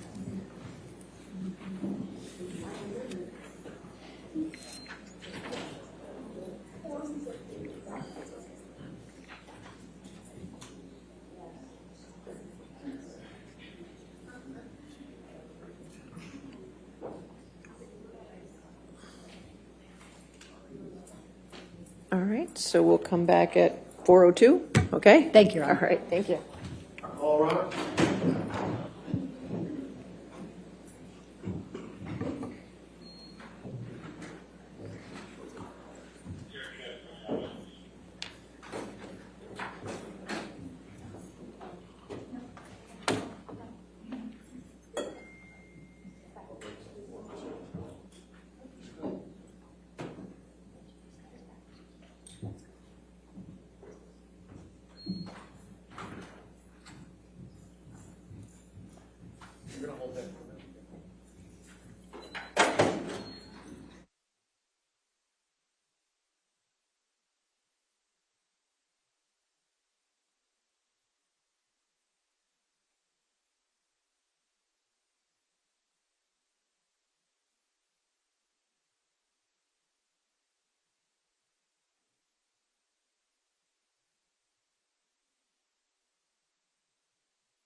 Okay.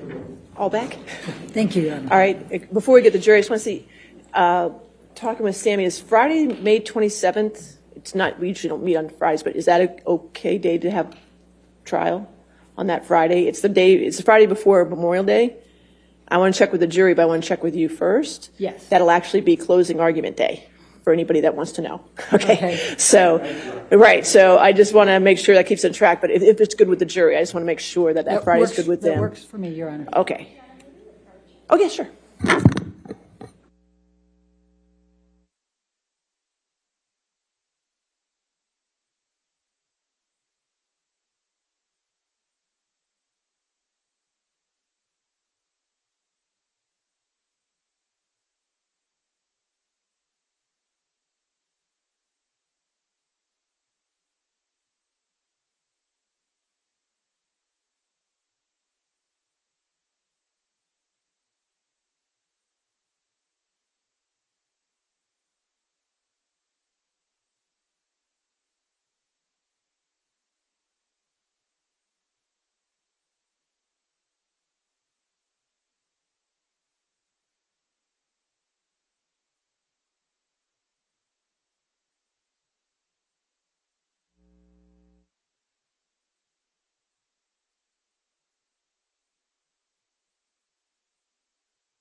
Thank you, Your Honor. Michelle, if you can bring back up 1830 for a moment.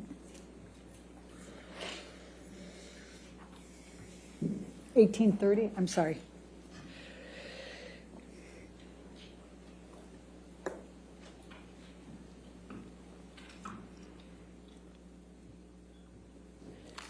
Amber, we were talking about this right before the break. It still has my highlight. Which color is underneath the other? Objection. Calls for speculation. Based on your perception, which color is I'll underneath? sustain the objection. All right, let's do this. Let's bring up defendant's 375, which is already into evidence.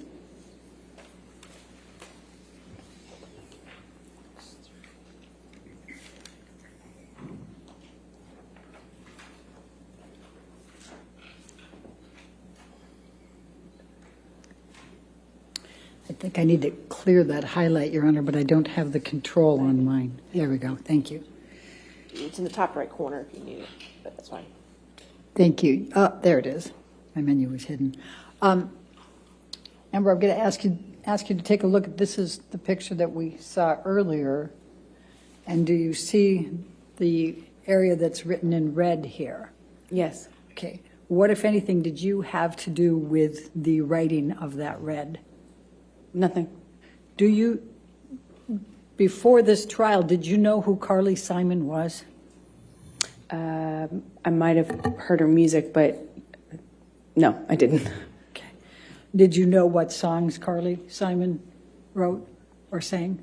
No, you had to tell me. Thank you. All right. And then if you can just remember this picture, again, the red area there that I've circled, and then I'm going to ask Michelle to take this one down and put 1830 back up.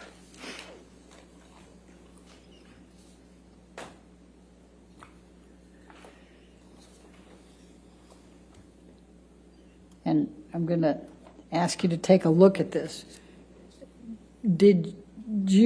What, if anything, did you do to this mirror with respect to the black or the red?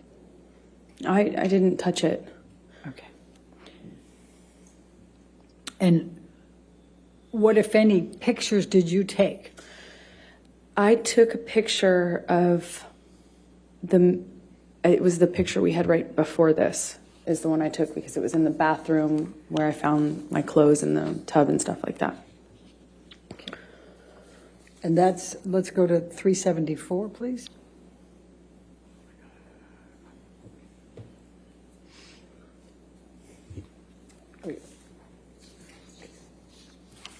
That's already in evidence.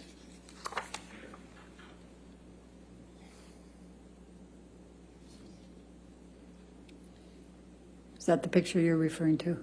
Yes, it is. Okay, and I'm sorry, I just want to make sure that I understand. What else was in this bathroom where this mirror was? The bathtub and another mirror, which also had writing on it. The bathtub had a few of my clothes in it and paint, and both of the two mirrors were painted. I believe I took a picture of both mirrors. Okay. And then I'm going to ask you, Michelle, if you can bring us back to 1831.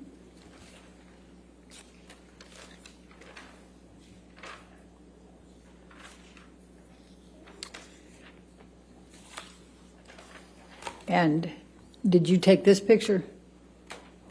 No. Okay. And do you see in the mirror there, can you see the bathtub in the back there?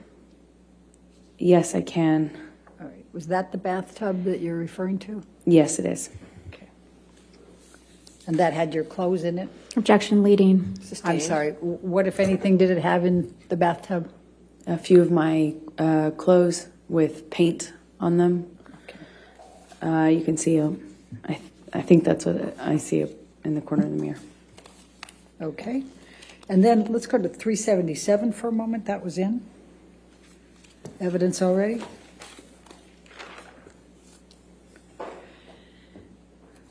And do you recall seeing this picture earlier? I do. Okay. And now let's go to 1829, please.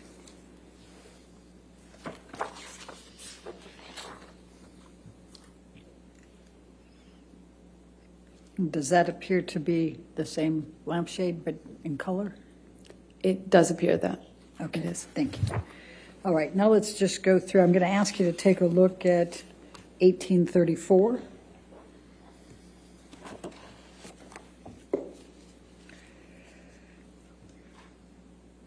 And what does this depict that you can recall? That is the TV that Johnny threw the cup of coffee at. Okay. And let's go to 1835.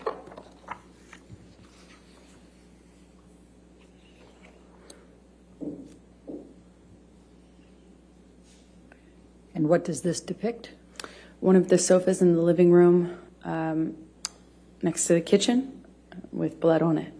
Okay. And then let's go to 1837.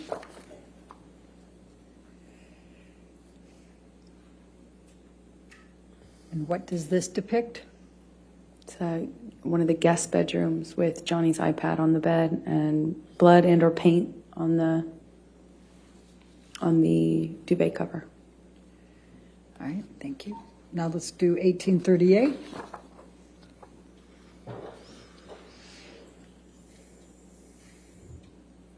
And what does this depict? A lampshade or a lamp that has been robbed of the shade. Okay.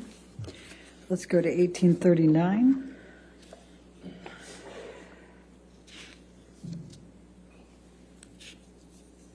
What does this depict? A different bed with more blood on it. Then let's go to 1840.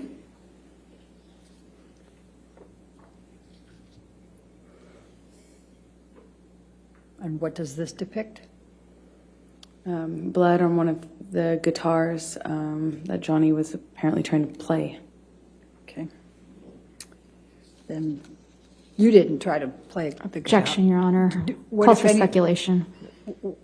I didn't even get the words Overruled out. At this point, next, your question. Go ahead. Okay. What, if any, effort did you make to play a guitar? I've never played the guitar. Okay. Let's go to 1841.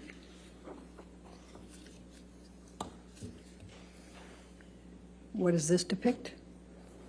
It is where Johnny slammed the end of a bottle into the wall while holding me up against it. Is this in the bar area? This happened in 2 rooms, so it's hard to tell. Okay. The bottle into the wall, the best of my recollection, happened in the kitchenette bar area downstairs, but I can't be 100% certain. Okay. And let's go to 1842.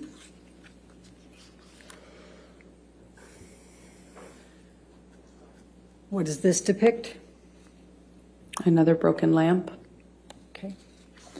And then I've just got a few more left. 1805.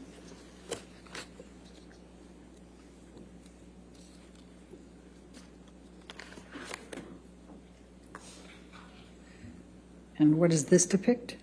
Wine spill. It looks like the remnants of a wine glass being thrown. And it looks like broken glass. Do you recognize where this was in the house? Well, it looks like a bedside table, but I can't be certain. Okay. Let's go to 1806.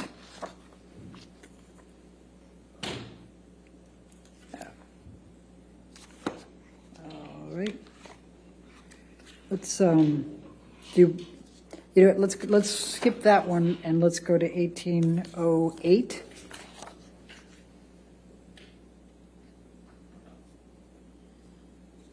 Do you know what this depicts? Wine spill. Okay.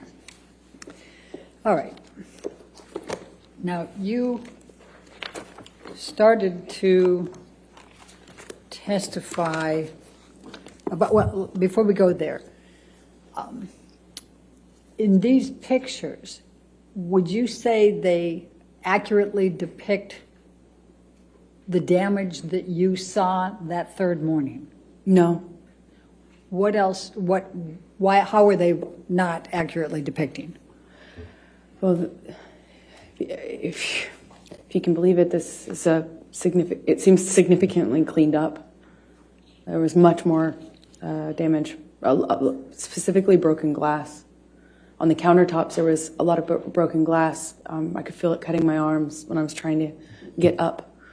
And I could feel it underneath my feet. So I don't know when these pictures were taken, but there's been some cleanup. Okay. Now, you indicated that that Johnny had turned on your iPhone and recorded. Is that correct? Yes. Did there come a time that you discovered a recording on your iPhone from Australia? Yes, much later. There was this 5-hour-long recording, and naturally I didn't know what that could possibly be, because even though Johnny and I recorded each other often as part of our, struggles to figure out our relationship, this one was, 5 hours was unusual, and that's when I discovered that there had been this recording of the end of that Australia incident, if you will. And did you listen to that recording? I have heard it, yes. And does it accurately represent what was depicted in that recording? Yes. Objection, form, lack of foundation. You want to approach? I'm not sure.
Ms. Perhoff, just could you tell me the number of that, the exhibit number, so I can... 378. Thank you. Thank you, Your Honor. Thank you. Okay. Amber, you testified that you made arrangements to return home. Can you describe, let's take you to at the point you left the Australia house to go to the airport and were accompanied by Ben King. Could you tell the jury what transpired during that period of time? So I left Australia shortly after that.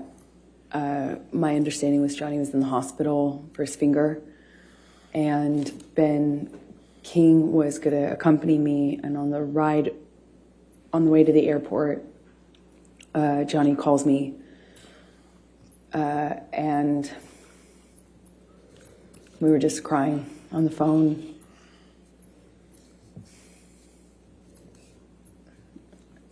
He was crying.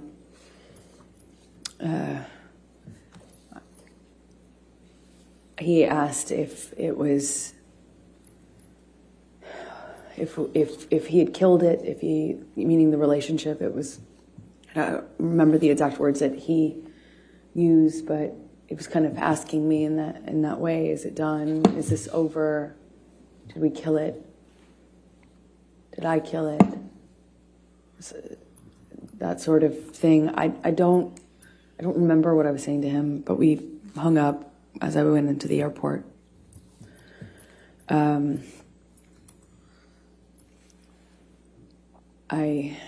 had a mix of feelings. Nothing really was making perfect sense to me, for sure. And I flew back with Ben. I don't really remember speaking to Ben on the flight.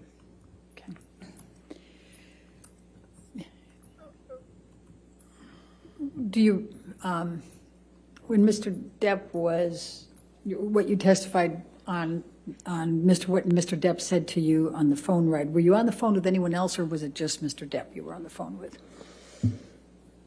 I only remember speaking to Johnny, and I remember sitting in the backseat of the SUV that had driven me, and we were outside of the entrance where you walk into the airport, and I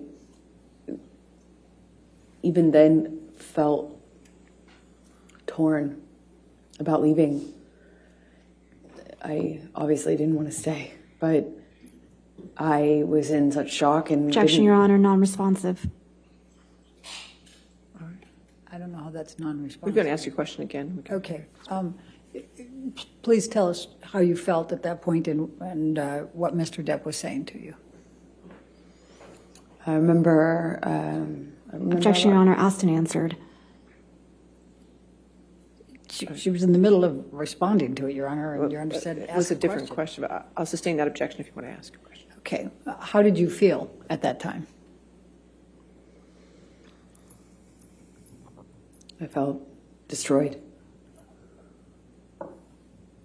Like my heart was broken. I didn't know what to do. I thought maybe if I left him in Australia, I thought maybe something would happen to him. I thought he might die or kill himself, because that certainly seems like the trajectory he was on. He told me he had put a cigarette out on his face before, the Friday before, and combined with all the, when I was in the bedroom and he was in the hospital, I found, and I was packing my bags and stuff, I found all these empty bags, Coke bags, dime bags with white residue on them. I mean, in them. They were in books, in the bedside table. There were so many that I was like, I wondered how I didn't see it before, even though I had, just gotten there. So I was worried he would die. And I was worried that we couldn't come back from what happened. I was worried that there was just no way to turn this around. There was no going back, but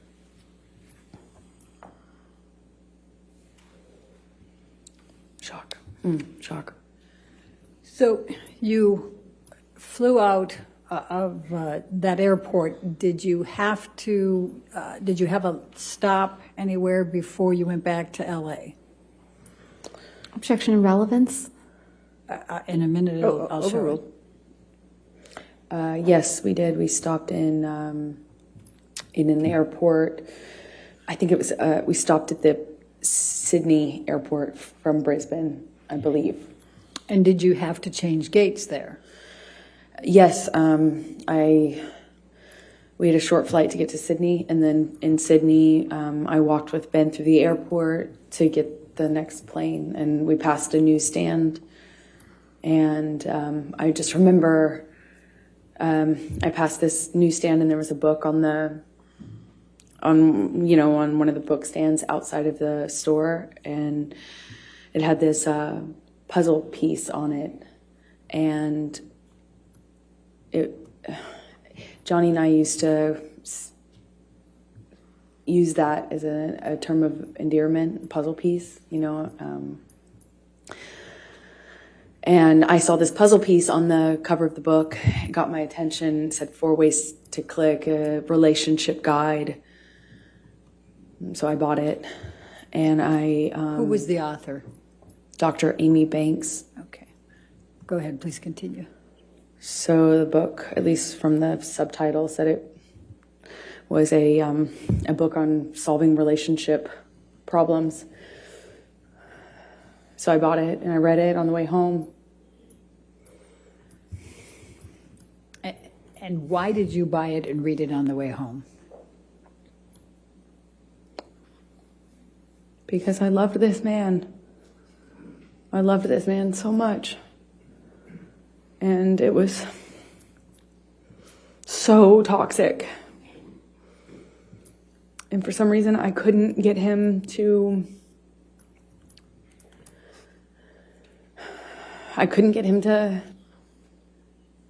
not hurt me. I could... And it seemed like I was hurting him. But we loved each other so much. At least I loved him so much. And I didn't know what to do. I didn't know what to do with this relationship. It was awful and toxic, but it was so important to me, and I loved him so much. I would have read 1,000,000 books. So when you got back to LA, how long before Mr. Depp came back? A few days. Johnny came back within a few days. He went to his Sweetser house, the main house, which was what we did. If there was a problem between Johnny and I, we weren't under the same roof once, the fight had either paused or ended, depending, but he would go to Sweetser and I would stay at the ECB. And so he went to Sweetser upon landing, and there was some conversations with the medical team, doctors and stuff, and I just remember feeling concerned for his life because things had changed, and without saying what they said to me, Objection, Your Honor, hearsay. She said without saying. She's characterizing it. Well, I'll overrule for now. We'll see where we go. I became really, really worried that Johnny was not going to live through this, that there would be infections or problems and things, and he wouldn't stop using Coke, and he couldn't get the surgery he needed because he wouldn't stop using Coke, and they wouldn't put him under because of all the Coke. So, Objection, Your Honor, hearsay. All right, I'll sustain as the Foundation. last part. Okay. All right, next question. Right. So when did you next communicate? When did you next see Mr. Depp after you got back from Australia? I saw him a few days. I don't know how long it was, but it was at the doctor. I think my best recollection is that it was in the doctor's office or around that he needed a procedure. Did there come a time that you reconciled after Australia? Yes, because it almost felt like it went away so quickly because there was this surgery that he needed, and there was maybe he had more than one surgery, but it was, like it became very, very about getting Johnny through the next step. Getting Johnny home, getting Johnny off the coke long enough to get the procedure done, and then after that procedure, getting another procedure done. And it was just these small steps. And before you know it, we were kind of back in it. With the prospect, of course, of him being done with all the drugs and drinking, because that's what necessarily had to happen for him to have this surgery. So that made me feel a little bit more secure and kind of coming back into this relationship with him. Okay. So I'm going to take you to March 23, 2015, which is a few weeks after, 2.5 weeks roughly after Australia. Where was Johnny staying at this point?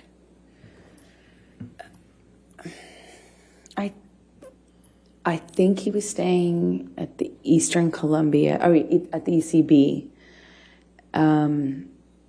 He was staying at the ECB at the time because we were kind of in the bedroom together the night of the 22nd, which is when he passed out, how I found his iPad.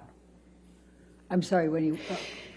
I found his iPad open. He was texting someone with it open. He passed out, and I saw what he was texting.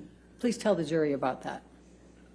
He was texting this woman that he had had a relationship with on and off, kind of at the beginning of our relationship.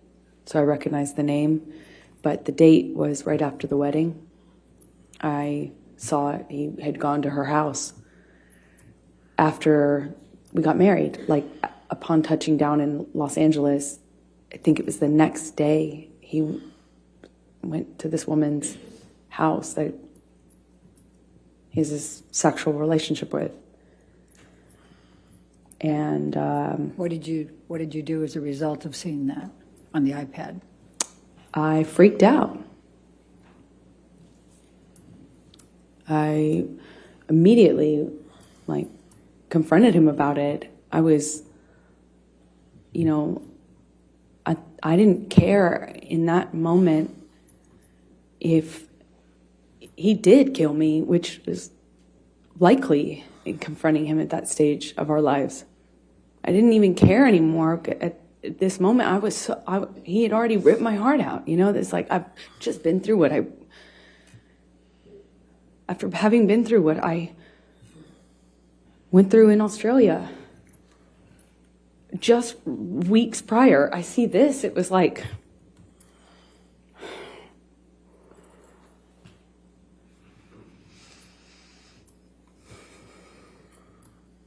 unbelievably painful. Unbelievably painful. So, what did you do? I'm yelling at him. So yelling. I was calling him all these ugly names. I was screaming at him. Told him to get the fuck out of the house. That's what I said. Excuse my language, but we were screaming at each other. At some point, we were upstairs in penthouse 3, and we kind of get into a how do you describe it? Pushing each other, And I just remember being so mad at him for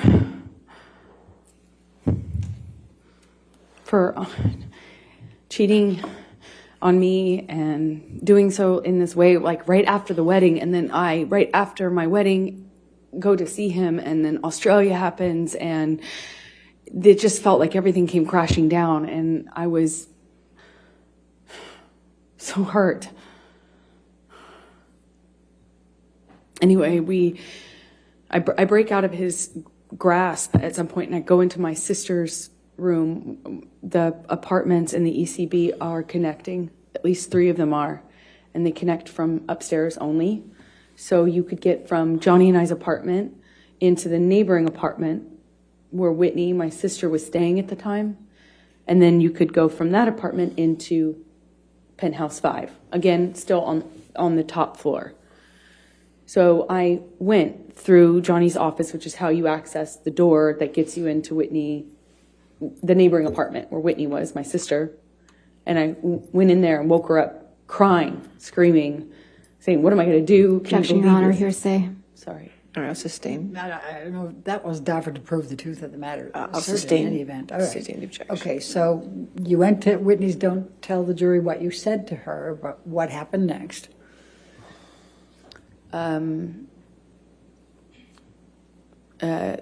Johnny comes into penthouse 4 and grabs me. I don't know why. I don't know what he was doing, but at one moment I'm aware that my sister's somewhere nearby, and I thought about that. I just remember thinking about that, and he, I remember getting kind of free from Johnny, and he left, or he walked out of the room.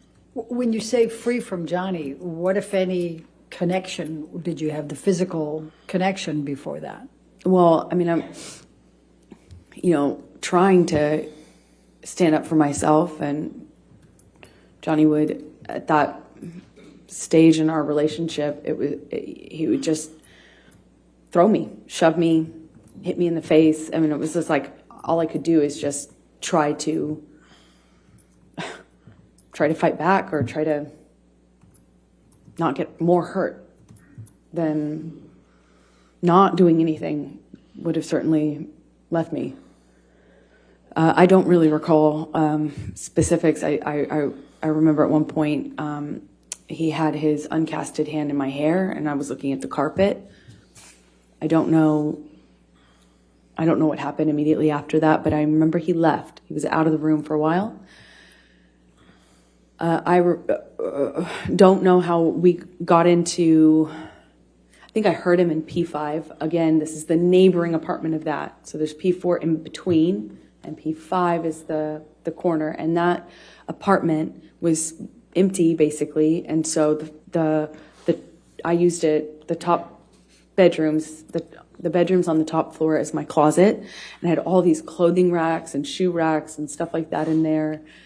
And then it had another level, the mezzanine, which is it hung over the rest of the bottom floor. And I use that as my office. And the bottom floor is, of course, the living room with just some sparsely decorated, just some big couches and a low table. And I I hear him in penthouse 5. And on the lower level also is another painting studio, like painting area of mine. So I go in there because I hear him, and he's screaming, but I don't know why. I don't know who he's.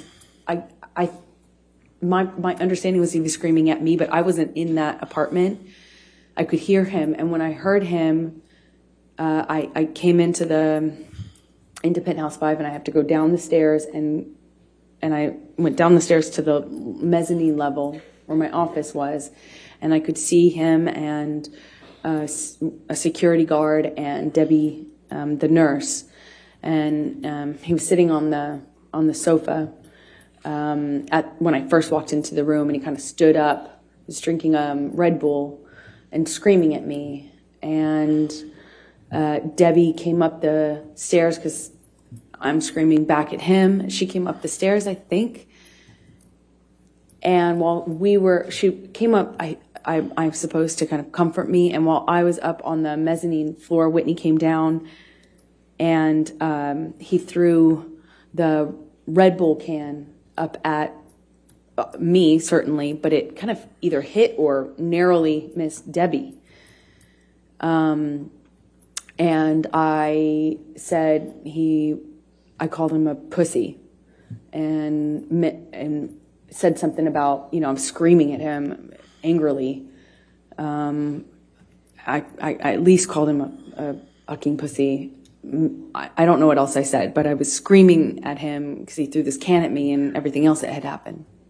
And when I did that, he bolted up the stairs. And, there's only, he was up the first flight of stairs. Again, I'm on the mezzanine, which is in between two flights of stairs. He bolted up the steps. And I don't know how he managed to get his hands in my hair so fast, but he had his hand on the back of my head, my hair, and kind of was yanking me down and hit me in the face with this cast he had. I just remember this brief struggle we had before we kind of break away. Whitney, my sister, all of a sudden put herself in between Johnny and I. She just threw herself like in the line of fire or whatever. She just all of a sudden was there and was trying to get Johnny to stop. Her back was to the staircase, and Johnny swings at her,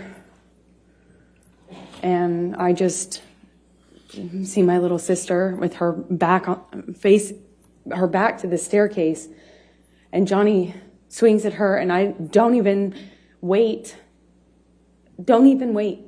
for any other, I don't hesitate, I don't wait, I just in my head instantly think of Kate Moss and the stairs, and I swung at him. In all of my relationship to date with Johnny, I hadn't landed a blow. And I, for the first time, hit him. Like, actually hit him. Square in the face. He didn't push my sister down the stairs. And all my time of being in that relationship to that point, hadn't even landed one on Johnny. Sure, I had tried to fight back, threw my arms, flailed my arms, hit whenever I could to try to block blows myself, but never landed anything. And Johnny kind of looked stunned and then laughed at me and then lunged at me again. And before I know it, security stepped in between us and pulled Johnny away. And I went upstairs with my sister, and we locked the door, and I could just hear all this commotion happening in Penthouse 5. I could hear him raging, destroying my things. I could hear it. And at some point I saw it the next day. Tell the jury what you saw the next day. All my clothing racks were toppled over, shoe racks toppled over, thrown down the stairs. Desk, everything on my desk wiped off. Just it looked like everything that he could touch, he tried to turn over, destroy, smash, But my clothing racks, these huge, heavy clothing racks full of clothes, there was at least one of them he threw down the stairs. The rest were toppled over.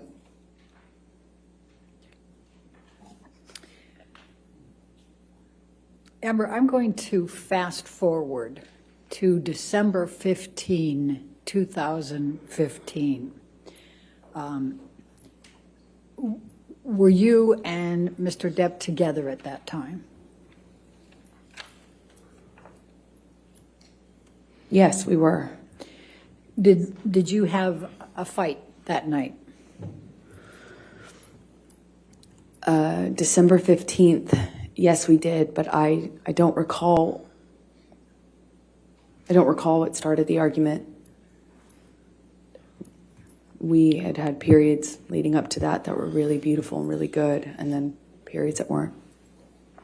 Well, let's talk about the December 15, 2015. What do you recall of your fight that night with Mr. Depp? I remember him chasing me in the kitchen. I remember throwing something in his direction to slow down his momentum. I remember him screaming. I remember him getting on top of me at some point, toppling me. Mostly at that moment downstairs, he was hitting me in my face. Again, this is another example of when I wish so much I could tell you an exact sequence, but I can't. It's flashes. So I'll tell you what I do remember. I remember at some point trying to flee upstairs, and we had he got a hold of me and I got free, and I managed to get all the way up the stairs almost. I was on the last flight, and we'd had some interaction where I think I said something to him on the stairs. It might have been broken up, and I think I said something on the stairs, and I just remember how quickly he shot back up those stairs and grabbed me by the back of my hair, my head, and slammed his hand on my head. And I went down on the stairs, and he overtook me. I remember him so well. I remember his boots and the sound they made. I remember him grabbing my hair, my head, and kind of dragging me up the stairs the rest of the way. He dragged me into the room that those stairs open into. It's like a salon foyer area. And we had this argument that kind of, was a shoving match that I was losing. By the second or third shove, he sent me toppling over this chaise lounge, like a little low-lying sofa seat. And I hit my head on the brick wall. There was an exposed brick wall. I remember I stood up, and I remember Johnny asking me if I wanted to go. And he did that thing where he's challenging me. He said it in that way, challenging me to stand up, get back up. And when I did, he said, "Oh, you really want to go now, tough guy?" Shoved me back down. "Oh, you really want to go, huh? Oh, you're so tough." I stood back up again. This time he hits me in the face. I stand back up and look him right in the eyes. And it was just a really still moment. I'll never forget it. Really still. I stood up and he said, "You want to go again, tough guy?" And I just looked right at him, just looked right at his face. And he balled up his fists, leaned back, and headbutted me square in the nose. Just right as I stood in front of him. I was a foot from him. Just slammed me right in the nose. Instantly, searing pain. It's one of the few memories I have in this long relationship that I actually remember the physical pain in that moment, just searing. And I remember thinking, you have your hands free. I had time to think. You have your hands free. You could have hit me with your hands. Why did you headbutt me?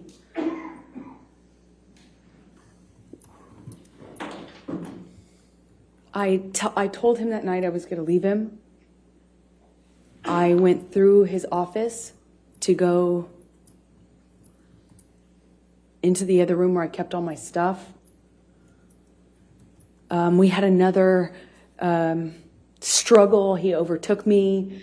I was trying to hit him off me. I was trying to get him to trying to get his body off of me, and he was just pummeling me. I don't know how else to describe what I was. I went down to the floor.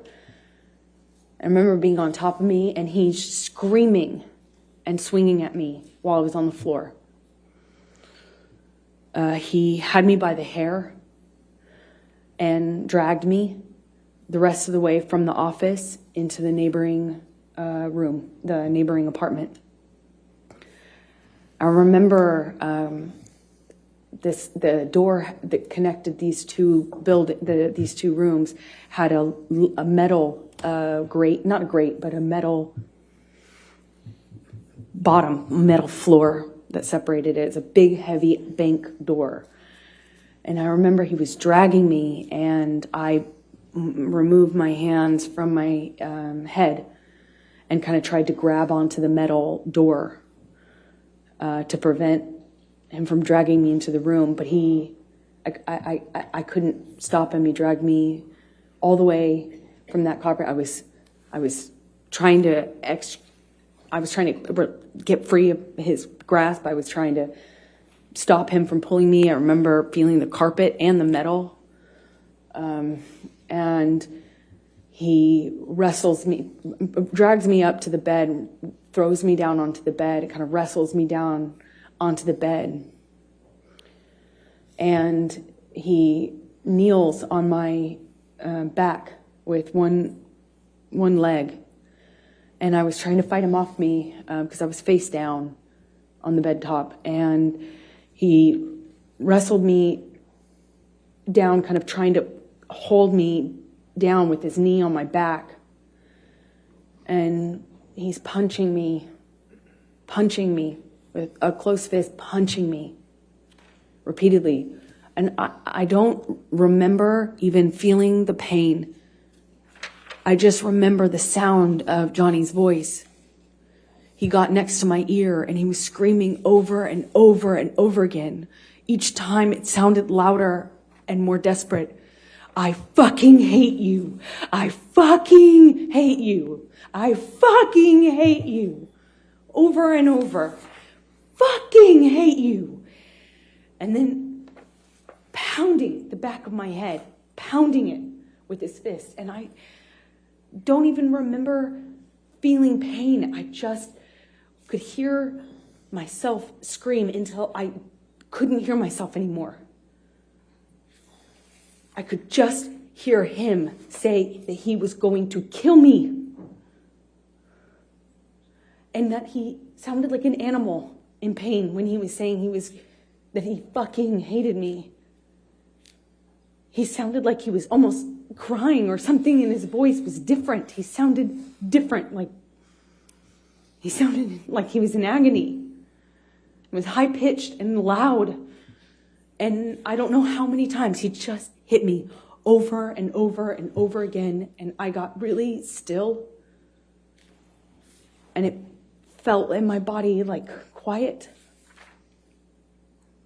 And I thought, this is how I die. He's going to kill me now. And I'm not. He's going to kill me, and he won't even have realized it.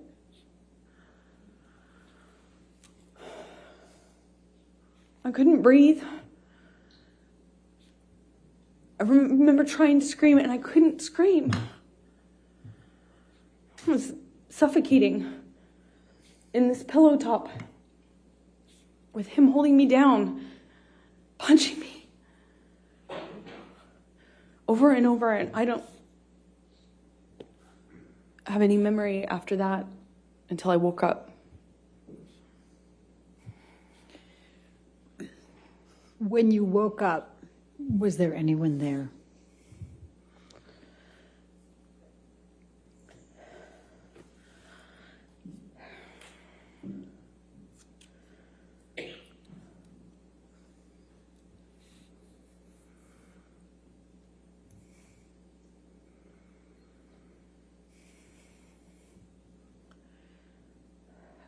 I remember hearing my best friend's voice felt like it came, felt like it was like on a speakerphone, like it came from everywhere. I just heard her voice in a weird way. It felt like it was coming from two directions. And I realized that I was sitting on the edge of the bed, on the carpet of the floor against the broken frame of the bed. And there was a low-lying bed with a really thick wooden frame. And it was broken from his boot trying to get a purchase on it while he was... Objection, Your Honor, calls for speculation. I could feel it. Overruled. Thank you. Please continue. I was there for it. And while he was on top of me, I could feel that. I could feel him trying to get balance. I could feel him slipping. I could hear it. I don't know how I got off the bed. I don't know what happened to me from the time I stopped hearing myself scream. I don't know what happened to me. It's a really weird feeling because next thing I remember is leaning against the broken part of the bed and on the carpet, and my friend saying, "Oh my God, oh my God." Objection, Your Honor. Hearsay. Sustained. Okay. Go ahead. And without And then knowing what Rocky said. I eventually, she called the nurse Erin. She got something out of the freezer for my face. She did a concussion check with Erin on the phone.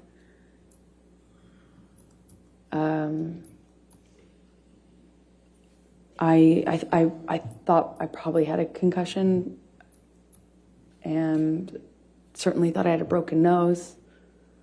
There was blood everywhere, blood all over those pillows. My head was bleeding from the ripped out hair, chunks of hair on the floor all over the place, actually. It was just all over the apartment. He after leaving me, had written on the countertops in Sharpies.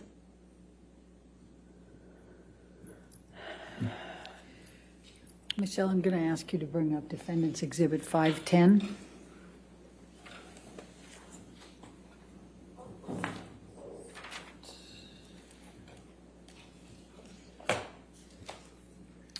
Do you recognize this photograph? Yes, I do. And does it accurately depict the scene portrayed? Yes, that's the next day, I think. Your Honor, I'm going to move the admission of Defendant's Exhibit 510.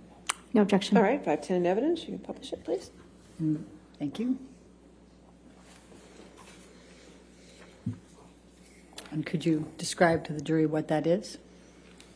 It was chunks of my hair that Johnny ripped out while dragging me and punching me. Thank you. Michelle, could you bring up 513, please? Defendant's 513.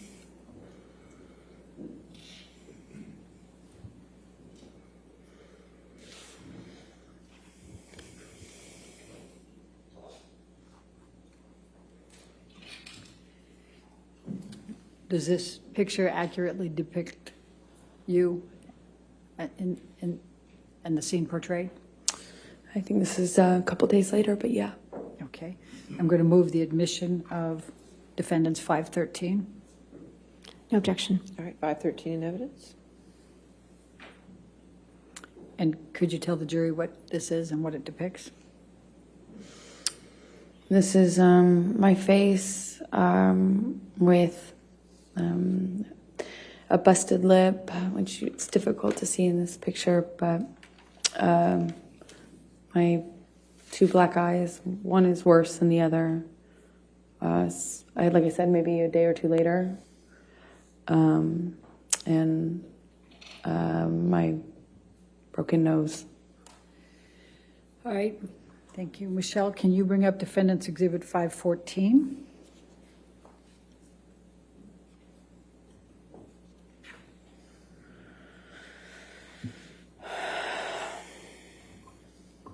Does this accurately portray the scene depicted?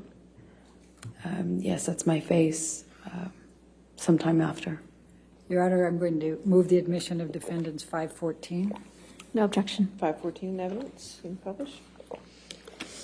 All right, if you could just briefly describe for the jury what this one is. That's my face. Some time after, and Johnny beat me up.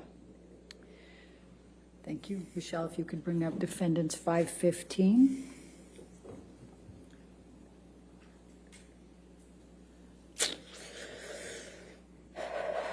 Does this accurately portray the scene depicted? Yes. Going to move the admission of Exhibit 516. No objection. 515 or 516? 516, I'm sorry if I misspoke. You said 515 Oh. before. It's 515? 515. No objection to 515? Okay. No, Your Honor. 515 in evidence, you can publish.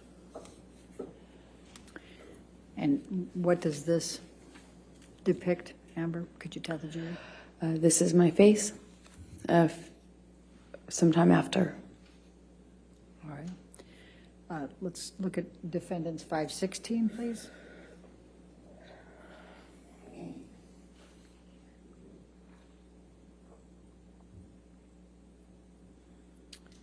Does this accurately portray the scene depicted? Amber? Yes, it does. This I'd is maybe. Wait, let me move it first. May I move Sure. the admission of defendants Exhibit 516, No objection. 516 in evidence? published to the jury, please?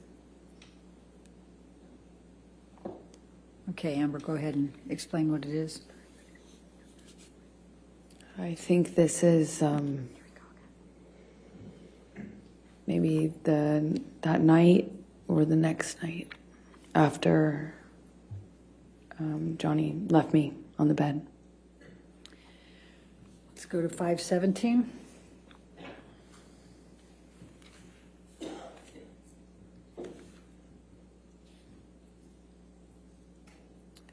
Does this accurately portray the scene depicted? Yes, it does. Move to admit defendants 517, Your Honor. No objection. 517 in evidence? Amber, please describe for the jury what this portrays. That's my face after this incident. And what's portrayed on your lip? Well, he busted my lip when he punched me. It's bleeding in this picture. It kept reopening. You know, it's a mouth. The lips move. Let's go to 519.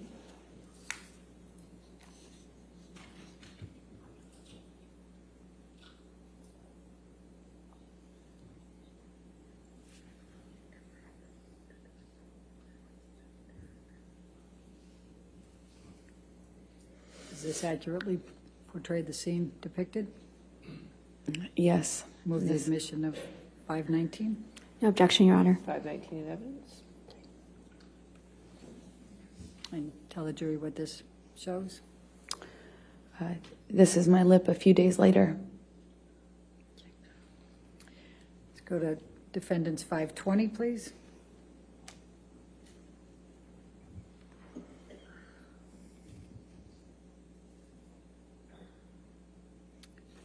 Does this accurately depict the scene portrayed? Yes. Move the admission of defendants 520. Is it 521 or 520? 520. No objection. 520 in evidence? Publish. Can you please tell the jury what's depicted here?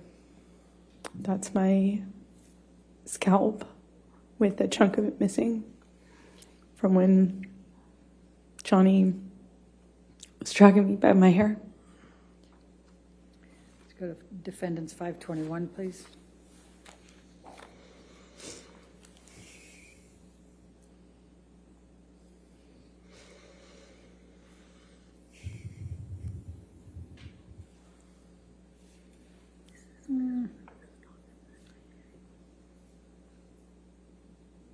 think that's the same. Let's take that one down. Let's go to 522.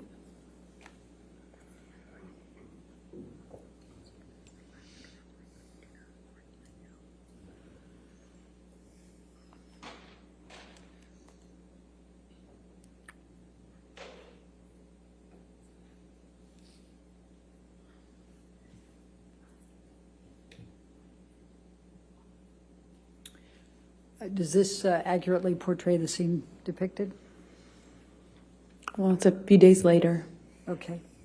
Move the admission of 522, please. No objection. 522 in evidence. And what shows there? My face is healing. Okay. Let's go to 523.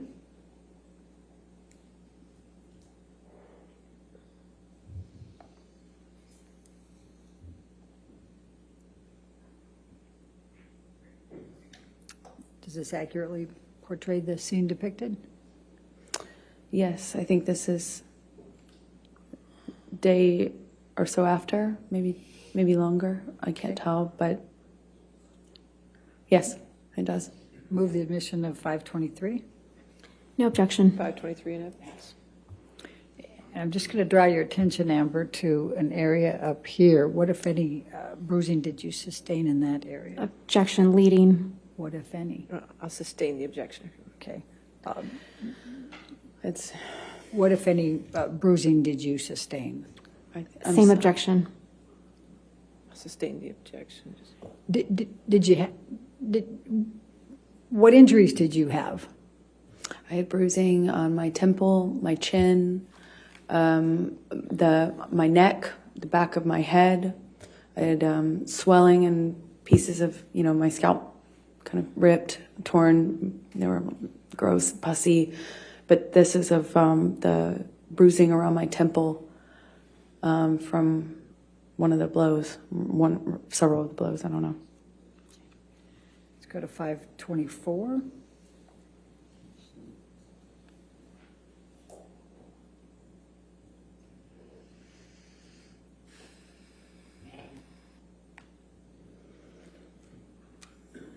Does this accurately portray the scene shown? Yes. Okay. Move the admission of 524. No objection. 524 in evidence. And what does this show? It's, I had a pretty, can I touch the screen? Yes, Yes. yes, ma'am, you can. Yes. And I had a pretty gross bruise right there in my head, on my temple. It's difficult to see it in this light, but I remember it was pretty ugly. Now let's go to defendants 509.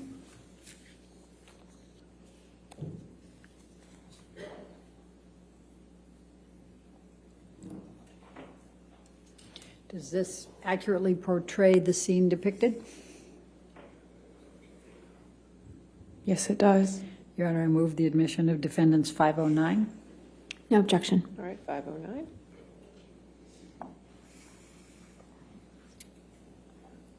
Will you please tell the jury what this is?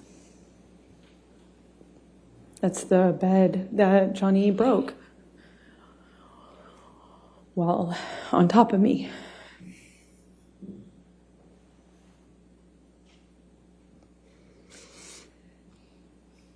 All right, let's go to defendants 511, please.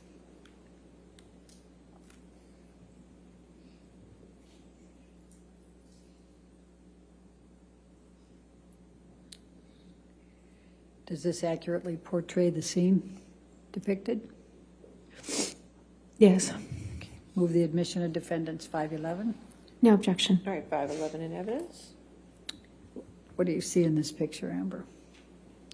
Just more destruction from a part of the fight that happened in the bedroom. Not the bedroom that I was just talking about. It was the main bedroom. There had been a part of the fight that happened in there too. Let's go to defendants 512, please.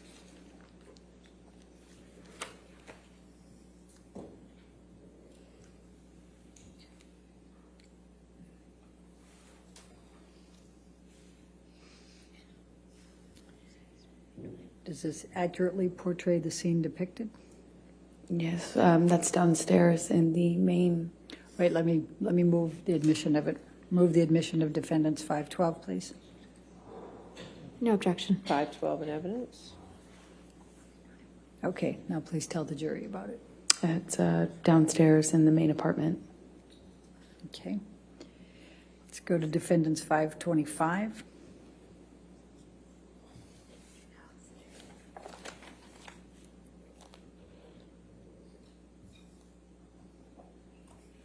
And does this accurately depict the scene portrayed? Yes. Move the admission of 525, please. No objection. All right, 525 in evidence. And please tell the jury what this is. This is Johnny's graffitiing on our kitchen counter that he left on his way out, I suppose. All right. And I think defendants 526 is already into evidence. Could you just bring that Yes, up? 526 is in evidence. Right. All right. Now, Amber, as of December 15, 2015, what were your plans for Christmas that year? Well, up to this point, the plan was to have our families join us. We would go with the kids and celebrate Christmas together, as a married couple.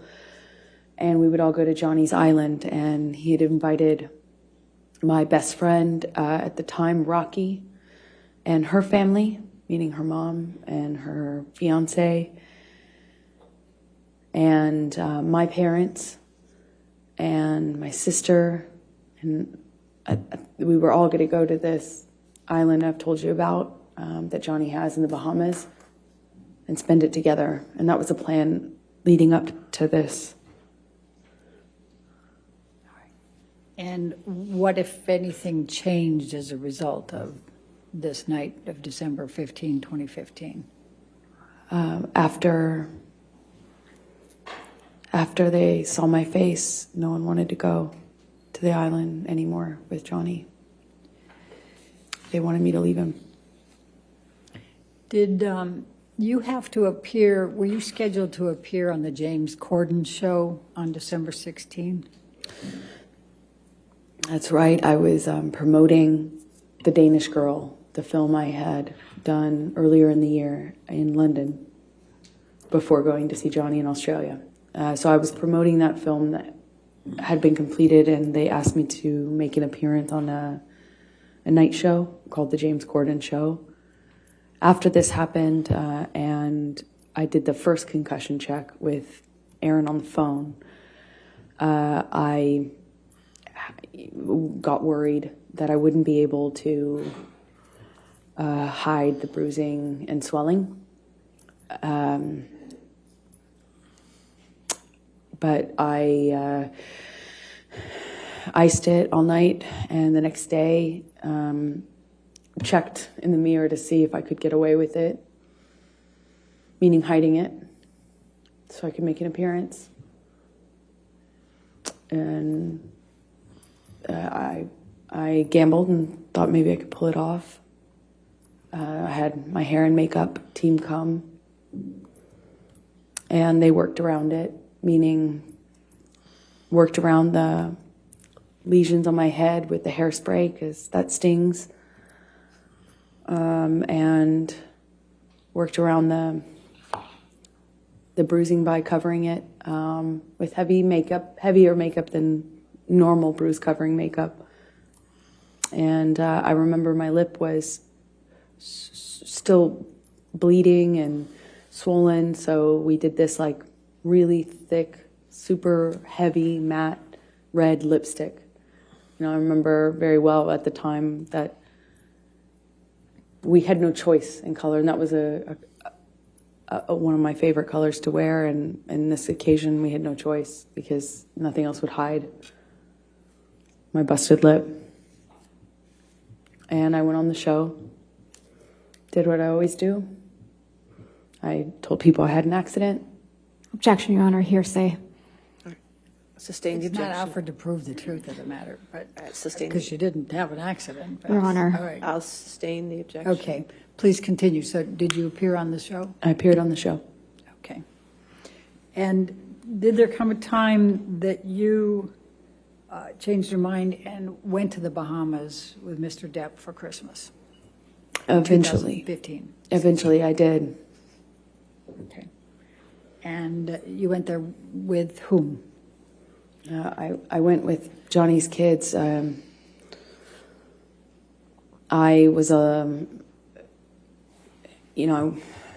obviously I didn't see Johnny after this because he didn't face the damage he caused in my experience. He was never around for the cleanups. And so he wasn't around for a few days. And I eventually heard from him, and he said he wanted to talk. And then he understood that it couldn't go back, like almost as if he understood that I wouldn't forgive him. Made it easier somehow to talk to him. I didn't feel so bad about myself in that case because, how could I put up with this, right? But with the understanding that we were done, I could, allow for us to have one last conversation, I suppose. But I just, it's like,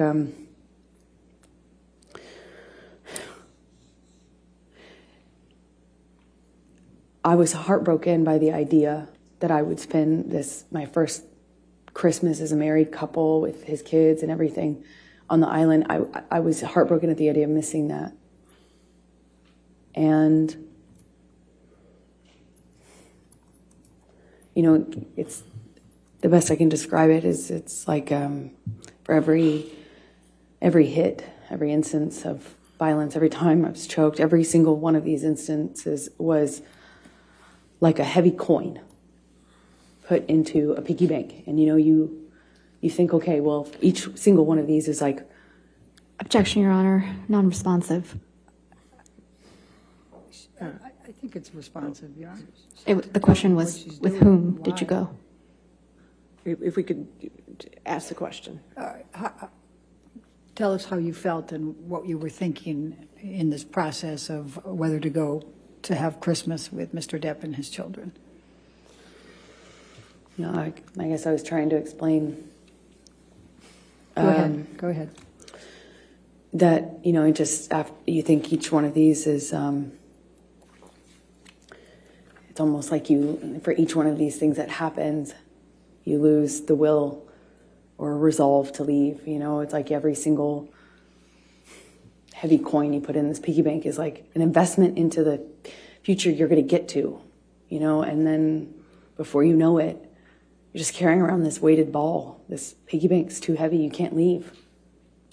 For every single time I went back or allowed him back after this sort of thing would happen, I lost a piece of myself, a piece of my self-confidence, my trust in myself to leave and move on. I lost the fortifications, I lost myself, and it was somehow easier to stay. I didn't want to stay in the violence or in this. I wanted to stay with Johnny, the good Johnny that I loved. So I put another one of those coins in the piggy bank of investment in hope and future, and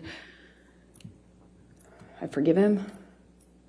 It wasn't even that simple. I just decided to believe him that it would never happen again, clean and sober once again. This time was the last time because it couldn't be worse than this, right? It couldn't be worse. And part of me thought that maybe it just needed to get this bad to get, like now we can't go back. That there's no way this could happen again. So I went to the island after a few days of talking with Johnny, arguing with Johnny, talking with Johnny, negotiating that it was going to be clean and sober. I wasn't going to drink anymore. He wasn't going to use anymore. He'd never lay a hand on me again. He'd rather die than do that, is what he was saying. And I was scared. My friends were scared, but I decided to go. After a few days of having the plane and the kids waiting, not knowing what was going on, they were at Sweetser, the main house, kind of just waiting to go on this Christmas vacation.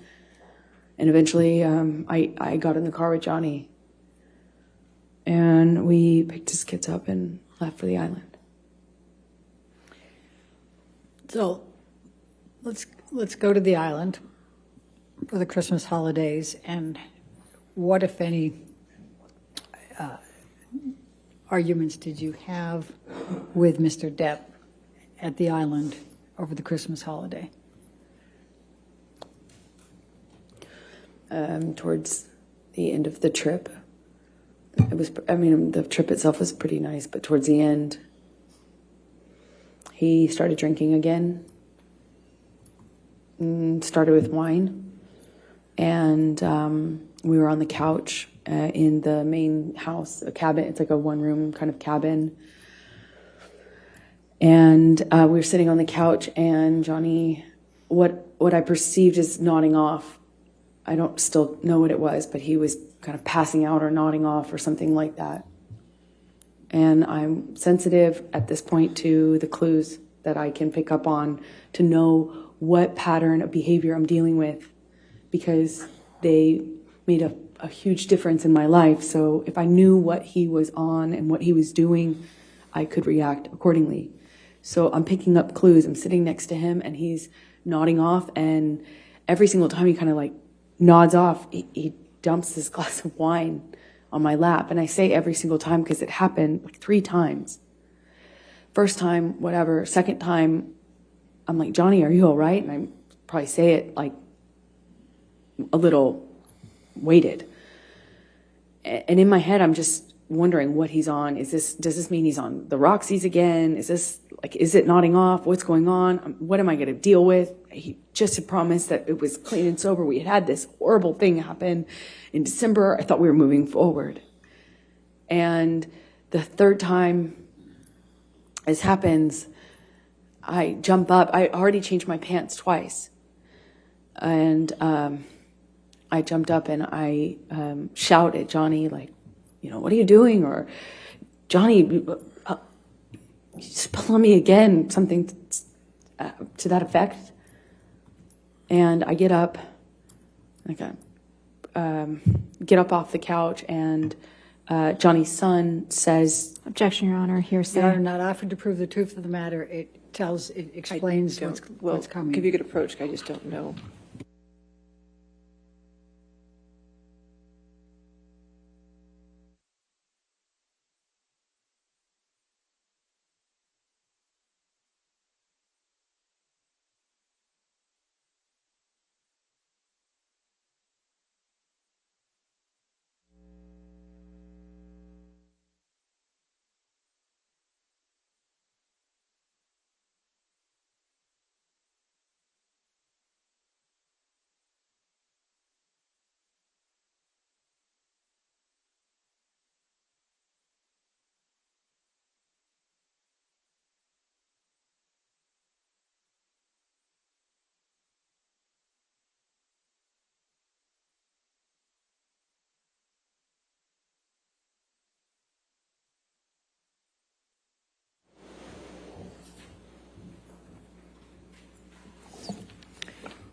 Amber, please continue. Jack said. It says, are you okay or can I help? Something to that effect. And I pointedly say to Jack, but really to Johnny, like, thank you, Jack. And to make a point of the fact that he hadn't offered to help me or even acknowledge that he'd been spilling wine. First, he's drinking wine. Second, he's spilling it all over me. And third, he's spilling it because he's nodding off, is what I assume. So I kind of say this in a pointed way at Jack, thanking him for offering. And I get up, go to the closet, take off the pants that have just been ruined. And Johnny comes into the closet right after me and slams me up against the side of the closet. And I mean, just with clarity, while holding my neck, he said he'd fucking kill me if I ever spoke to him like that in front of his kids again, if I ever embarrass him. And he just shoved me at embarrassed. If I ever embarrass you, if you ever embarrass me again in front of my kids, I'll fucking kill you. And I don't recall who told Jack to leave, or I don't really recall having an awareness of where he was at this point, but I leave the closet, go into the bathroom, which is right next to it, and he comes barreling into the bathroom behind me. Before he does that, I said something snarky to him, "Don't fucking ever talk to me like that again," or "I hate you," or something in response, just something, so that I felt like I wasn't just being a punching bag. And I kind of get over to the bathroom, but I didn't even have the door shut before he was in the bathroom with me. And I don't know if he used my body to shut the door or if he just shut it. But again, bangs me up against the wall. But this time he just grabbed my vagina, like,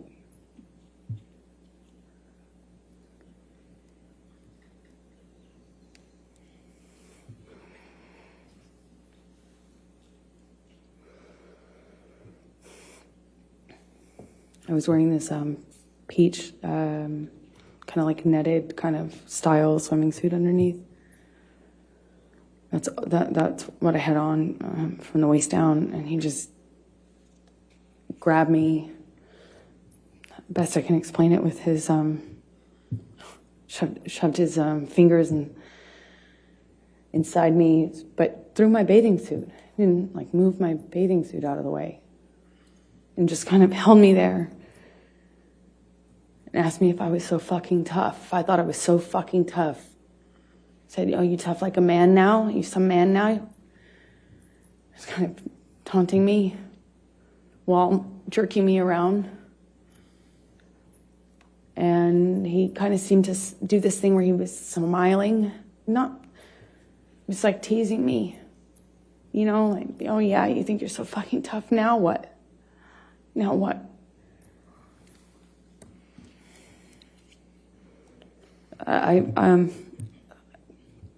I don't know what happened after that. I went back into the room, or he went into the room. I don't know who went into the main room first.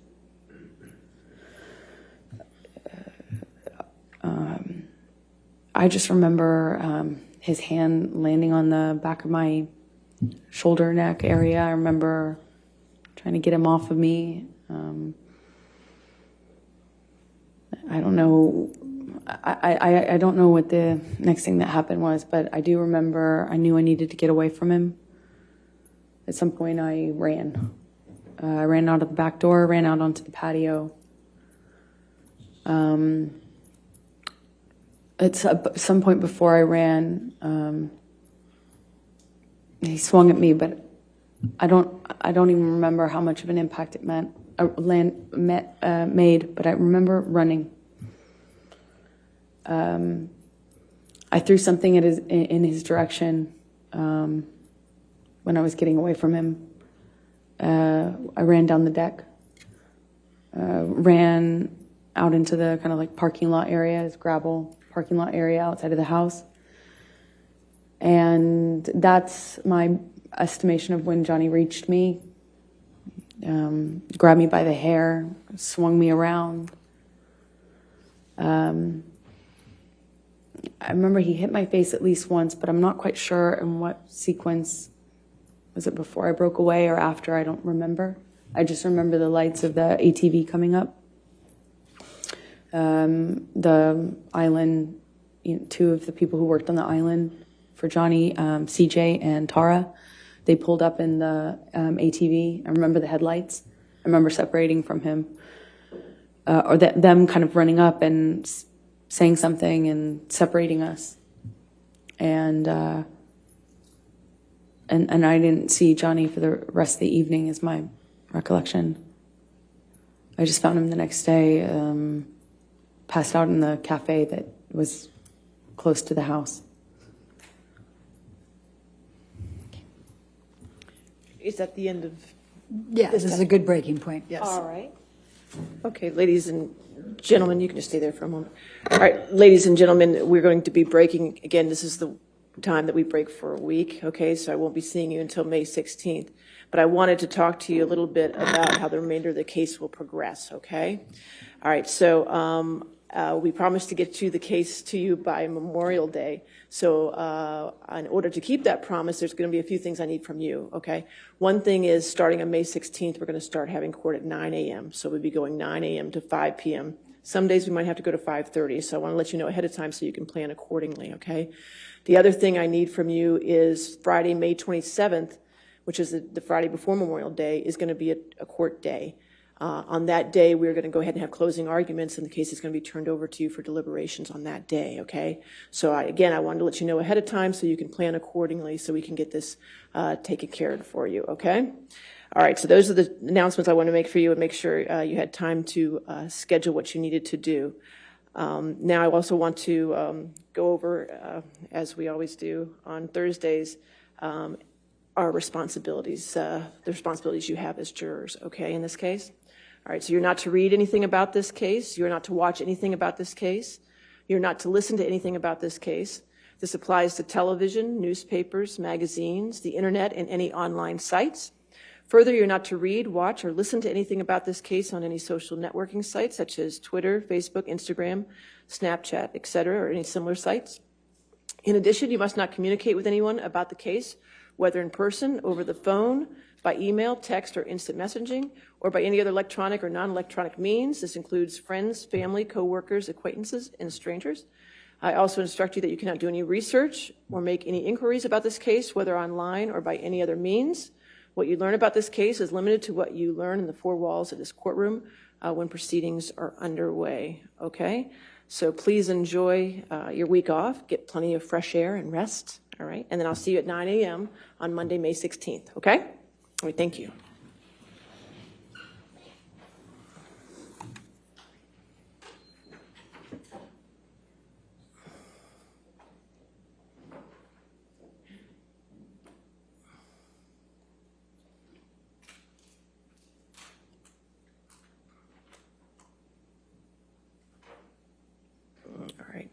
And again, ma'am, since you're still in the middle of your testimony, you can't discuss your testimony with anybody to include your attorneys, okay? You can step down, though, and have a seat with your attorneys. I have a few housekeeping matters I want to take care of before we finish.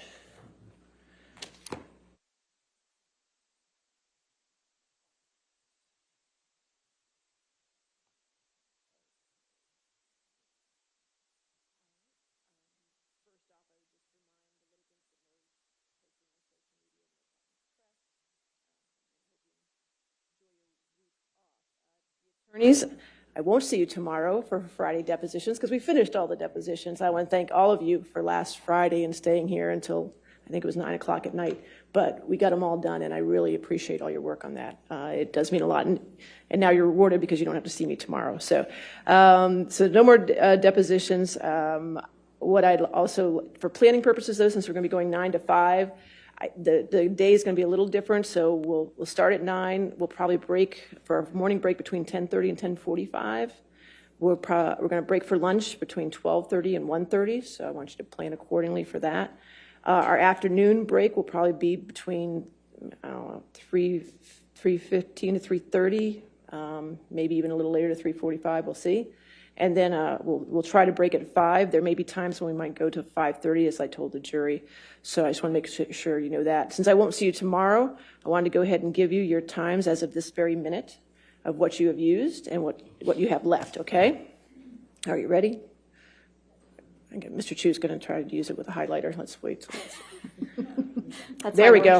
There we go. That's right. That's okay. There we go. All right. So plaintiff has used 35 hours and 6 minutes. Defendants have used 36 hours and 31 minutes, which means the plaintiff has 26 hours and 9 minutes left, and the defendant has 24 hours and 44 minutes left, okay? And just a reminder, as we said from the very beginning, once time is up, once your time is up, your time is up. If it's in the middle of a witness, I'm going to stop you, okay? So make sure, I mean, the 9 to 5 schedule when we start back on May 16th will give us a little buffer, but not much. So I will be keeping everyone on task for those last 2 weeks, so keep that in mind as well. Enjoy the next week. I don't anticipate I will hear from you for this next week. If there's an emergency, I understand that, but just remember what my definition of an emergency is. Okay, we all remember that? All right, great. So other than that, does anybody have anything else for me? Yes, sir. It's just a math question. I'm thinking we have 25.44. Sammy says 24. If you add 36 hours and 31 minutes and 24 hours and 44 minutes, you get... You get what? 60 and 75. What is our allotment? 61. Well, you can get with Sammy when we're done, okay? Is it right or wrong? What's the total? What's that? What's the total? 61 hours and 15 minutes. Does that add up then? That is right. Mr. Ronenberg says I'm right. Okay, so that's the right time. Sammy did it 3 times over, so I thought that was right. You made him very nervous. Okay, so that's good. Everything else? Anything else? Yes, Your Honor, ma'am. we do have our updated exhibit page that you requested. Oh, perfect. From plaintiff. All right. May All I right. approach? That's fine. I think that's something Jamie needed. Okay. All right, we'll get that. All right, anything else? No, Your Honor. We're good? All right, we'll see you Monday, May 16th, 9 a.m., right? All right, thank you.